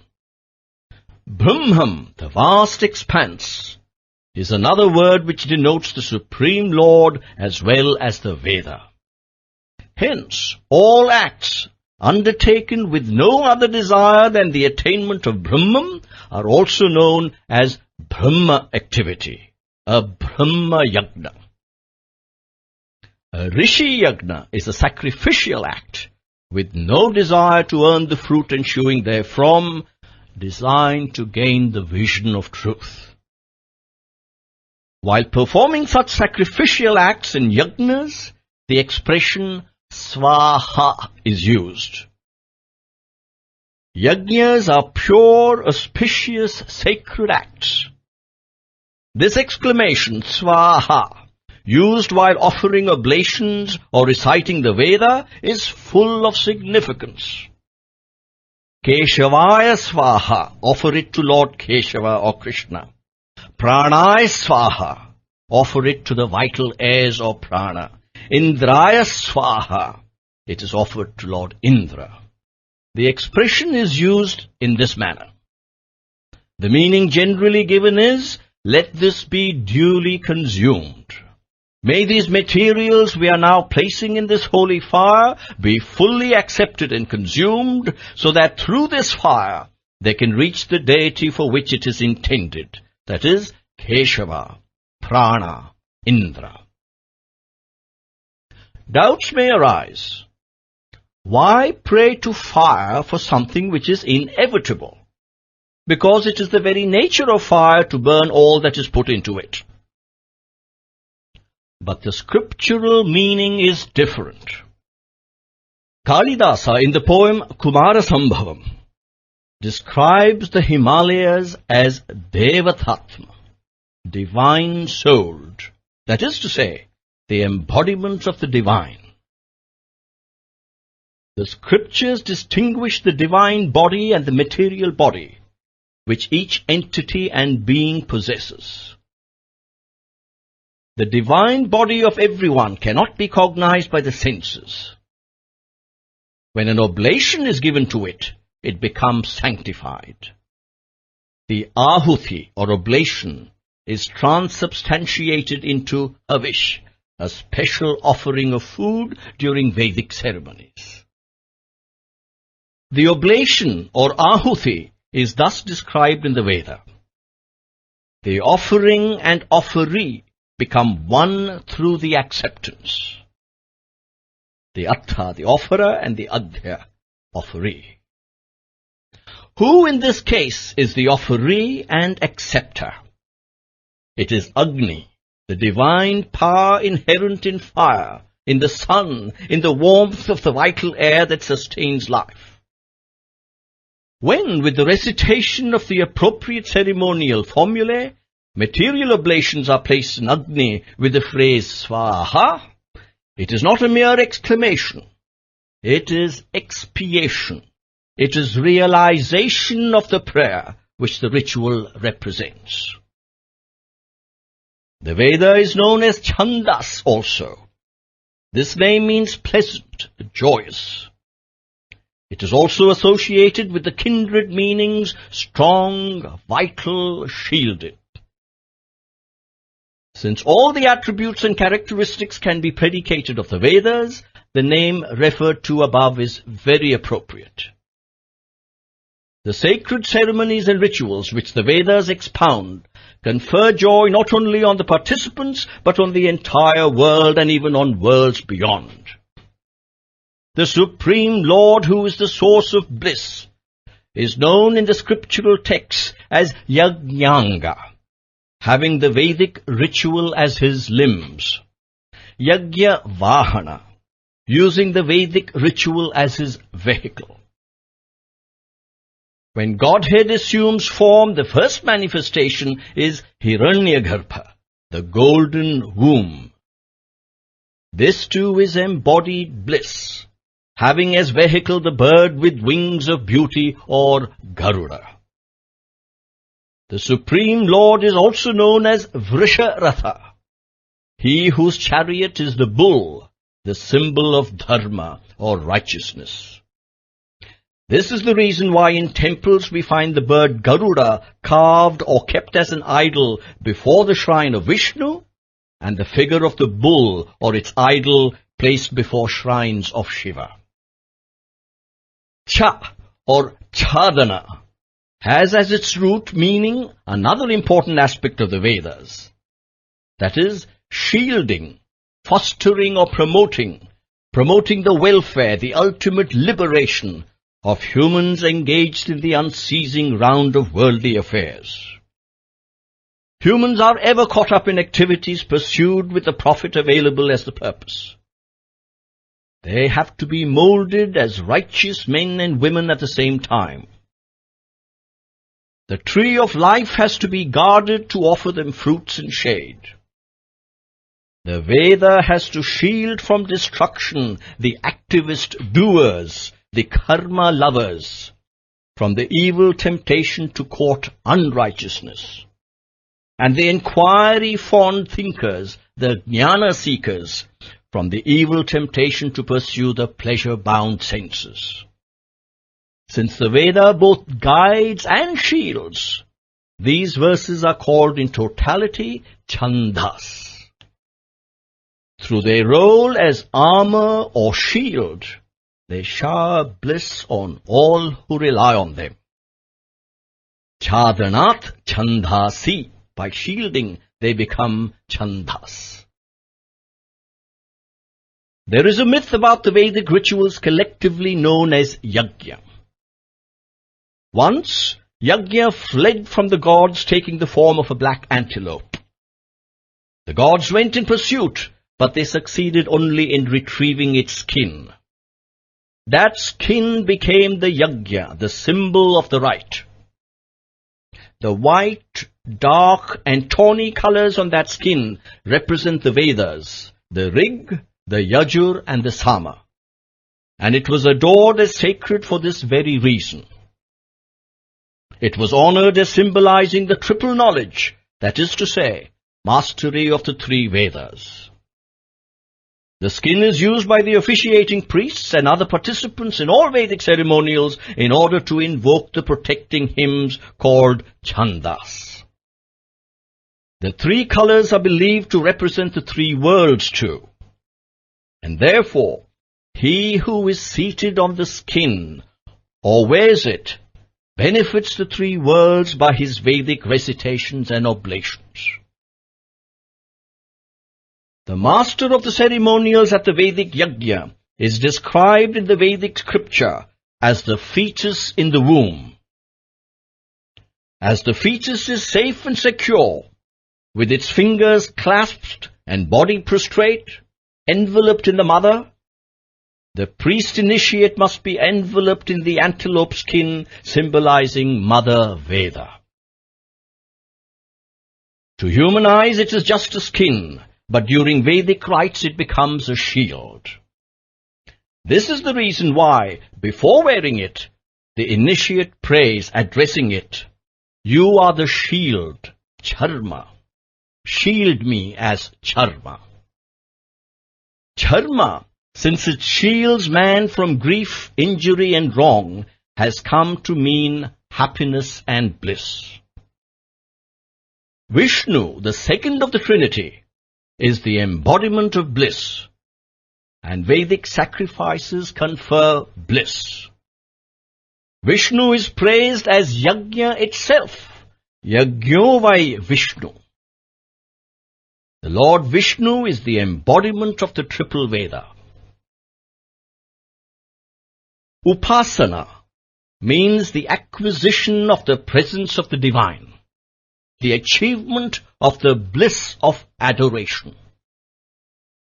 Vedic tradition sanctions 4 paths as legitimate and fruitful to win this achievement.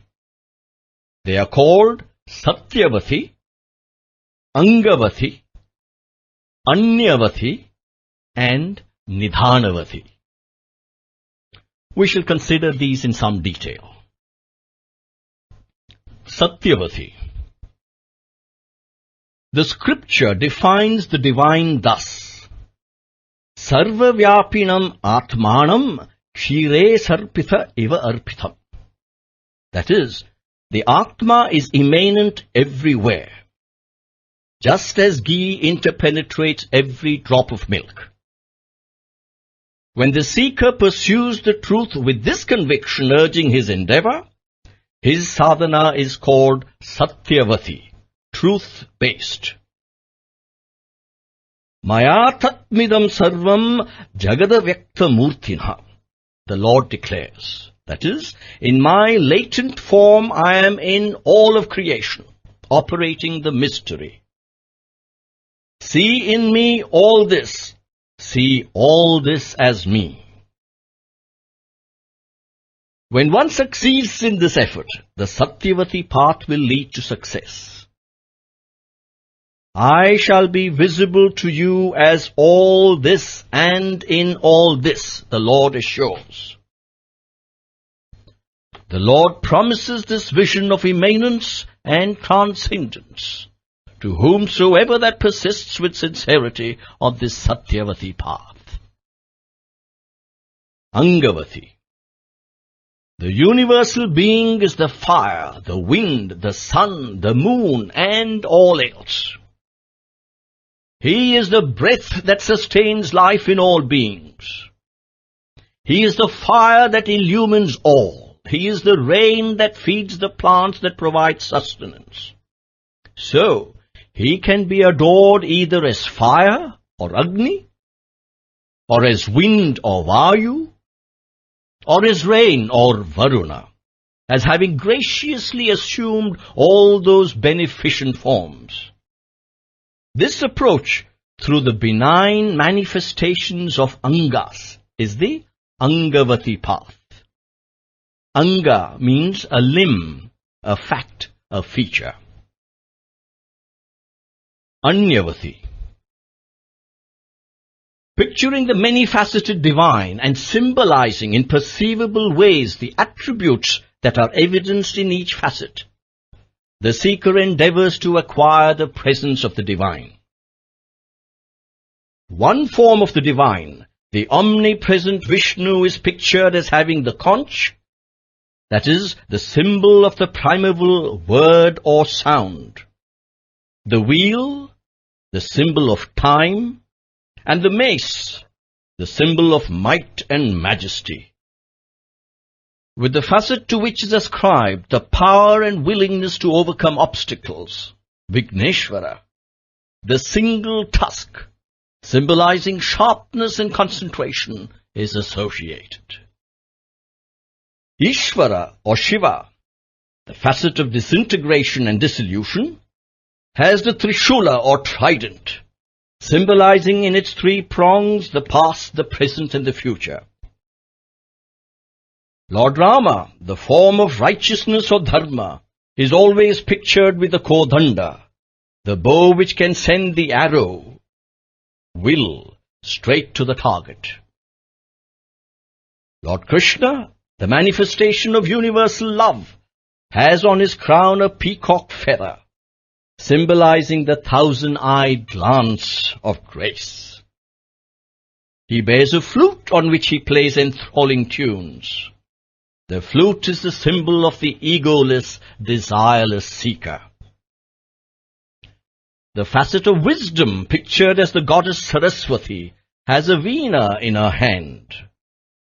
The veena is a stringed musical instrument, symbolic of heartstrings responding with harmony and melody to the gentle touch of the true, the good, and the beautiful.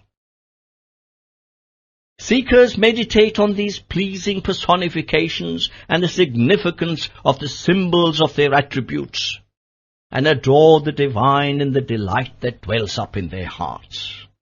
This is named the Anyavati path, the path through symbolized divinity. Anya meaning the other, the adjunct, the appurtenance. Nidhanavati. This path is slow, but progress is always achieved when each step is successfully negotiated.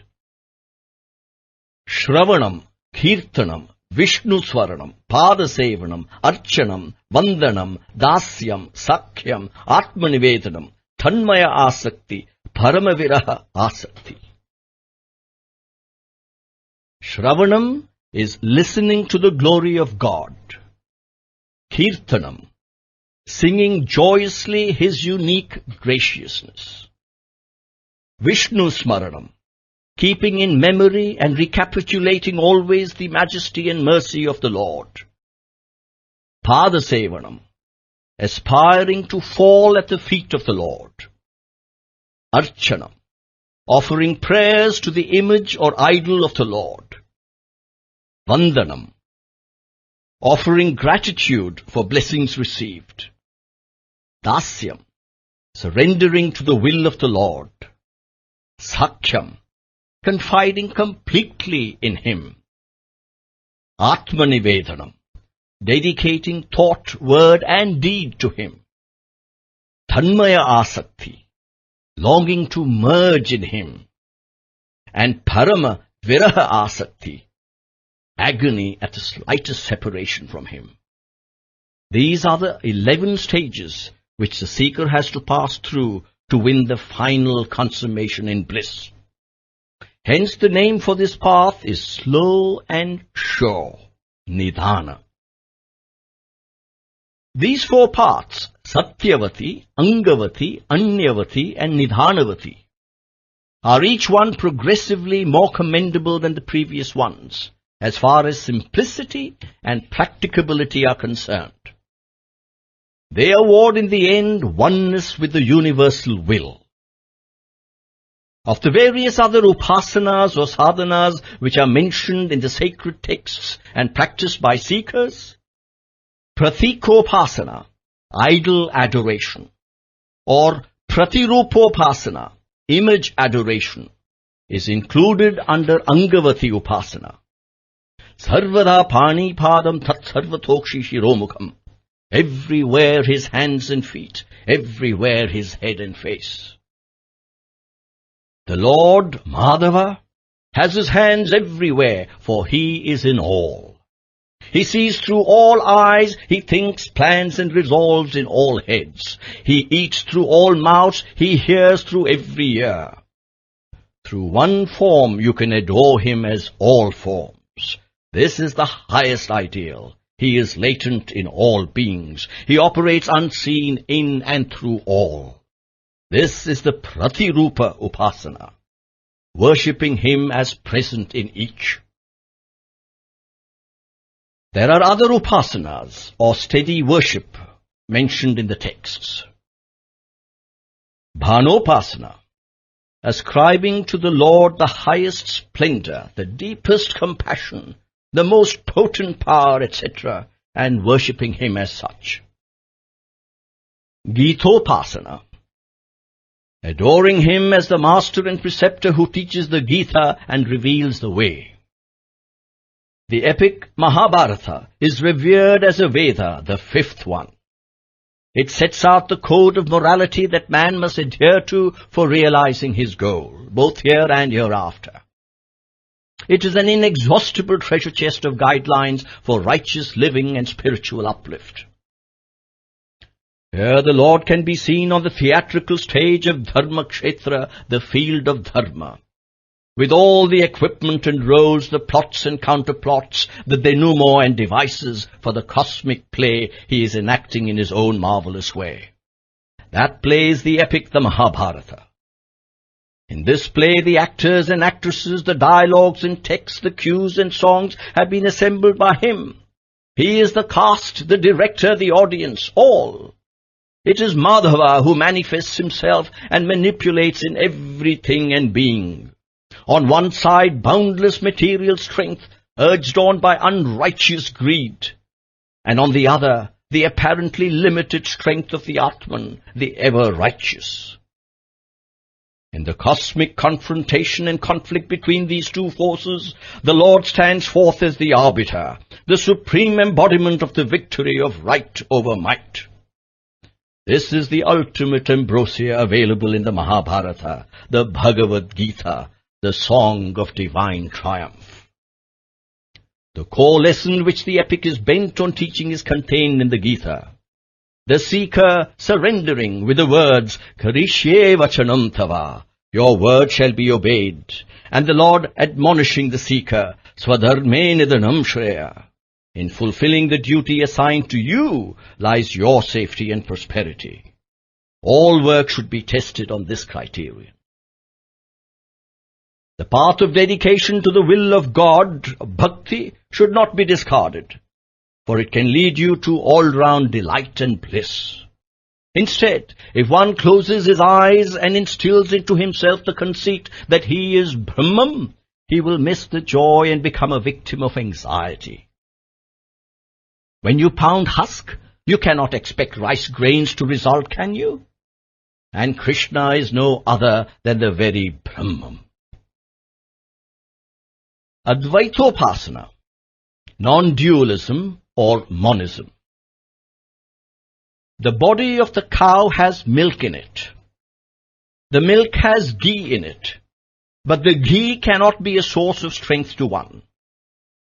The milk has to be drawn, yeast added to curdle it, butter has to be churned out and clarified to produce the ghee, which, when consumed by one, can give one strength.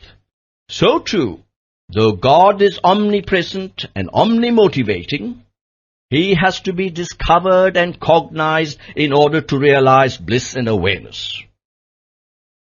Like oil in mustard, like butter in yogurt, like water inside the earth, like fire in timber, God is present but not patent in everything. God is in the human body and in the human mind. To become aware of Him there, spiritual effort is necessary. When that is undertaken, the unity of both can be realized. One will not thereafter experience two or difference. The awareness of the one without a second is liberation, release from bondage. Vishishtadvaita, or qualified monism. Ramanuja considered the problem whether the God whom one seeks to worship and realize as real must be conceived as being apart from oneself, or whether God can be conceived as in oneself. His answer is, life is the soul of the body. God is the soul of life. God is the granter, the force, the sustainer. Seek Him in that spirit. The supreme sovereign Purusha in whom all the elements reside, and who is the indweller and inner motivator of all creation, can be known and experienced only by winning grace through surrender. Understand well His transcendence and immanence, and realizing one's deficiencies, surrender the ego in order to partake of His glory. The mental attitude of the seeker should be, Tvameva sarvam mama deva deva. Thou alone art all, O my God of gods. You are the urge, you are the path, you are the goal. The spiritual effort must be one-pointed, unwavering, untiring. Dvaitopasana, or dualism. The dualistic outlook on the relationship between God and the individual is that of husband and wife. Vishnu, the Lord, the ever-free, ever-full, has to be adored as the wife adores the husband. Among such sadhakas, Chaitanya is most noteworthy. He established a distinct Chaitanyopasana itself. Without the anguished yearning for the feet of Lord Krishna, liberation cannot be gained. Why? Because even purification of one's intelligence is not possible without that yearning. This is the assertion of Chaitanya. He declares that sages and others capable of being immersed in inner bliss can enjoy the ecstasy of the supreme consciousness through the contemplation of the auspicious, restorative and cleansing attributes of the Lord Sri Hari. No text or scripture is needed for one to realize this bliss. Sunk in the waves of that divine ecstasy, the person ignores all the norms of social behavior and escapes from all conventions. He sings aloud the names of Hari, sheds streams of joy, dances in divine delight and experiences unadulterated genuine bliss. He feels that the Lord's feet have made every inch of ground holy. Thus they sing the glory of the Lord fully attuned to Him. This sadhana was emphasized as the easiest and most fruitful by Chaitanya. His foremost goal was to attain the absence of body consciousness in the flood of ecstasy that surges from melodious group singing of the majesty and mercy of the Lord. There are a few other forms of worship which merit mention. The Gaudiyopasana is one such.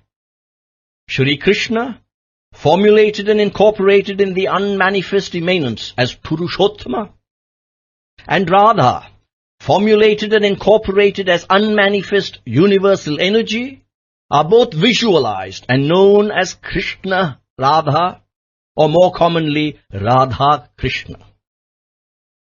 Madhava is another name of Krishna, signifying that he is the master of cosmos or Prakriti. So the name used in this upasana or worship is Radha Madhava. The recitation of this name is held by the adherents of this path of worship to be capable of leading to the ecstasy that can confer liberation from all forms of bondage. The acharyas or founders of this upasana declare this to be the attainable goal. The Lord is the very embodiment of the nectar of delight. Living beings can get immersed in spiritual delight only when they imbibe that nectar. The Shruti texts proclaim that those born in Ananda can live only in and through Ananda. The sacred name Radha Madhava is the key, it is said, to the treasure house of that precious nectar. Radha Madhava is Prakriti Purusha, and this dual category is assumed to represent the duality of Jivatma and Paramatma, the individual soul and the universal soul, the wave and the ocean. Worship is offered to both through that name. Vallabhacharya proclaimed, Krishnastu Bhagavan Swayam. Krishna is the Lord himself. Attaining him was explained to be equal to merging in the universal, the goal of genuine monists. Shaivopasana. Shaivopasana is also a notable path. This emphasizes the worship of Shiva as formulated in the lingam, or symbol. Lingam sarvakalam. The infinite lingam is the symbol of the primal energy which forms the basic cause of the origin, condition, and progress of the elements that compose the cosmos. The lingam is the form of Shiva himself, and realizing it as such is asserted as the ultimate goal or liberation. Veerashaivopasana advocates the worship of Shiva, the Lord or Ishvara, as the one and only, everywhere and always. The merging of the individual in the splendor of the Linga or Ishvara is the acme of all sadhana, the achievement of liberation. Pashupathopasana. The individual entity or jiva is tied by the bond, pasha, of the qualities or modalities arising from nature. Pashupati, Shiva, is worshipped in order to earn freedom from bondage. Shakthopasana. Sarva Devamayi Devi. Devi is all gods. The primeval universal energy, Adi Parashakti, is conceived as the matrix of all forms of divinity. The cosmic urge, the Prakriti, is the cause of the variety and multiplicity of expression, the manifold forms. The Maheshvara, supreme divinity, has this capacity to manifest and is therefore so named. Maheshvara and Parashakti are two aspects of the same force. This dual-faceted force motivates the universe from the vast expanse of the sky to the entire earth. The unmanifest Supreme Person manifests as the feminine universal, the Maya, the Parashakti. In each individual it is experienced as knowledge, strength and activity. Jainopasana. The Marwadi or moneylender community, in worshipping the Lord, adopt a Vaishnavite slant. Idols of Vishnu with the traditional equipment of the conch, the wheel, the mace and the lotus are found in Jain temples. The Jains have as their mantra, Namo Arihantanam, Namo Siddhanam, Namo Airyanam, Namo Uvajjayanam, Namo Loe Sabasahunam, meaning, Salutations to the great heroes of Mahavira, who have conquered desire, etc. Salutations to the Siddhas, those equipped with supernatural powers. Salutation to the great masters of spiritual wisdom. Salutation to the great teachers who transmit the wisdom. Salutations to the good persons of all lands. This fivefold adoration helps remove the evil effects of all sinful acts. Experiencing the meaning of this mantra gives one the sum of prosperity. The Jains declare that when one merges in this universal adoration, one is liberated and attains moksha. Sikh Upasana. The preceptor or guru who reveals the Atma and makes one conscious of its existence as one's reality has the highest place in this system of worship. The collection of the teachings of the Gurus, referred to as Granth Sahib, is extolled and revered by the Sikhs. It is derived from the spring of Bharatiya spiritual traditions. Its ideas form the very core of Bharatiya cultural traits. Christ Upasana. Lord Jesus is the Saviour. Man is by nature prone to fall into sin, knowingly or unknowingly. Jesus shed his heart blood on the cross to free man from sin and cleanse his soul. Follow this Lord and his teachings contained in the Bible and worship him. This is Christ Upasana. Sing his glory and adore him through hymns. This is the mode of worship which this Upasana envisages. Muhammadan Upasana. Imamdari khuda mein ho, paigambhar mein bharosa. Acquire self-confidence and place all burdens on God. Have implicit faith in the power of God every moment of living. Recognize it at every step. These are the rules for meaningful life. One has to evidence one's rectitude in the darbar or palace of the Lord when one lays down his body.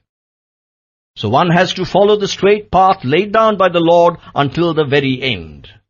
For this, the Holy Quran is the guide. It has to be revered and observed down to the very letter. This is the spiritual instruction to be observed in this Upasana. Allahu Akbar, La ilaha illallah. This is the sacred formula of Islam. It signifies that God is the supermost sovereign. Allah is the undisputed, unexcelled ruler of creation. He alone is worthy of worship. In the Bhagavad Gita, Lord Krishna says, there is nothing higher than me. The Quran formula says the same. The Muhammadan Upasana too is a form of the same spiritual practice based on the same truth. All these Upasanas reveal that since man initiated his age-long inquiry into his own truth, he has accumulated, especially in Bharat, a vast spiritual treasure which can save him from sorrow and bondage. The treasure is so vast and so deep that it has survived the passage of centuries, as vast and as deep as ever it was, unaffected by the emergence of different modes or the influx of other forms of worship. Besides, the spiritual wisdom of India is today a triumphant beacon, shining in one resplendent flame in the thickening darkness, illumining all lands, encompassing all races, and enchanting all of mankind.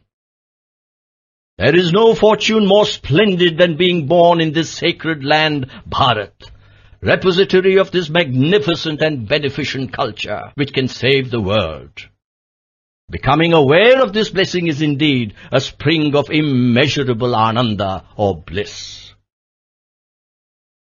Sathya Sai Vahini, Chapter 24. The Divine Body. The sociological basis of Bharatiya culture has to be clearly understood. Mankind falls into four groups when innate nature and inclination are considered. They are named Brahman, Kshatriya, Vaishya and Shudra. This demarcation is not a selfish, crooked conspiracy designed to make the superior trample upon the inferior.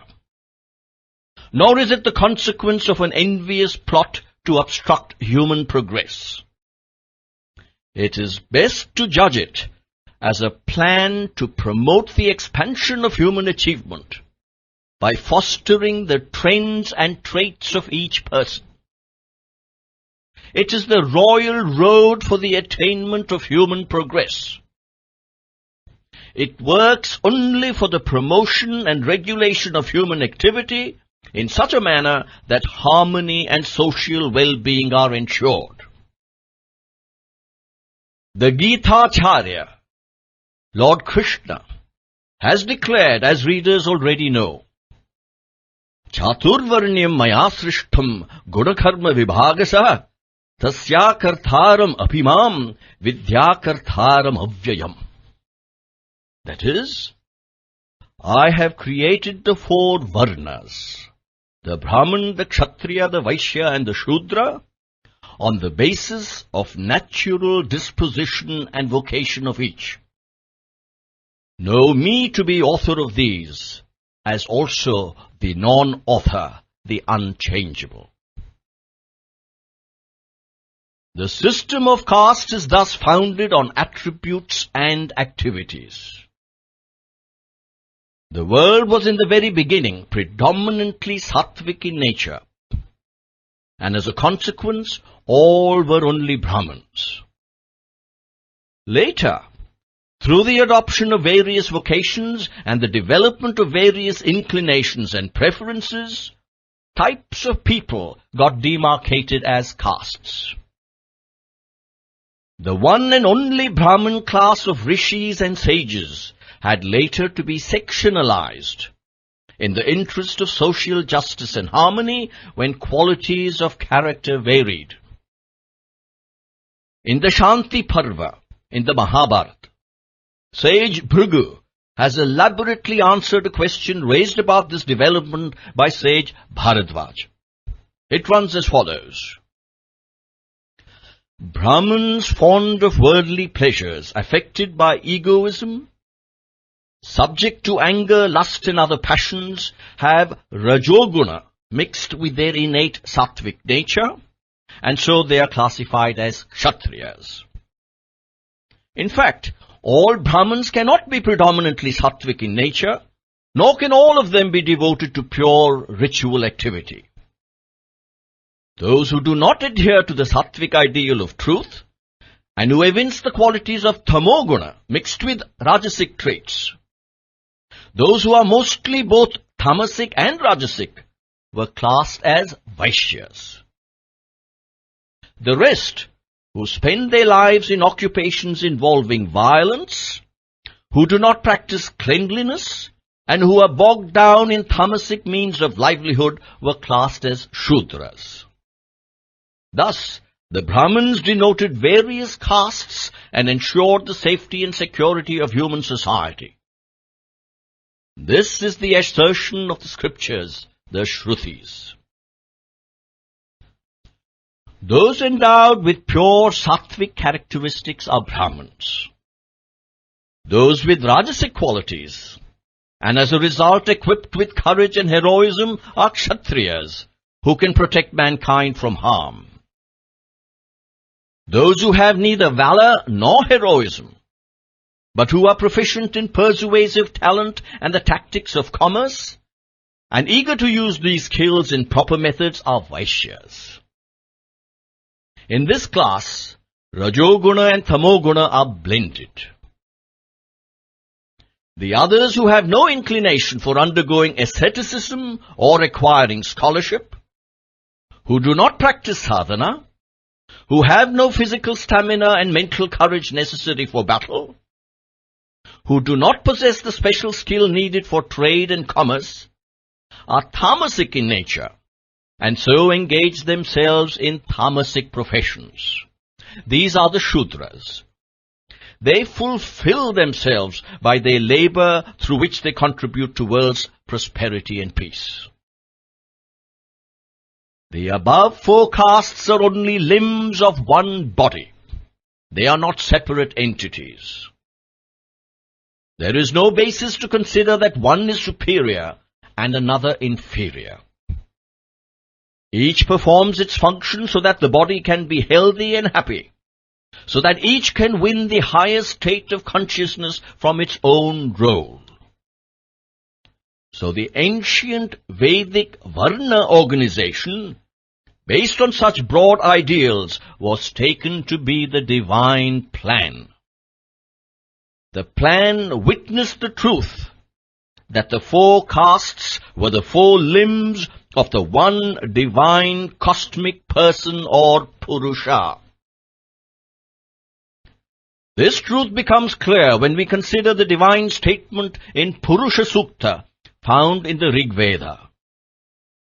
Brahmanosya mukham asit bahurajanya kritaha uru tadasya yadvaishya tad bhyagham shudro ajayata. In this declaration, those with pure sattvic nature and established in higher knowledge or wisdom, that is to say, the Brahmins, are declared as the face of the cosmic person. Those who are predominantly courageous, physically strong, having in their nature sattvic and rajasic qualities, the Kshatriyas, as the arms of the cosmic person.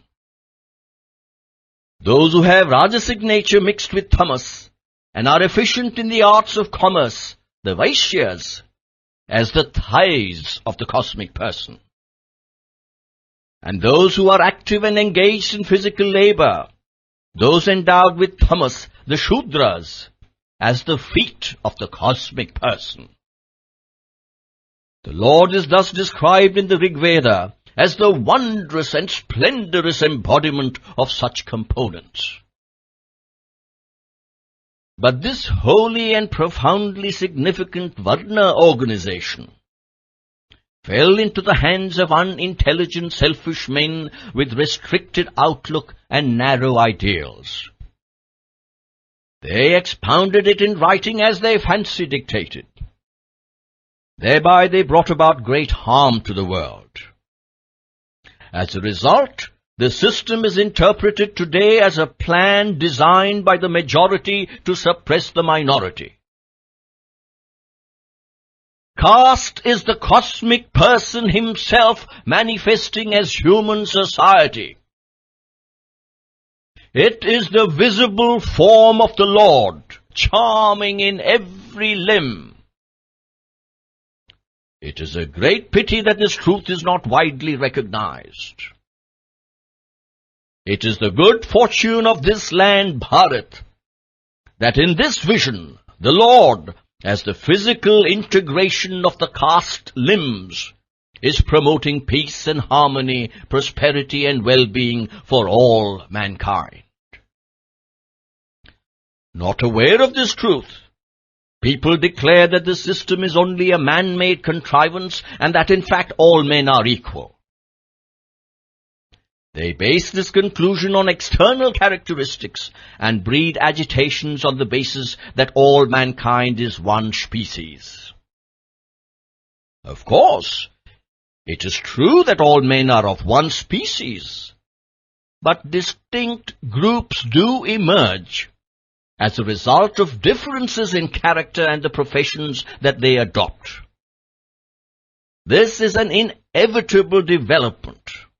No one can deny this. All are not sattvic in this world of humanity. Only very few are of this nature. Judging from mere appearance, one cannot declare that all men are one. We have to distinguish and discriminate and group those with sattvic, rajasic, tamasic, or combinations of one or more of those natures separately. No one can say that this is wrong. In a general way, predominantly tamasic natures are grouped as Shudras. But among them, have we not many who are of pure sattvic quality? Among those who are grouped as Brahmins, the pure Sattvic type, have we not many who are predominantly tamasic? Therefore, the Vedic religion of Bharat has clearly laid down that appearance alone, or birth in a family alone, cannot decide caste. It has to be determined on the basis of character and occupation. The four Varnas are the limbs of the divine body of the one and only Lord. Each is important and indispensable for its own role. The goal of each is to serve the Lord by service to man, rendering it in accordance with its dharma, the accredited mores of conduct and modes of behavior. Some people assert that the Shudras have neither the right nor the responsibility to practice spiritual sadhana or tapas, and that the Brahmins have it. What we have to remember here is that the restriction is for the Shudra nature, not for individuals born as Shudra. The permission is for the Brahman nature, not for all individuals born as Brahmins. Cows are useless as animals for riding. Horses are useless as yielders of milk. These statements are based not on hatred of the species or malice against any of them, but on the nature and characteristics of the animals concerned. Both are quadrupeds. However, their distinct natures decide that one is useful for the milk it yields, and the other for riding purposes. The castes are not based on race or birth, but on innate nature and tendencies, and profession adopted and pursued. All sparks are fire. There is only one caste, humanity. They cannot be declared separate, nor is there any need to assert that they are not separate. So too, men or individualized beings are not separate from Brahman or the universal absolute. Nor is there any need to assert that they are not separate. The relation between Brahman and Jiva is not one of identity or oneness, but it is one of cause and effect. Until liberation is attained, the particular is distinct, is separate. When liberated, since the cause of individualization is absent, the Jiva is one with Brahman. Separation and oneness of Jiva and Brahman are the consequences of the delusion of bondage and the awareness of freedom. Brahman is self-effulgent, self-illuminating. It is not the object of consciousness. It cognizes all objects. All things and beings belong to the category of seen or observed or known. It is the seer, not the seen. When the form is the seen, the mind is the seer. When the mind and the activities of the intellect are the seen or observed, then the witnessing consciousness is the seer. This witness can be seen by no one. All things cognizable are the body of the Atma, not the Atma. They are name-form combinations like pots and pans of clay which impinge on the consciousness as seen, or delude it like the silver on mother of pearl. The Atma is. It exists by and for itself. The universe is the other, for others. It is real and available for others. The universe has no innate reality. It emanates from Brahman, and its reality is based on the reality of Brahman. So its reality is lower than that of Brahman. The illusion created by a magician for deluding others cannot affect the magician himself. In the same manner, since the universe is contrived by Brahman, it is clear that it cannot affect Brahman itself. The universe or Jagat appears to have emanated as being experienced as such and as disintegrating. These three are but superimposed ideations upon the one modificationless reality, just as the snake superimposed upon the rope at dusk. This ideation is Maya, for it hides and reveals at the same time. Maya cannot be said to be unreal. The rope appearing as snake is known again as rope when the snake disappears. But the universe does not disappear in the same manner. Its existence cannot be explained away. It is a phenomenon that is unique.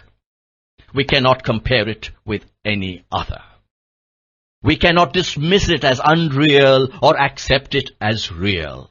It is Sat, Asat, not Asat. That is to say, it is real unreal, not unreal. It persists for some time and is therefore real. It does not persist for all time and is therefore unreal. A thing can be true only as long as it is not something different. While dealing with it on the temporary, practical, relative level, the universe remains as universe. It is relatively real. Truth is one. It has one feature only. The universe has manifold features through time, space, and causation. So it is unreal. Shankara proclaimed the Jagat or the universe to be unreal. When the highest truth is known, the universe is revealed as but an appearance on the real and as distinct from the basic Brahman. Since the Jagat is imposed by the mind on the Brahmic truth, it too is to be treated as a Brahmic phenomenon. All this is indeed Brahman, it is said. That is, Sarvam Khalvidham Brahmam. In fact, Brahman and Maya have an intimate relationship. Truth, once established and fixed, is ever unaffected. And Maya is not fundamentally true. That which is learnt by the impact of appearance is pseudo-knowledge, mithya jnana. It is avidya, non-knowledge. The mithya, the delusion or avidya, will vanish as soon as the appearance is negated and the truth is grasped. Maya is neither invalid nor valid. The universe appears to each in accordance with the point of view or the angle of vision. It has no independent existence, apart from the ideations that are projected by and from the observer. Its support and sustenance is Brahman. Brahman is the unaffected cause. The effect will not have any effect on it. Maya is the effect that is prone to inevitable change. Brahman is the one supreme truth which has assumed the manifoldness of the Jagat or cosmos, consequent on the influence of Maya. When Brahman is cognized as with Maya, it becomes the material cause of Jagat. It is in the Jagat as Jagat. Brahman is said to be the instrumental cause of the Jagat, but Maya is the prompting influence. Brahman is beyond both cause and effect. It cannot be a cause, either instrumental or material. The Jagat can be conceived as a picture, of which the plain canvas is Brahman, and the colour spread on is Jagat, the appearance immanent on the canvas. The human figures are dark. The Jiva is the experiencer of pain and grief through his involvement with the Jagat. He is the seen, the observed. Brahman is truth. Jagat is the play, the pantomime, the sport. It is the manifestation of the will that is latent in Brahman. To recognize the will behind the play is the attainment of liberation. Dhyana or meditation, puja or worship, karma or rites and rituals, and other activities are laid down for those too dull to recognize this will. Only those who can renounce the fruits of worldly endeavor can claim the right to follow the path of wisdom or jnana. Sadhakas on the Vedantic path must be equipped with the following. 1. The discrimination to distinguish the transient from the eternal. 2. The determination to desist from worldly and otherworldly pleasures. 3. Acquisition of sense-control, self-control, detachment, fortitude, faith and equanimity. And 4. Keen yearning for liberation. All things have to be viewed as the products of the divine will, and used with the reverence that this knowledge will kindle in the consciousness. The path of holy activity and the path of intellectual discrimination, of karma and jnana, are intended for different sadhakas. It is not possible to mix the two and follow them together. Righteous living can confer new life. Prosperity is the gift of the knowledge of dharma. Liberation is the gift of the knowledge of Brahman. The awareness of Brahman does not demand for its continuance and constancy the practice of any sadhana. It does not depend on the performance of any specific duties and chores. Liberation is of two kinds, immediate and gradual.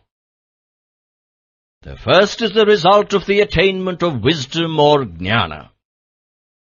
The second is the result of upasana, of spiritual study and sadhana. Jnana or wisdom is pure, unmixed, monistic experience or non-dualistic experience. Bhakti or devotion is of the nature of supreme love, characterized by the love for God for the sake of God only.